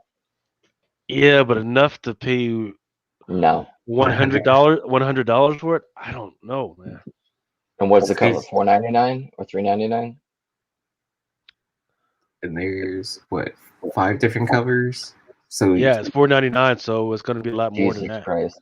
$500 for the incentive. So if you get a $250, doing okay. Right. This is one of those that if you see somebody out there that's silly enough to try and sell this for less than $100, buy it. Buy it. Yeah. I mean, always check, of course, if there's any retailer variants out there, and if there's not, and they're silly enough to sell this for less than $100, buy it. I mean, it's nice enough, and I don't know if there's anybody that loves Better Ray Bill out there enough to freaking go deep on this. I don't see anybody going balls deep like that. Like, he's not a huge character. I like him, but no shop's gonna order 100. Well, if you think about it, there's 5 different covers, and you could buy 20 of each. or like All right. make some sort of variation of that. So if it's a big chain like Midtown, Newberry, New England Comics, stuff like that, yeah, maybe. Torpedo. Yeah. What does Jess mean when she says she's going deep at number 7? What? I don't know. I wrote balls deep after. Okay. You guys and your weird code for weird shit. Oh my god. This is the one show we could just have fun on. Where we take our ties off, right? Take my shirt off. What? No, man. You've already done it like twice on this show, man. Several times. Hey, at least I got pants on. Oh, jeez. So Black Cat number 4. This one, of course, is the one that a lot of people are going to like. It's not going to catch anybody by surprise. The face is great. I'm not too much of a fan of the costume or anything like that. It's ugly. Yeah. But I mean, I think if you put it all next to each other with all the covers together, it would be a cool set to put together. I don't want to sound misogynistic, but I think that's more of like females will really enjoy, the fashion design form. I'm getting tired of Nick using these big words at fucking 4:30 in the goddamn morning. trying to press people. What the fuck? Lucas, I'm sober, that's why. On Drunken Chat, son, he comes sober. What in the fuck, man? Floppy Nick. Whoa. Yeah, we've seen all versions of Nick on the show. I like sober Nick better. All right, so what you do need to know is that there is an Adam Hughes variant for this one. This one is going to be a 1/25. That looks awesome. I'm surprised there's no JCS cover for it. That's a negative. Nope. Weird. Probably an exclusive, probably for himself.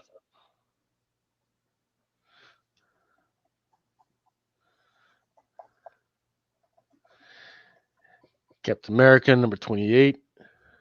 Anybody still read Captain America? No.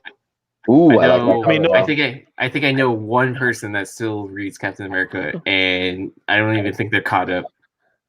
I like that show though. Yeah. That show one's nice. I mean, I read it because I have to, but I never really fucking enjoy it. I mean, even with Tanisha Coates, I was like, okay, Tanisha Coates, all right. I was like, I was thinking, okay, Tanisha Coates, he's kind of one of those people that he's like, all right, Afro futurism movement, freaking BLM. I was like, okay, let's see what he could do with Captain America, and you know what he did? Absolutely nothing with it. Kind of disappointing.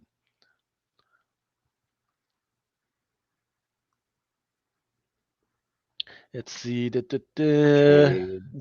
Trades. Now I got a question about trades, Lucas. Mm-hmm. Okay, so how do some sites like in stock trades and stuff like that sell for half the price? Because every once in a while, like how, in fact, Audra was talking about it earlier, how sometimes they have The clearance these sales. clearance sales. Well, if sometimes the clearance sales are ridiculous. Like sometimes I've seen there was one sale this week where it was like 90% off, so $50 books were going for like $4.59, man. Damn. Oh wow. So you just gotta freaking I don't know what to do, because once again I try to specialize in FOC books, and I don't know if people want me clogging up their emails every time I see a sale. And the other thing is, once again, people don't understand is I had to pay for shipping as well. So if I'm paying $5 for a book, how much am I going to charge you guys? I haven't figured that out yet. So, but we'll see. Let's see. Once again, Bartel, Ultra Maximus, he just had a freaking awesome freaking show where it was all about Bartel. What do you think of this one, guys? It's on the cover. It's fucking fire. I don't like it. Racist. Whoa. Because you picture the name of character? Nah, I'm just trolling. Throw a cigarette in her mouth and she'll be all set. Hey, she's not a hooker, man. I like. Never mind. I like it loose. So is this expanding on the indigenous people covers and stuff like that? Or that? Nah, I think it's still in the women of Fashion type of thing. Yeah, woman of fashion. Is that a necro sword? No. So the so this I think is part of the sword that came from the big tree in Asgard, or something like that.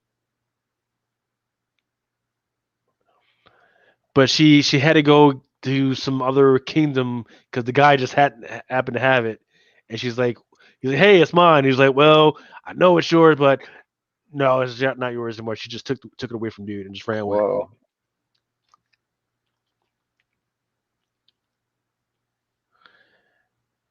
Let's see, more trades. Scarlet Witch collection.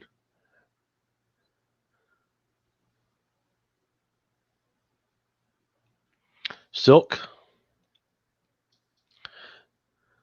I know a lot of people are excited about this one, especially that Ji Hung Lee cover, right? That's cool looking. Yeah. So there's the Bartel.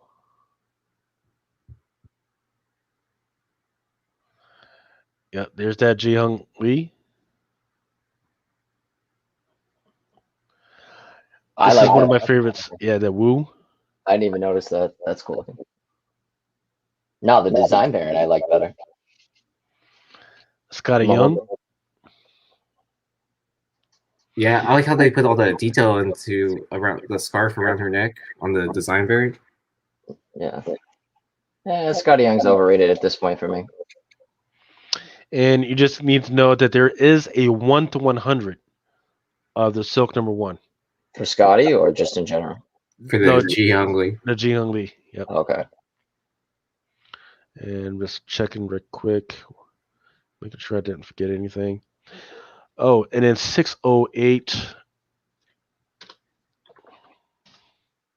I thought you were saying it was 608. I'm like, when we go to time loop, who's got the echo? 125 for this one. Eh.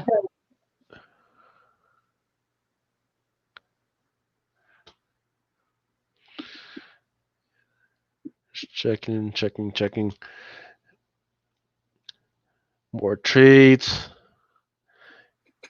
And then here's where the underbelly of the speculation world is right now. Star Wars High Republic. 3rd print.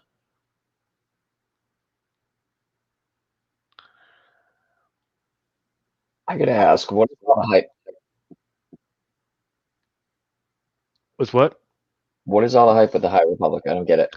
Well, it's a whole new world for when it comes to the whole Star Wars, right? So it's going back in time, and it's making stuff up so it can kind of explain why stuff is happening right now. Because once again, yes, there's a lot of freaking gaps, but there's the theory is there's a reason for all those freaking gaps, right? And that stuff should be right here in the High Republic stuff. Yeah, the High Republic Charles Soule book, I didn't like it. It was too slow and boring for me. You read the book? Why? Jeez. Audio book. Driving. Did I give it a shot? It's trash. Sometimes shots miss, man. All right, so the Symbiote, Spider-Man, King of Black. When is this over? I thought this was wrapped up already. There's like 72 titles tied, right? Symbiote, Spider-Man. Yeah. And then 552. Uh-oh. So there's a 1 in 25 for this one.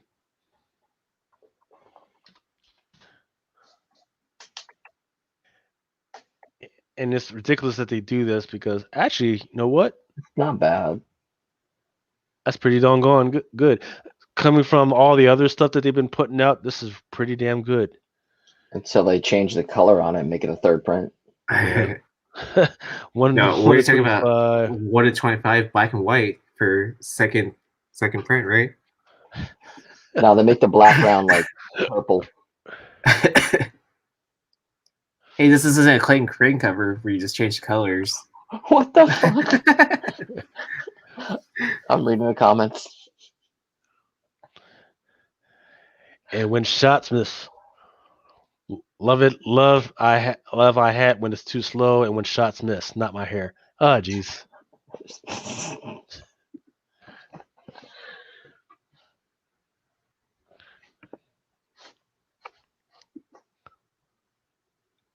Why isn't just Jessica on the show, like, you know, making these comments out loud? She should come on, but she won't. She learned from her last time on her. She doesn't want to come on anymore. This is unit number 4. This is who is this? Ryan Brown. Looks really good. Kind of has that Huck Lee kind of style. It's clean. Really detailed. Amazing. And it's a regular ratio, right? Let's see, but there is a 1 to 10. I don't know. His legs look like he doesn't skip leg day. Never skip leg day. Never. I do all the time. So this is a design variant for snakes. Why does he look like a roided out Jawa?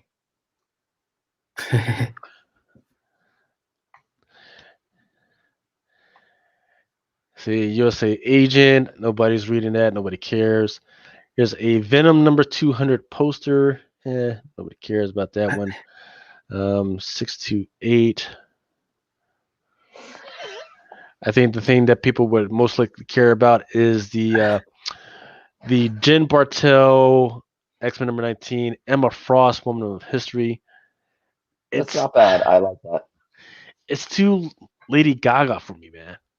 It's just right above trashy. It's just appropriate enough. It's got my seal of approval. Jessica R says that it's her favorite. Wow. Cosplay it. All right. Yeah. So how much are we going to pay freaking Jessica to freaking cosplay? Was it going to be airbrushed, or is it going to be like a? No, she doesn't need airbrush. No, I'm talking about like the crystals and everything. Nah, just get her a white dress and she'll be all right. X-Men Legends number 2.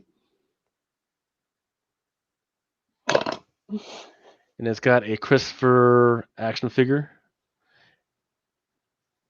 I don't like the JTC action figure variants. I'm over it. Or is that extreme?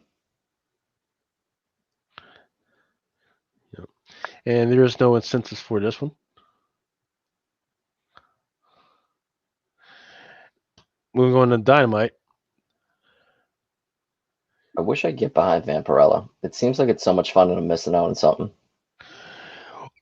I will say that before Christopher Priest, like, it was hard to follow, and it was more about the art than it was about the story. But now, since he's actually picked it up, it's actually more of a narrative to it. So, is that a Pirello? Yeah, it is. Nice looking dude. I love his shit.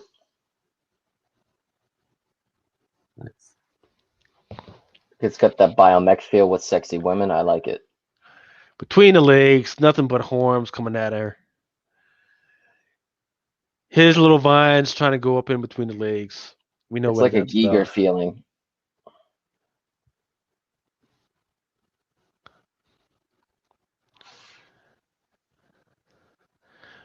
Moving on to Boom Studios real quick. Firefly has the nerve to have a cover F unlockable variant. I don't know what that means. Oh, the unlockable, isn't that if they order so many, it's like the unlocked variant? I have a couple of them from Boom. Power Rangers Unlimited unlockable variant. See, that's another thing I can't get behind. Star Wars and Power Rangers. Just And then regular, just other indies, comics, and graphic novels. Zenoscope Entertainment. Once again, if anybody wants anything from Zenoscope, let me know. I am part of the Platinum program right now, so I'm going to have enough to go around. Engine Ward, Firefly, Sun Rising, Giga. Is anyone Man's still World. following the Giga?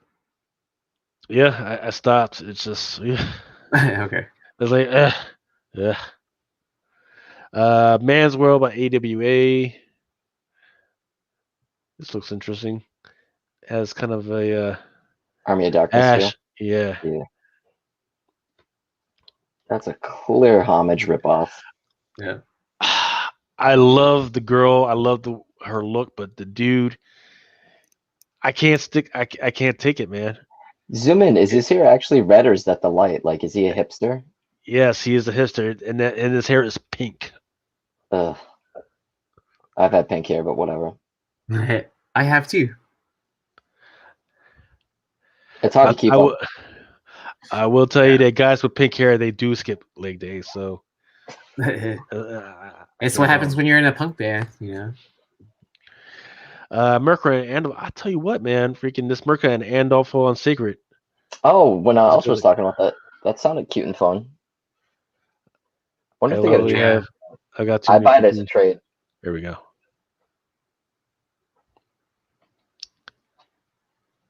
Man. Dive right in. Looking back at your homie, like, why are you trying to stop me, man? You know where I want to be. Too many drinks. Hey, there's a reason why I drunk too many damn drinks. I can make bad decisions. So let me alone. That's just my life. Like, hey, yeah. Once I get past that freaking limit, I'm into getting in trouble. Your responsibility is just to make sure I don't go to jail or kill me. All right. And what you're supposed to do is, hey, put your hand on my shoulder and say, hey, man, are you sure you want to do that? And if I say, man, fuck up off me, just let me go ahead. Just let me go ahead. Don't. You need to make sure you give him water right before he goes to bed. They ain't going home with you. Toys, touch models. Oh, you can get bear bricks. Oh, is that 1,000%? Go back up for a sec. $800. That's not a bad buy, and they're usually about $1,000, but that's ugly. What? Bear bricks? Yeah, I got a ton of them. That's it's almost like it's a designer art toy. Why would you spend that much? What is it? Does it come to life and freaking your taxes? What in the fuck? It's a designer toy. I like them. Holy shit! I'm one day I'll own one. I get the 100. The 400s I get a couple of, but not the 1,000%. Those are. It's designer pop art toys. Okay, well, so have you heard of the? So there is designer art, 3D art right now. So just how you have the Bitcoin stuff, right, where it's only available non-fungible. Yeah, it's crazy. And I think one sold for like $10,000 the other day. Oh, dude, it's going fucking nuts right now. The NFT community. You're not in a private group for NFTs? I'm good. Yeah, I can go ahead with that bullshit. I can go ahead with that. I want that man. Which one? That one. I had it pre-ordered with you, but I don't know when's it. Oh, orders due by the 8th. I may throw that up tonight. Talking about her? No, not Nesco. No, the next one, Chainsaw Man to the left. Oh, this guy. Yeah, Denji. Okay. That manga is awesome. It's so trashy. Yeah, when you get a chance, order it again because I don't think I saw it. I think I may have ripped it down. Did you get my 25 copies of Silken? Silk hasn't come in. Silk has not come in. Well, no, it's just no Silk 2. Yeah. Well, yeah, I got the order, but the books have not come in yet. No, okay. Just send me an invoice whenever. Right. Jessica with the comment every time we talk about action figures. Talk about how many inches. Good Lord. How you gonna be over here trying to make a black man blush? Ain't that a goddamn? Well, here's one that might be a little bit more affordable for you, Nick. Yeah, The I bought a couple. Well, Jesus. usually what they used to do is sell 400%. Now they do them with the 100%. Sometimes I got the Godzilla 400 and 100% at San Diego. That was I think 150. I got the Stitch one that was like 200.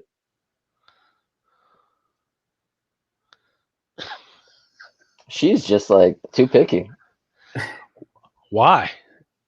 Ain't nothing wrong with that. She knows what she wants. Either that or bad at math, you know.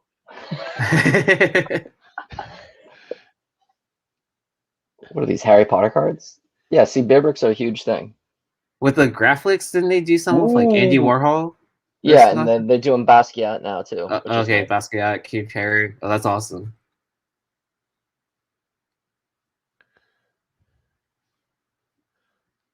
The two original street artists, you know, like all these street artists today wouldn't be anywhere without Keith Haring or Jean-Michel Basquiat. Well, speaking of bear bricks, before that they had cool bricks. They still make them. I have a Cause set, and it's like $500 for the little set. I'm like, oh Jesus, I forgot Cause is huge now too. So there's your there's your little Funko Pops that just came out recently. Fuck Funkos. Who cares? It's the Beanie Babies of plastic. Got rid of all mine. I don't care about them. I'm about to do the same. Somebody was supposed to sell them for me, and I said I don't give a fuck. Just keep them. That's leaving money on the table, Nick. Come on. It's better off just loss. I know. Jessica led this one. Pusshead. Pusshead is it's usually like a secret variant that they do for their blind bags. Bear bricks come in, cases of 24. So there's like all the way to a percentage rate of like 0.005. You're talking about these little bear booger bricks, bears. Yeah. Yep. Been collecting them since 2000. No, not even 2000. Like 1998, I started collecting them. It's a Tom and Jerry booger bear. That's gay. I don't like Tom and Jerry. Did anyone watch the new movie? I gotta try and watch it tomorrow with my kids. So my brother liked it. I rented but I fell asleep Raya halfway through it tonight on Disney. Where'd you rent it? Don't you have HBO Max? No. Raya's on Disney Plus, the new Disney movie. Pixar. Okay. Oh, I thought you were talking about the Tom and Jerry. No. I do want to watch Coming to America though. I forgot about that. We watched it last week. So good. There's games. There's some Yu-Gi-Oh cards. And so as a reminder that I do, if you are into the Magic the Gathering stuff, I can get some of the Magic the Gathering stuff. Just let me know. And I'm talking about the Strixhaven. So let me know as soon as possible when it comes to that stuff. Which ones are you getting? Just the regular, or are you getting like the collector stuff? I can get the Command Booster, the Draft Booster, and basically all of it. And the collector booster. There you go, Jess. You need to sign up. You'll save money. So I actually went to a Walmart today, just like to look around, check out, see if I could find the High Republic Walmart variant or whatever. And you found the love of your life? No. So, but it was funny because the card distributor was there at that time, and it was just like a random time. It was at noon. And he was putting out like sports cards, like Pokemon, like what everyone's looking for. And you didn't call. You didn't call me. I called. I messaged Brian. So I picked up some of the Panini Donruss optics cards, football for 2020, and then it was kind of funny. I was talking to the distributor guy, and he was saying, "Well, since people are like stalking us, basically, we have to randomize our times now. So I'm changing like what days I'm showing up, what week I'm going, what time. Like, and this is like at noon when he was showing up. And then you should have seen the people like after because I was looking for comics. There was people like starting to gather like to like grab everything else. And he was talking to the managers to figure out what they were gonna do. Are you putting this in the lock case?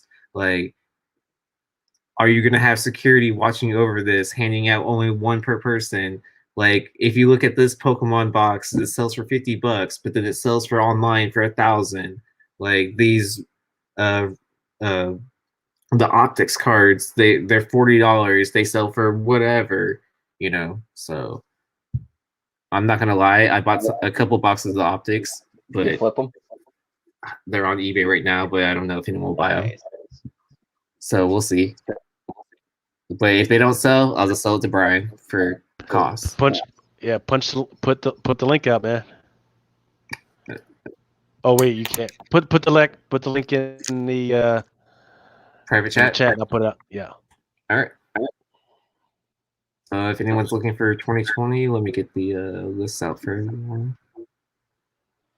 I have one that's on auction, and then I have another one that's a buy it now. So send me those offers for the buy it now. Or if you're feeling like gambling, like go for that auction, right?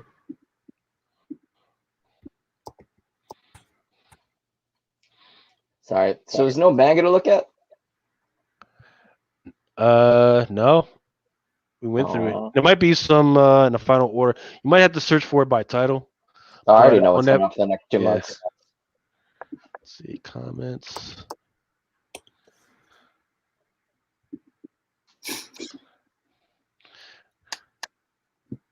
Yeah, so I mean, I have a buy it now, and I have it set to or best offer, and then I have an auction. So, but Grown up gamer talking about, is this an OnlyFans chat?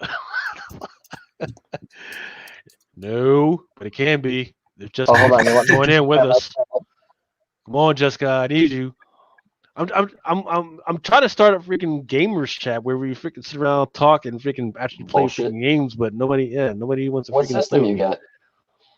I've got right now. I've just got a regular computer, and I've got a Xbox. Nah, PC Master Race and Xbox can't. I'd be willing to negotiate down if there's good craftsmanship and attention to detail. What? Okay. Jessica says yes, she is into MTG. You know what? Hey, freaking I think you're in the Discord channel, freaking hit us up in the is it the cards freaking channel? I think Josh has got some stuff going on. It's like a gaming channel, right? Or something like that. Yeah. I'm trying to freaking get rid of. Hold on, I'm changing the lights around for the fans only channel. That's what they do. You change the colors on my phone.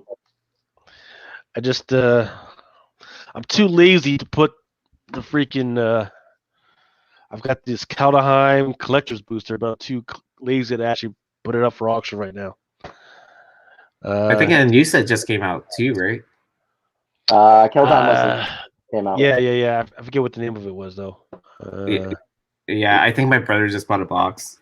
So and he's debating if he's gonna crack it or if he's gonna store it. Well, what kills me with Magic now is I used to love Magic and I used to grind every weekend, do PTQs and stuff like that. But with all the reprints, it's like Pokemon, it just kills the value. Like I had a foiled out Legacy and Modern deck. It's worth shit now. Yeah. All right, guys. You guys got anything else? I've been freaking burning midnight oil, freaking trying to do the whole alphabet animes, trying to get caught up on stuff. Dr. Stone has been good. They actually broke out a lot more stuff in English. What else was good? That egg shit that you recommended, man. You dirty old fucking man. Fuck that. It's not dirty. It deals with real issues. It gets deeper and deeper. Yeah, I'm enjoying it. I'm caught up on Promised Neverland. Like, that's been getting pretty crazy. You want to see what I just did? Hold on, because it's actually in my haul video. But I don't have Promised. No. Well, anyways, I am missing one issue of Promised Neverland right now, so I gotta binge that because I want to get further in the TV series. Is the manga even better than the TV series? I haven't read it yet. I'm behind because I was slowly buying them, but my LCS had a buy one get one 50% off, so I just dropped like $400 on mangas this week. Nice. Yeah. I just checked out Pacific Rim on Netflix. It's not good. Not good. I was expecting it to be a little bit more depth. It's not good at all. Like, I mean, it's not totally jacked up, but it's not. It's not what I was expecting. I was expecting it to be a little Wonder bit Egg? more in depth. What are you talking about? I'm good. Now. Let's see. I just like to play MGD and not make money out of it. You don't have to make money out of it. We can just play. Has anybody figured out how we can play? Just play digitally or something like that? There's a digital version of Magic on Steam. What, Magic? Yeah, it's okay. I was in the beta for it. Yeah, I think it's gotten better, as what I've heard. Well, there's two versions. There's Moto, which is the old school game where you can buy the cards, and the new one forces you to buy digital packs. Yeah. And not a lot of people like it, but it's only new set. But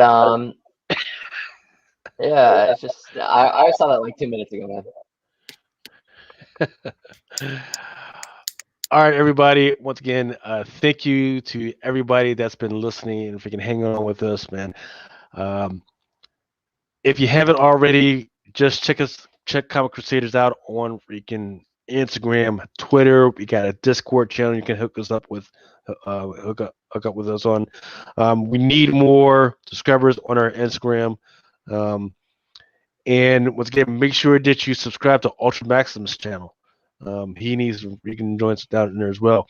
Aaron Yee, he's got a few projects. What's the projects you got going on, Aaron? So I'm on a podcast with Frank Gogol. If you've ever read Dead End Kids or what else? No Heroin. He has a couple projects coming up too. Like I think he has a new title every month for this year. It's also with Anthony Arroyo from Bird City Comics, and then of course keeping me busy with the top 10 spec list and the round table. So I've been having a lot of fun with that.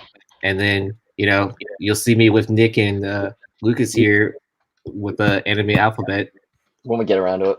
Yeah. I mean, I think are we talking about moving it to a weekday at some point in time? Yeah, I mean, it's whenever, right? Because the big thing was we on the last episode, we took a look at the awards shows, right, from Crunchyroll and Reddit, and realized that holy crap, there's a whole bunch of stuff that we haven't been watching or paying attention to. Yeah. So that's what I've basically been doing is trying to make my way down that freaking list and see what I can check out, and what I don't know. And I basically didn't know any of that stuff. So, for instance. Actually, let me move this over here.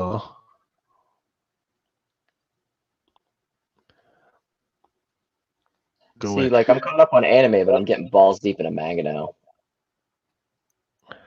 Yeah, I mean, I'm a little disappointed that they don't have a horror joint on here, but I mean, look at all these. Akuma Drive, I think. Oh, actually, Akuma Drive. Akuma Drive is awesome. It's really good. Yeah, I did check that out. You like it? I stopped it. I think I waved off at number 6. It gets better. But it is pretty good. Burn the Witch, and then Fate Grand Order. I don't know how I missed this because I'm a Fate Grand fan. ReZero. I haven't done ReZero. Have you guys? Like, I need to get on it. It's supposed to be good. I think I like it. I think I do. I'm not sure. If it's the one that I'm thinking of, I think I like it. Let's see. I'm looking at some of these other joints here. I need to jump on Fruits Basket. And that's all the ones I've checked out so far. But you know what you need? It was all the way over to the right. I'm getting caught up. It's on Netflix. Dora Hedora. It's fucking amazing. This one here? Yeah. It's so good. Like, it's basically there's wizards that they go into the slum area where they mutate people and work on them. And this guy gets this giant lizard head and just starts killing all the wizards, and it's fun. It's brutal.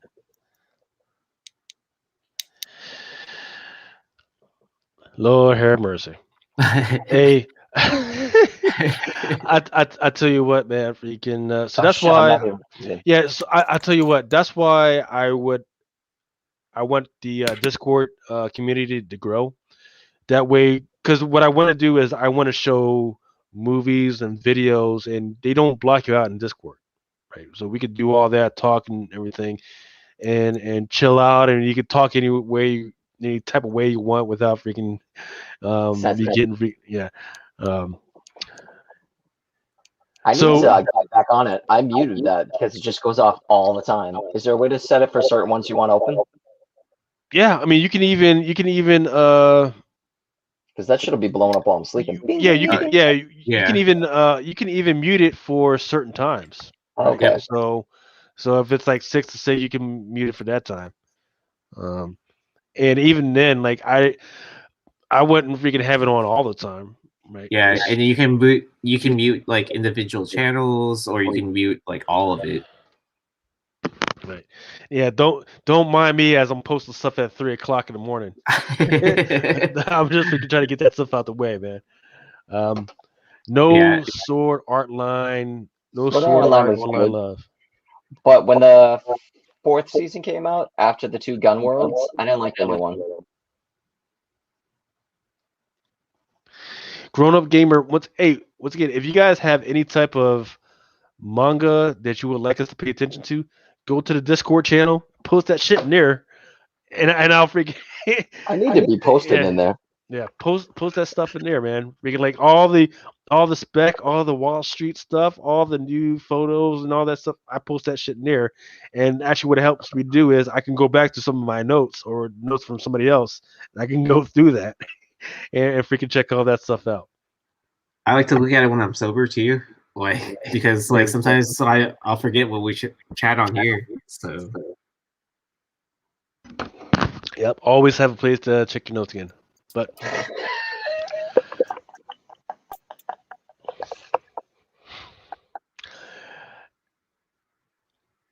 Jessica, okay, now you know that's Jessica. You know that's not true. You know I always ask you to come. I ask you to come often. So I don't know what you're talking about.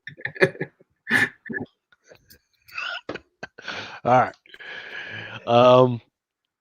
Once again, hey, thank you everybody that's been freaking hanging out with us. Grown Up Gamer, Jessica R, Colonel Ham Sandwich. Thank you, Aaron Yee, Heartless Web for being on with us. Thank you once again to Ultra Maximus for filling in once again. Thank you to Mel. Thank you for Brian for freaking sticking around with us.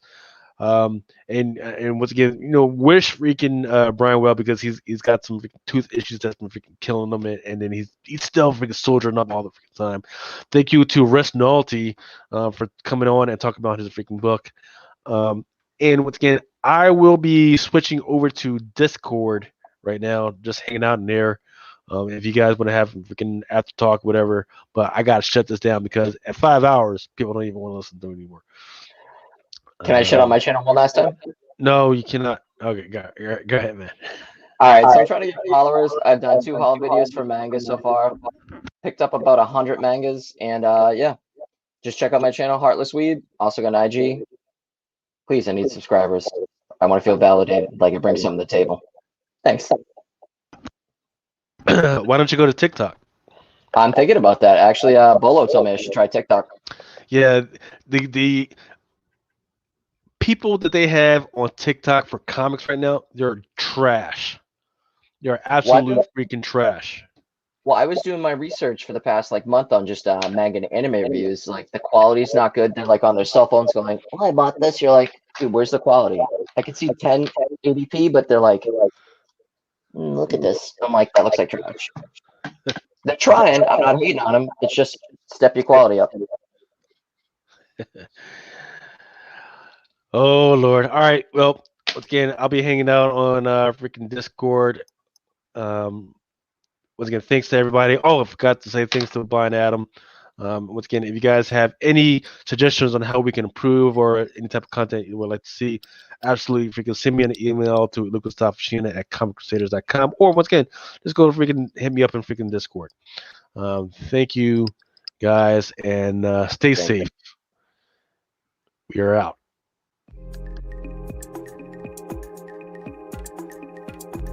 Thank you. We hope you've enjoyed this Comic Crusaders production. For real-time news on all things pop culture, feel free to follow us on social media. For